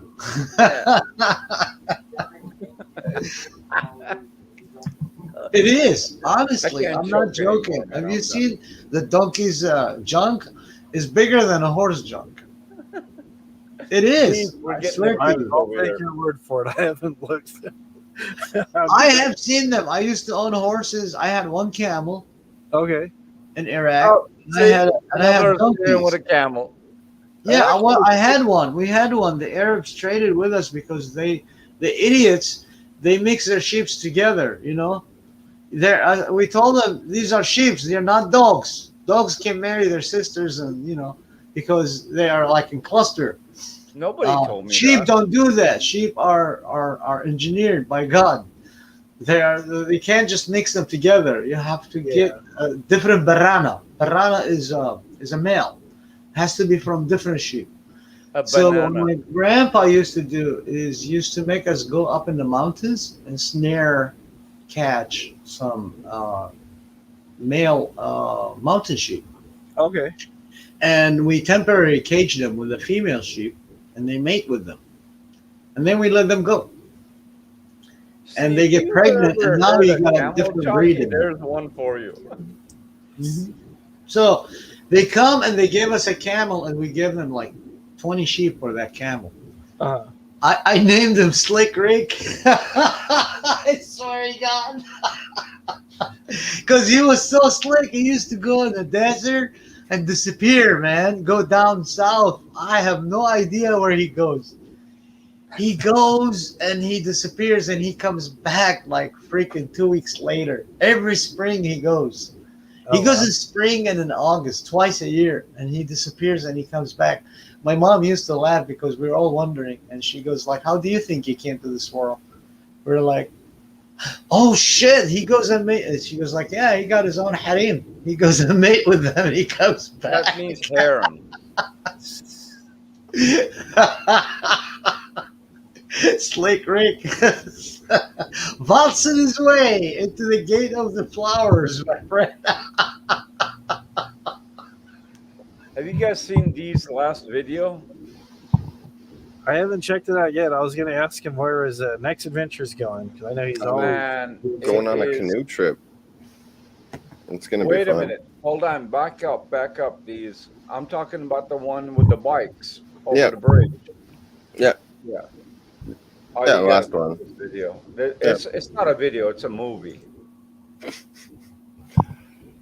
My buddy actually, he just bought a GoPro, so we're gonna have a lot better footage too, because it's gonna be 2 cameras well now. edited, actually done really well. You're not watching a YouTube video, you're watching a movie basically. Thanks, Jojo. No, it's not. No thanks. It's reality. That's what you did. That's what I'm working towards. I'm trying to make it like somewhat very of a show. intriguing, and Hop, you will love this because I don't know what cameras. I'm not good with cameras. I'm not good with video things, stuff like that. But if you guys, Morning, everybody. We're Good just morning, on our way to head. if you guys can join together and trade information, because Hop Frog is into videos and stuff like that. I mean, he does a hell of a job on what he does, but it's more of a parody style. But Dee's style is more of a movie style. Yeah. If you guys can integrate those two together, man, you guys could have some magic done. It's been a fun summer.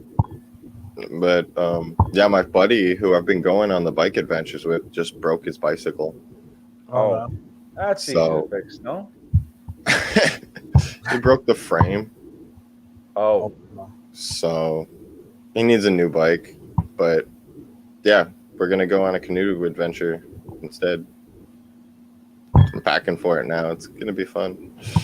We're supposed to go for like 8 or 9 days. Can you imagine Niagara Falls canoe going down? No. That would be barrels for that. Barrels for the falls. We're supposed to be doing the Spanish River, and it's white water enough. I'm not about to take a barrel down the falls. Hey, you know what? I remember those days. Back in the day, they used to do the barrel thing, and most people survived, didn't they?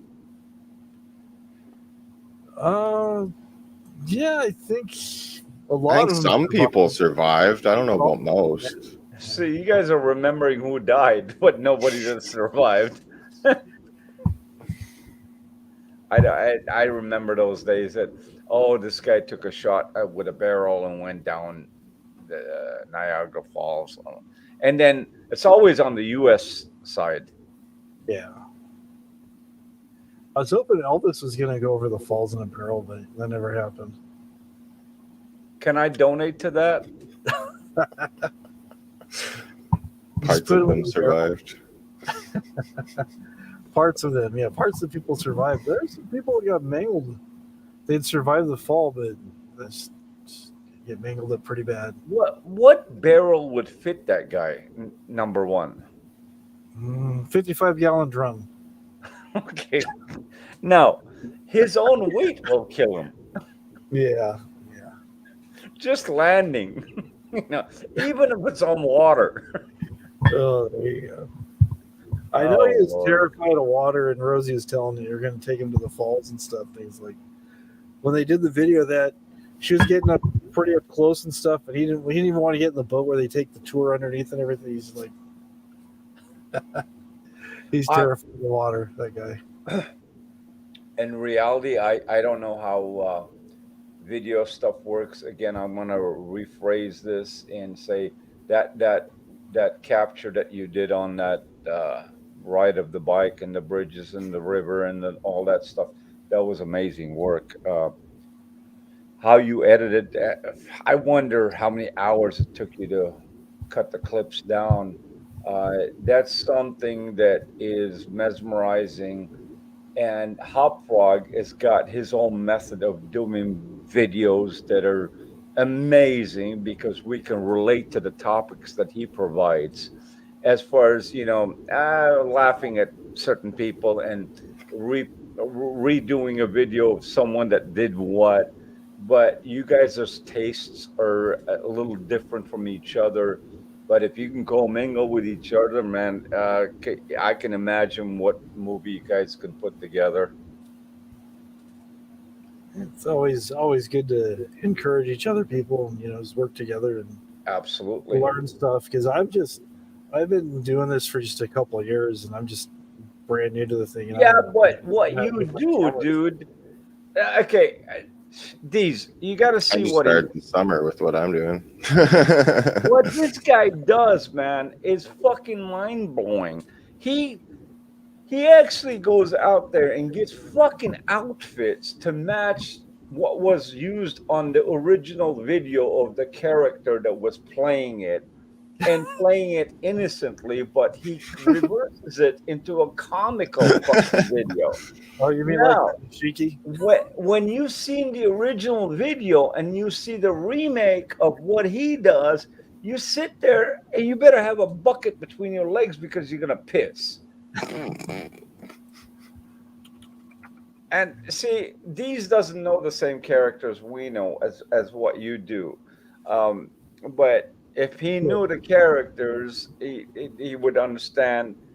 And when this backdrop shit, that's a new one for me. Like he's in Vegas right now at some shopping mall, Oh, right. Yeah. right. And then he takes the backdrop of the actual person that was doing the video and acts in front of the backdrop, and you're sitting over there looking as if you're in the same fucking dude. Where's the character? You know, the original one. He must be next door. You have to watch some of the videos to understand what. Yeah, I was just scrolling through them. I'll have to check it out. Oh my god! And especially wearing high heels, dude. I did that for Halloween one time. All right, I broke my ankle, flipping sideways with the high heels. I stole my mother's high heels for Halloween. I dressed up like I don't know, some drag queen or some shit. So I never did that. But you sitting on fucking high heels. This guy stood on fucking high heels, and I'm looking at the needle. It was a needle in the back. It was not a fucking like the big claw. You know, it was a fucking needle. I thought I was gonna break my neck on those things. You have no recollection, right? Nothing. I declare zero. Yeah. I plead the what? 6th, 7th, and 8th. Man, it's some hilarious shit. But you just got to remember. Nicole is busting us. JoJo and high heels. Yeah.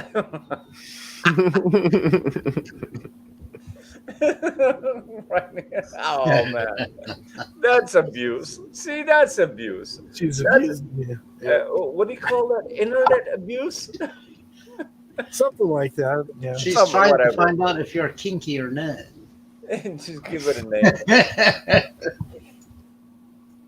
Oh man, that's too much. Fuck, I gotta have off. This is a token for you from all of us. Oh man. Oh, hey. All right. Anun, I had arak yesterday. Hate that shit. Arak is a ouzo. In English, it's called ouzo. Anun, how do you mix? What's the licorice liquor? Arak. Arak. Arak, yeah. Yeah, arak is made. In English they call it moonshine, and we Yeah. make it from apples usually. I don't know what's meant. You Apples or date. You Well, the put a date- quarter cup, and you put 3/4 of water. It turns white. No, you put the best one is half and half. Well, you got bigger It balls. turns than like I do. milk. It turns white. The Yeah, whole like color milk. changes. Good luck drinking that because you're going to be chasing your wife around the house the whole fucking day. Hmm. I'm not kidding you. Sometimes what's it wrong does, with you? Sometimes it puts you to sleep. Yeah. Depends what kind of day you had. What's wrong with you? Nothing. Come here. I haven't seen you for a month. You know, A month aired on. a month. You know. She's Don't you like, live in the same house? yeah. Yeah, exactly. Same house. I haven't seen her for It's a month. big house, JoJo. I got a decent sized house. And she's like, did you go to buy the smoke shop? Because I got a friend that owns a smoke shop. All right. So the smoke shop, I'm going to be speaking bluntly. I don't give a fuck who's listening. So the smoke shop has these bull pills. All right. These bull pills are basically like Viagra. All right. So I don't know this stuff. I've never took one before. So my buddy Art gives me one and says, try this shit. You might like it. I said, what is this? He goes, it's an energy pill. Well, it was not a fucking energy pill. That motherfucker was a dick hardener. So I took this thing and an hour later, I'm starting to look around.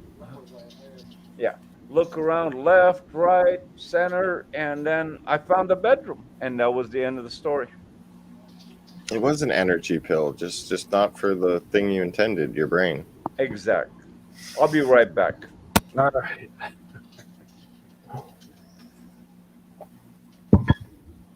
So when you're going your canoeing trip, are you guys going to be camping along the banks of the river where you're going? Or? Yep. Okay. Yep. Usual thing that you're doing. So how many people? Just you and your friend going, or a few people going, or just me and my buddy Dave? Yep. Okay. Yep. That seems pretty cool. Seems like a lot of fun. Yep. Just trying to plan everything for next weekend. We're gonna leave, and yeah, I don't know. It's cool to do something else because all I've really done this summer is go bike packing. But yeah, it's been cool to just do what I like and film it and document it and share it with people. Yeah, like JoJo was saying, like I've only seen a couple of your videos and the quality is really amazing. Thanks, bro. Appreciate it. Editing and everything looks really, really spot on. Nice job. Every time I'm getting better at it too. Yeah. I'm really happy my buddy bought a GoPro so we can actually share our footage after and collaborate easier. Like, yeah, it's been just me with one GoPro, but he wants to have a channel too. But at least now he's going to get me in more shots. I'm going to get him in the shots because I'm holding a GoPro. He's holding a GoPro. Yeah. I imagine right now you guys kind of have to pass the GoPro around for certain things and other cameras and change out lenses, and then that would probably make it easier for traveling. You have a lot less camera equipment, unless you're still planning on taking a bunch of the same stuff. Yeah, and with the GoPro too, it's nice because he has other cameras, but then it's like if it's raining or something, he was scared to even pull it out because he's like, I'm gonna get it wet, I'm gonna break it, and it's like you need a GoPro, bro. I just have mine out in the rain on my bike, whatever. I'm not worried about it getting broken or wet. Yeah. So is that the Hero 9 you have, or is it an 8 or? I have a 7. He just bought a 9. Okay, yeah, I bought one. I think I bought one about 4 or 5 months ago. I haven't been anywhere to use it yet. I bought it, was planning on using it, but it's the GoPro 8, so it's like it's pretty cool. You know, I'm just using a lot of just different action cameras, a couple phones, camcorder for different things and stuff. So it's a little bit of a learning curve with the GoPro too, because just having all the settings right, because I've had a few times where I go to record something and then after it's like, oh crap, that wasn't on the right settings. Yeah, exactly. So, yeah, most of the stuff that I do though is just because, you know, I'm really busy. I have a wife that I take care of and stuff, and I also work full time, so I don't have a lot of luxury of time of being able to travel to different places. So I try to do things locally, and then like JoJo was saying, I do parodies of different people that have been in this community on YouTube that are kind of start getting a reputation for being somewhat despicable. I guess I put a funny spin on them so people don't take them quite as serious. They go, you know, so. But with that done, I do, you know, all my stuff's done pretty much at home, you know. So I've learned a lot about lighting, doing some green screen stuff and different things, and find out what works and find out more often than not what doesn't work. Yeah. And like right now for this, I've got a webcam, and I'm Irish, and I have a problem with my skin being red. Like I've got like a really bad red complexion, and just messing around with certain things. And I had bought some blue cellophane to use to kind of, because I was kind of trying to like cover some lights to kind of do like a nighttime kind of thing, cast a blue light and stuff. And so what I ended up doing was I was just messing around, and I put it on my monitor to cover up my monitor, and then took away the redness off the screen. Because if I have it up, I get the reflection from the monitor, and you can kind of see. Well, that kind of went away, but you can kind of I see what you mean. You can kind of see my face is kind of redder, but just putting the blue cellophane over it, and I bought the cellophane at like the 99-cent store, and it fixed that for me. I mean, people are telling me, "Wow, your color looks really good." Are you wearing makeup? What are you doing? It's like, no, just something simple as blue cellophane. And lighting makes a big difference in the color of the light. I've learned. Just I've been working on getting the lighting down, getting the audio down, and then going for the video stuff now. So that's a good call. Yeah, it's just I should get a light to bring with me. Yeah. That's a good call. I'm glad you said that, because this trip I want it to be epic, and a light for like at night for doing some filming would be perfect. Oh, since you're asking about lights, I picked these up. These were $20 a piece. You may have these already. They're Ulanzi VL49. It's an RGB light, and they're rechargeable. I haven't really had a lot of time to work with these, but they go super bright, and they're colored. Oh, wow. You can see they change color, and then also switch it over to. Yeah, you hold it down. If you hold it down, you get the color, and then you can have the white light. This is right here is 9,000 Kelvin, so it's like super bright. As you can tell, I'm not pointing at the camera because I don't want to blind you. And that's only at 51%. I mean, if I could kick it. How many luminous on that? 9,000 Kelvin. That's about what? It's 12,000 luminous. So I don't even think it says. This is 9,000 Kelvin at 100%. It's blinding. I feel like I can actually feel like I would get warmth off it. Is it LED? It's LED. What brand is that? Good. You need halogen. And what's really cool is on this back part here, you can stick it anywhere. It's magnetic as long as you have a steel surface, so you don't have to mount it anywhere. And then also it has connections for hooking onto. You can link them together because the shoe, it comes with the shoe. It's like, it's I'll hold that up so you can see. Ulanzi. Yeah. Cool. Yeah, it's awesome. Yeah. You know what I got? I love your shirt, by the way. Iron Maiden rules. Fuck yeah. I went to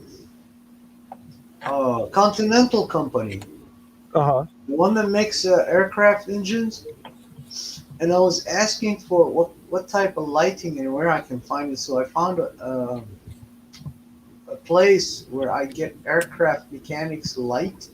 Mm-hmm. It's called the Sunlight Green Light. The reason they do that is because it allows you to see all the different color coding on their wiring system. Okay. It lets the studios go away from that light, because you don't want insects getting in there while you're fixing the aircraft.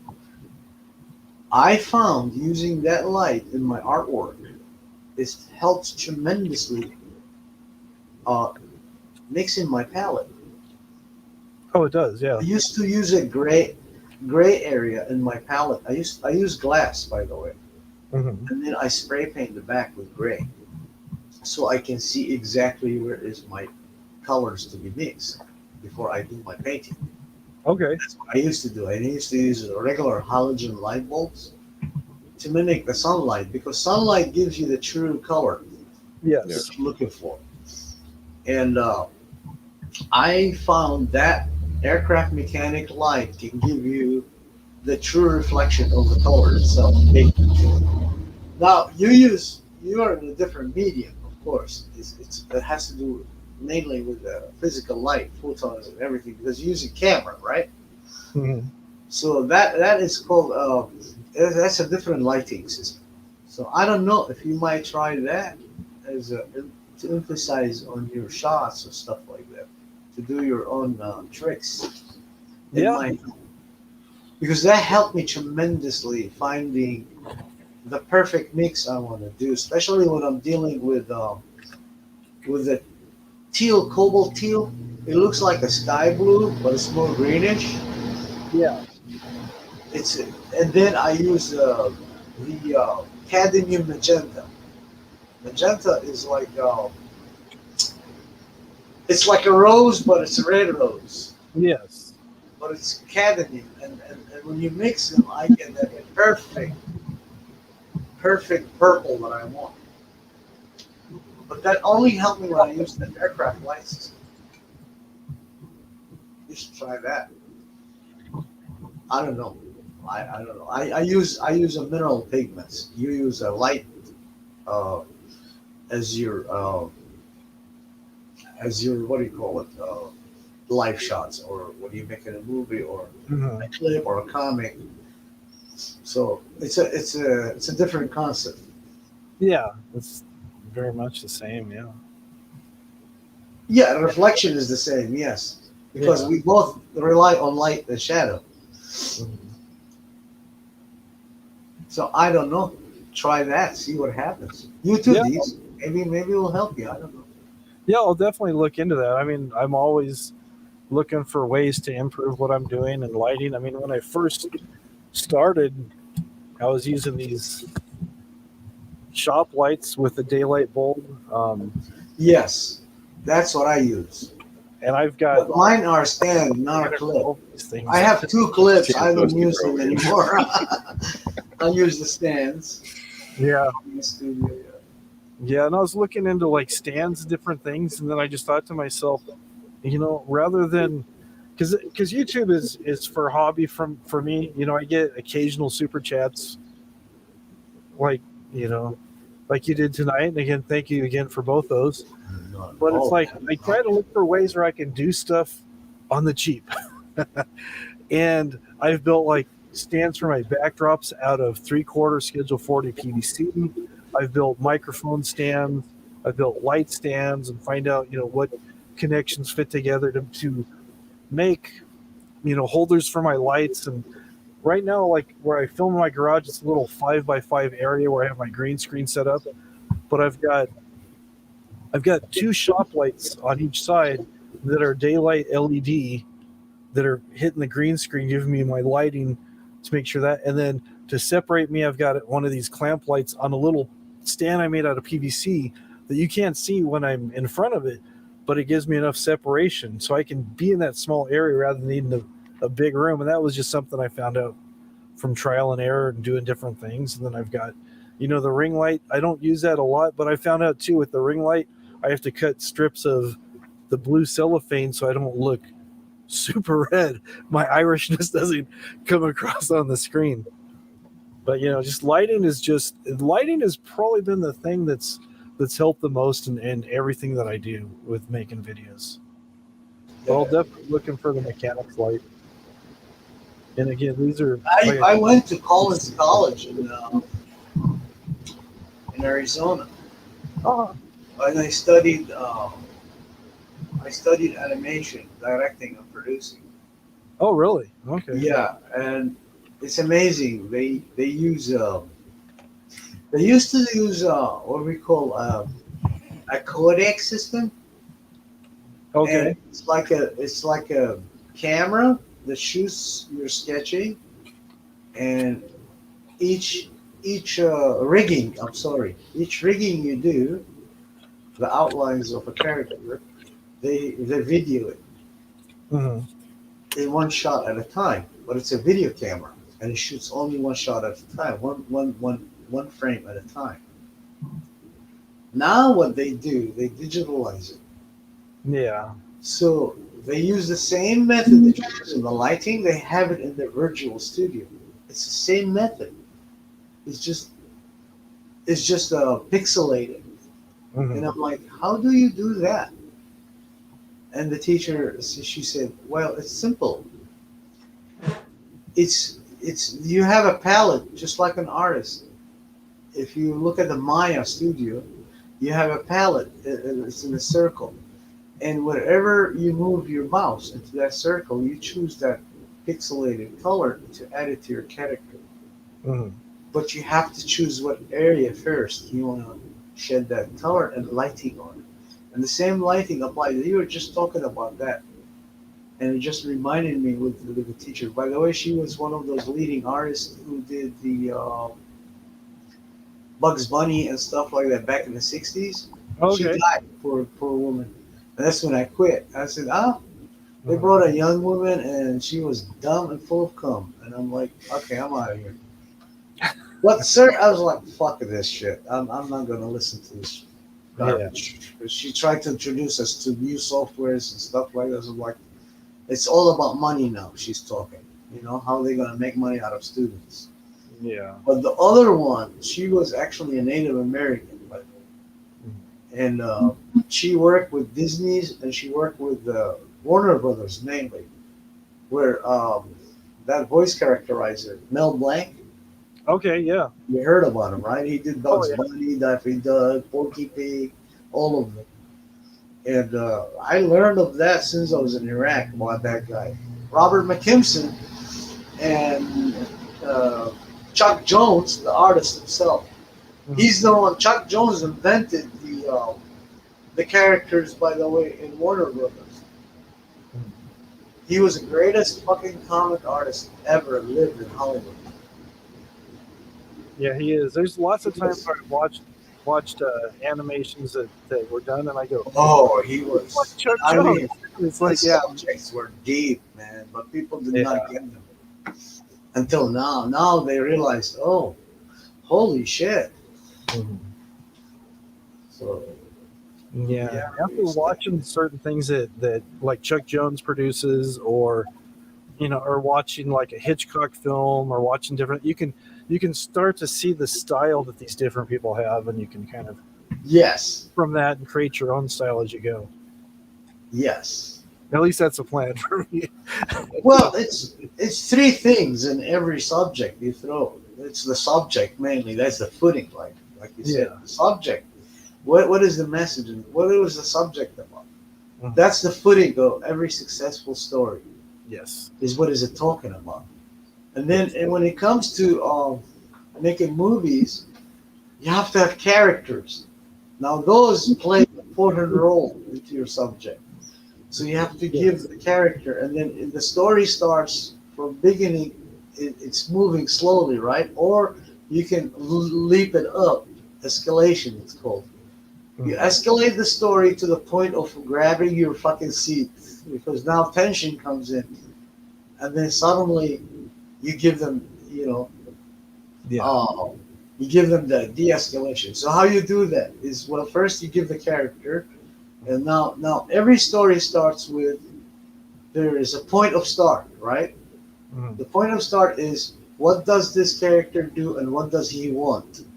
Yes. It's very important in every movie that ever exists out there. What does he want?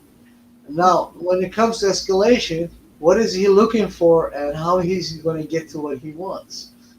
And then in the end, you give the conclusion. It's a 3-stage. Every single movie that you go and watch ever made, including The Lord of the Rings, that everybody swears left and right that is the best movie ever made in history. No, I disagree. It's not the best one. It's the best visual effects. As well, it's the best escalation of a kid's story made to everybody else, which is a great work by Peter Jackson. But every story starts from 3 stages.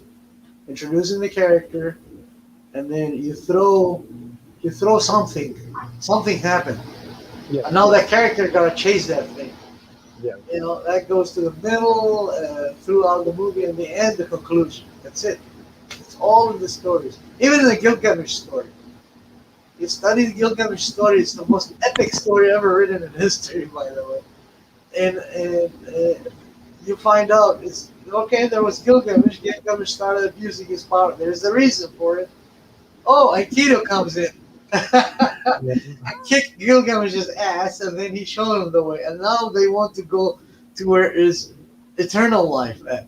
You know, that's the reason of that story. And then when he finds he can't have eternal life because he was made to die, and he never experienced death before. Gilgamesh. This is the same story that Buddha is based on, by the way. Mm-hmm. And then he comes back home sad, and then but he learned a lot of wisdom. That's the conclusion. Right? Mm-hmm. So that's how it works in all movie industries. Every single stage out there, every single movie, every single story that you read has those three main what we call them the strand of the story. Yes. You know that takes you into to read it all the way to the end. So you and your talent, how good you are at it, it's up to you.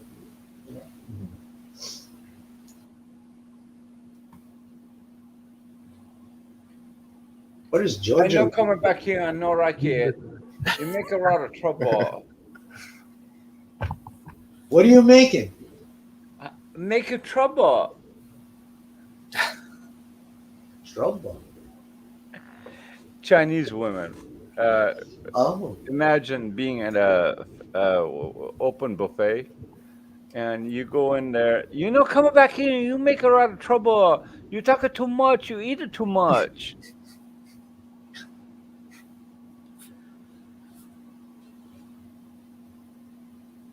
Making trouble.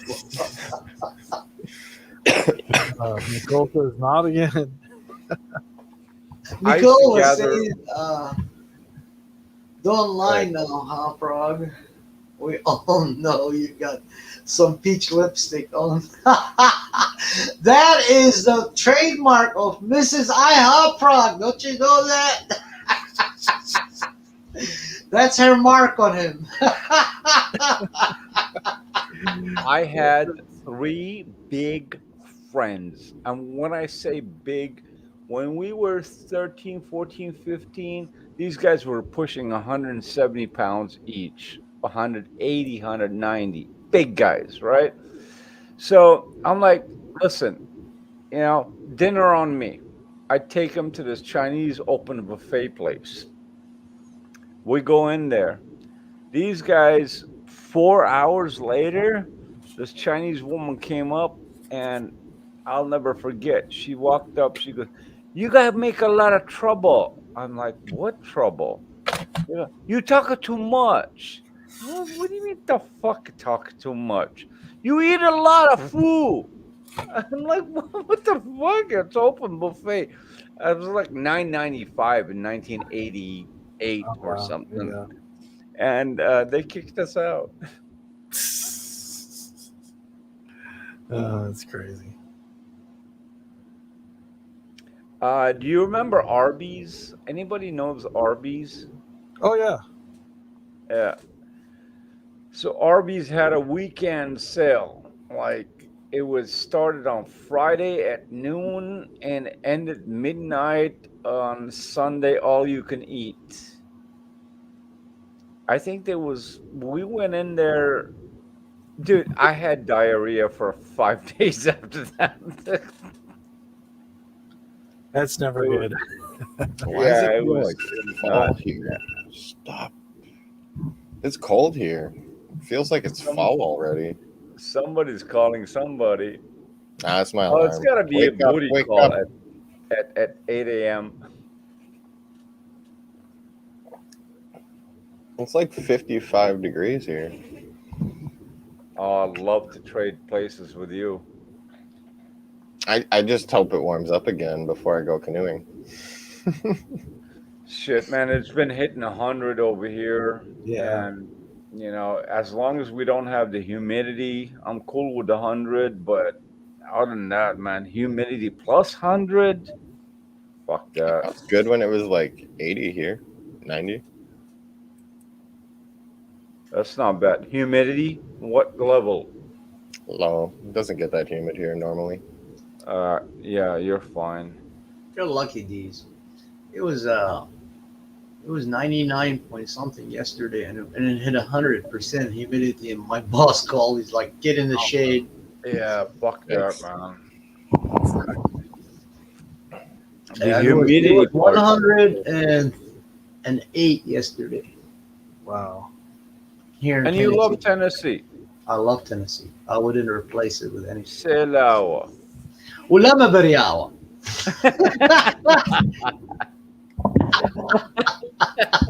Good one. Good one. Good. I'm really glad I came up here. Talked a little bit about lighting. Put that in my head because it's something that every time I'm out and it's shitty lighting, I think about it. But then I'm at home and I don't think about it. Yeah, and the thing I like about these is they're so compact. You can just put them in a backpack. Yeah. And I think they said the charge. I don't know what they said the charge life. I saw these. A guy was reviewing them, and I go, "Yeah, I'll get some of those because they're, like I said, $20. I think the charge time on them is like they charge up really quick, but I think they stay holding their charge for about 15, 18 hours. It's quite a while, 20 hours maybe. And Hop, what do you use that for? Just in Oh, general? this is can be used for anything. This is. I don't want to blind you guys. Turn on there because it's so bright. That's you can tune this down. That's like 9,000 Kelvin at 100%, or you can just really dim it way down. Oh, you got control of it. Okay. Oh no, and you 'Cause can. That's going to take a lot of power, man. That can And then drain you get color quick. too. And you can change the color of it. And these are handy too. The guy that was showing these off, he was doing like some photography.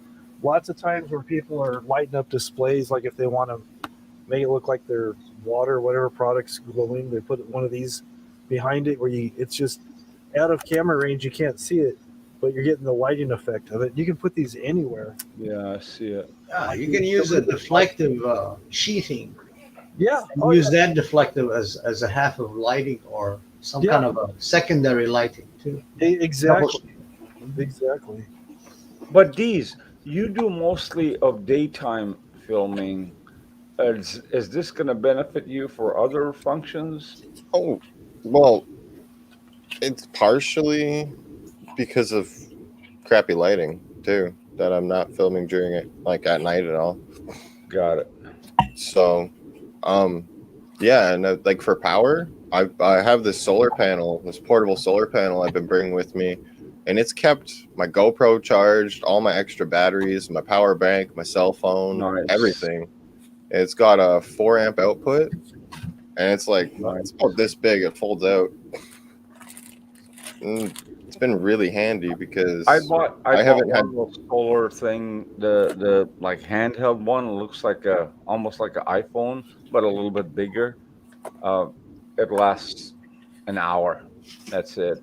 For charging, and it was like $80 or something like that. Waste of fucking money. This was like $80. I flipped that out, and it'll charge. Sounds like you got a better product than I did. At a fast charge rate too. Oh no, hell no! I don't have that. But like going away for a week at a time, and I haven't had to like stop and try and use an outlet to charge anywhere or anything. So, because a lot of people who do the bike packing thing say that they'll just find an outlet and plug all their stuff in. It's like, I don't want to do that. The whole point of bike packing is to just be out and about. Well, how often are you going to come across an outlet? I don't want to have to worry about it. In your routes that you route. Well, especially going down the river in the middle of the woods. No, there's you're not going to nothing up there. We're gonna have. I think we're gonna have to go into a public bathroom and plug that thing in. Yeah.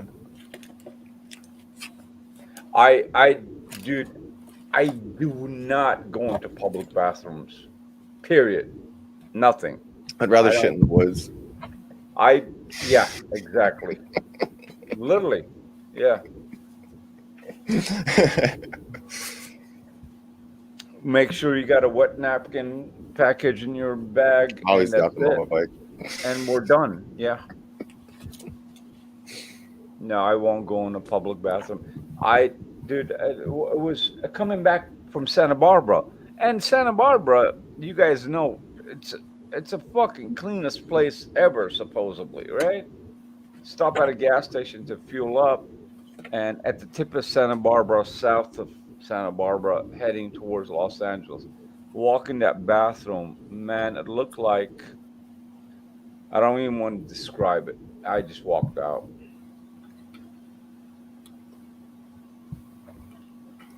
All right. I'm gonna go ahead and shut this down because I got some things I got to do in the morning. I just want to thank everybody for coming up here. Okay. Thanks for having me, brother. One last thing. Okay, wait. Hold on. What do you have to do in the morning? I got it. Well, it's already It's Saturday. Let's analyze this. Okay. Or you want to analyze that? I'm gonna hit the bank. Got a couple of errands. Actually, about 4 places I'm gonna go. So you're gonna bring me a package, right? There you go. So after that, what are you gonna do? After that, might finish up some painting on the house. Do some other. I just got a lot of things. After that, what are you gonna do? I can paint a house in an hour. You know, just fucking drop the paint and just walk away. Throw it on there. There you go. Fine. I always have stuff to do. All right, so he's gonna drop a package of money, you know, a couple of envelopes here, take care of matters, and then he's gonna drop some paint on the walls, and then after that he's gonna open a chat. Oh, there you go. Are we done? Yeah, I'm gonna wrap this up. I think I gotta clean up, and I have a friend coming over in a little bit too. And then, Nice to see you guys. Enjoy it. Have a great time. And Nicole, stop bashing on me, man. I didn't do anything to you. You know. You too, Joey. You too, I have Ron. Anu, Good to see everyone. have a great day, dude. It looks like Anu's gonna go to work. Wow. And then I've gotta go because I gotta figure out something today. There's something I'm doing I can't talk about. Oh, yeah, that thing. You're gonna do that thing that we were talking about the other day. Something like that, yeah. Yeah, just take care of the thing. Don't worry about it. I'm gonna have to work it out. The prototype. I said, don't worry about it. I'm just gonna figure out Don't how worry to about process it. That's all. these guys talking a lot. I'll tell you what, guys. If you guys All right, guys. Thanks for having me. You all have a great day. Have a great one, I everyone. Hop Frog. I enjoy your videos. Always give them a like, especially when I'm at work. My colleagues love your videos, so Oh, thanks. I appreciate they that. come and join the family. So. I'll We're tell a you busy what. family down here. Dysfunctional, but busy. What the fuck is functional to begin with? You Well, we pick on each other all the time during work, you know. I know. That makes our day go smoother. I'm gonna tell you I guys mean, in a what I'm nice gonna do. way. Tomorrow, 6 p.m. my time, Pacific Central Time, I'm gonna go live, just for the fact to have you guys over if you guys want to join. What time is that my time? 6 p.m. my time. I don't know what Eastern Standard Time here. It'll be about 9 You're time. Ontario time, so you're 3 hours ahead. Okay, cool. Yeah, do that, Nicole. Smuggle your mom out. Don't let anybody know. Put a blanket on her and get her out to the wildlife so she can go and enjoy some days out. Fuck that. My family did it in Australia during Scandemic. They used to smuggle my dad in one car and my mom in another car, and then they meet them together in the fucking Aussie Outbacks. After 1 And then hour, they had a great time. Yeah. after 1 hour being online, it's amazing how many people can reveal all their past history. Now he's a smuggler. Yeah. Well, they have to do it because they were like, hey, you get a, you know, they came here, our mayors, this is, locked down. And then we just picked up the phones and called the governor, and he came swinging his dick at the mayors. You say, what? If we would You do that, we turn you into tournaments. if we would have stayed another half an hour, he's going to talk about who he has in the basement. I don't do basement talks. Oh, you do the I keep rooftop. that private.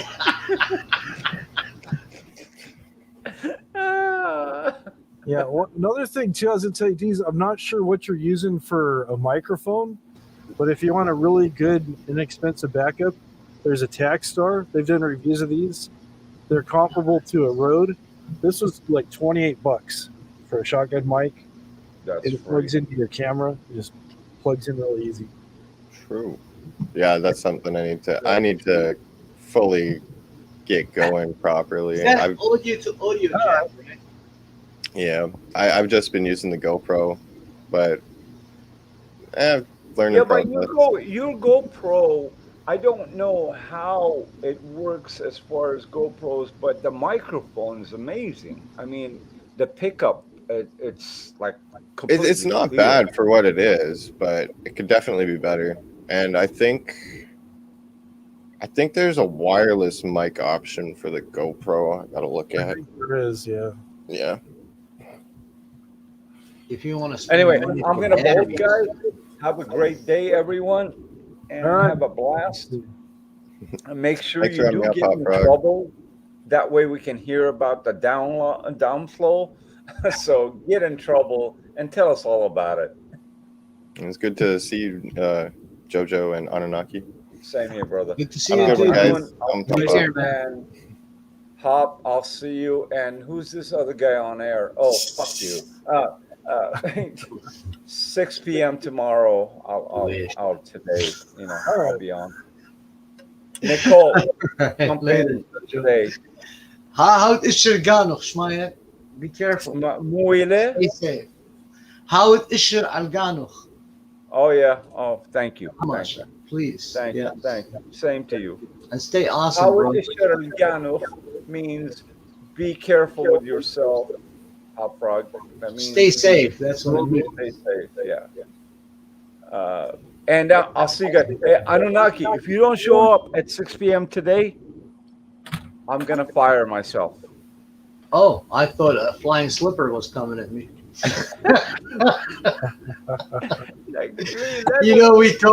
we taught our mothers how to be masters of flying slippers like torpedoes. I'll see you guys, man. Have fun. Yeah, good day, everybody. Love you all. Later. Thanks. Bye. Thank you, everybody, for coming. Wow, went over a little bit. It's all good. Appreciate everybody who came on panel. Thanks, Nicole, for your help with the cooking tips. And Jojo and Anunnaki. And never met Deez before. It was good seeing him up here. So until we'll see you guys next time, thanks for coming by. Appreciate each and every one of you guys. Have a great day. I'm going to bed now.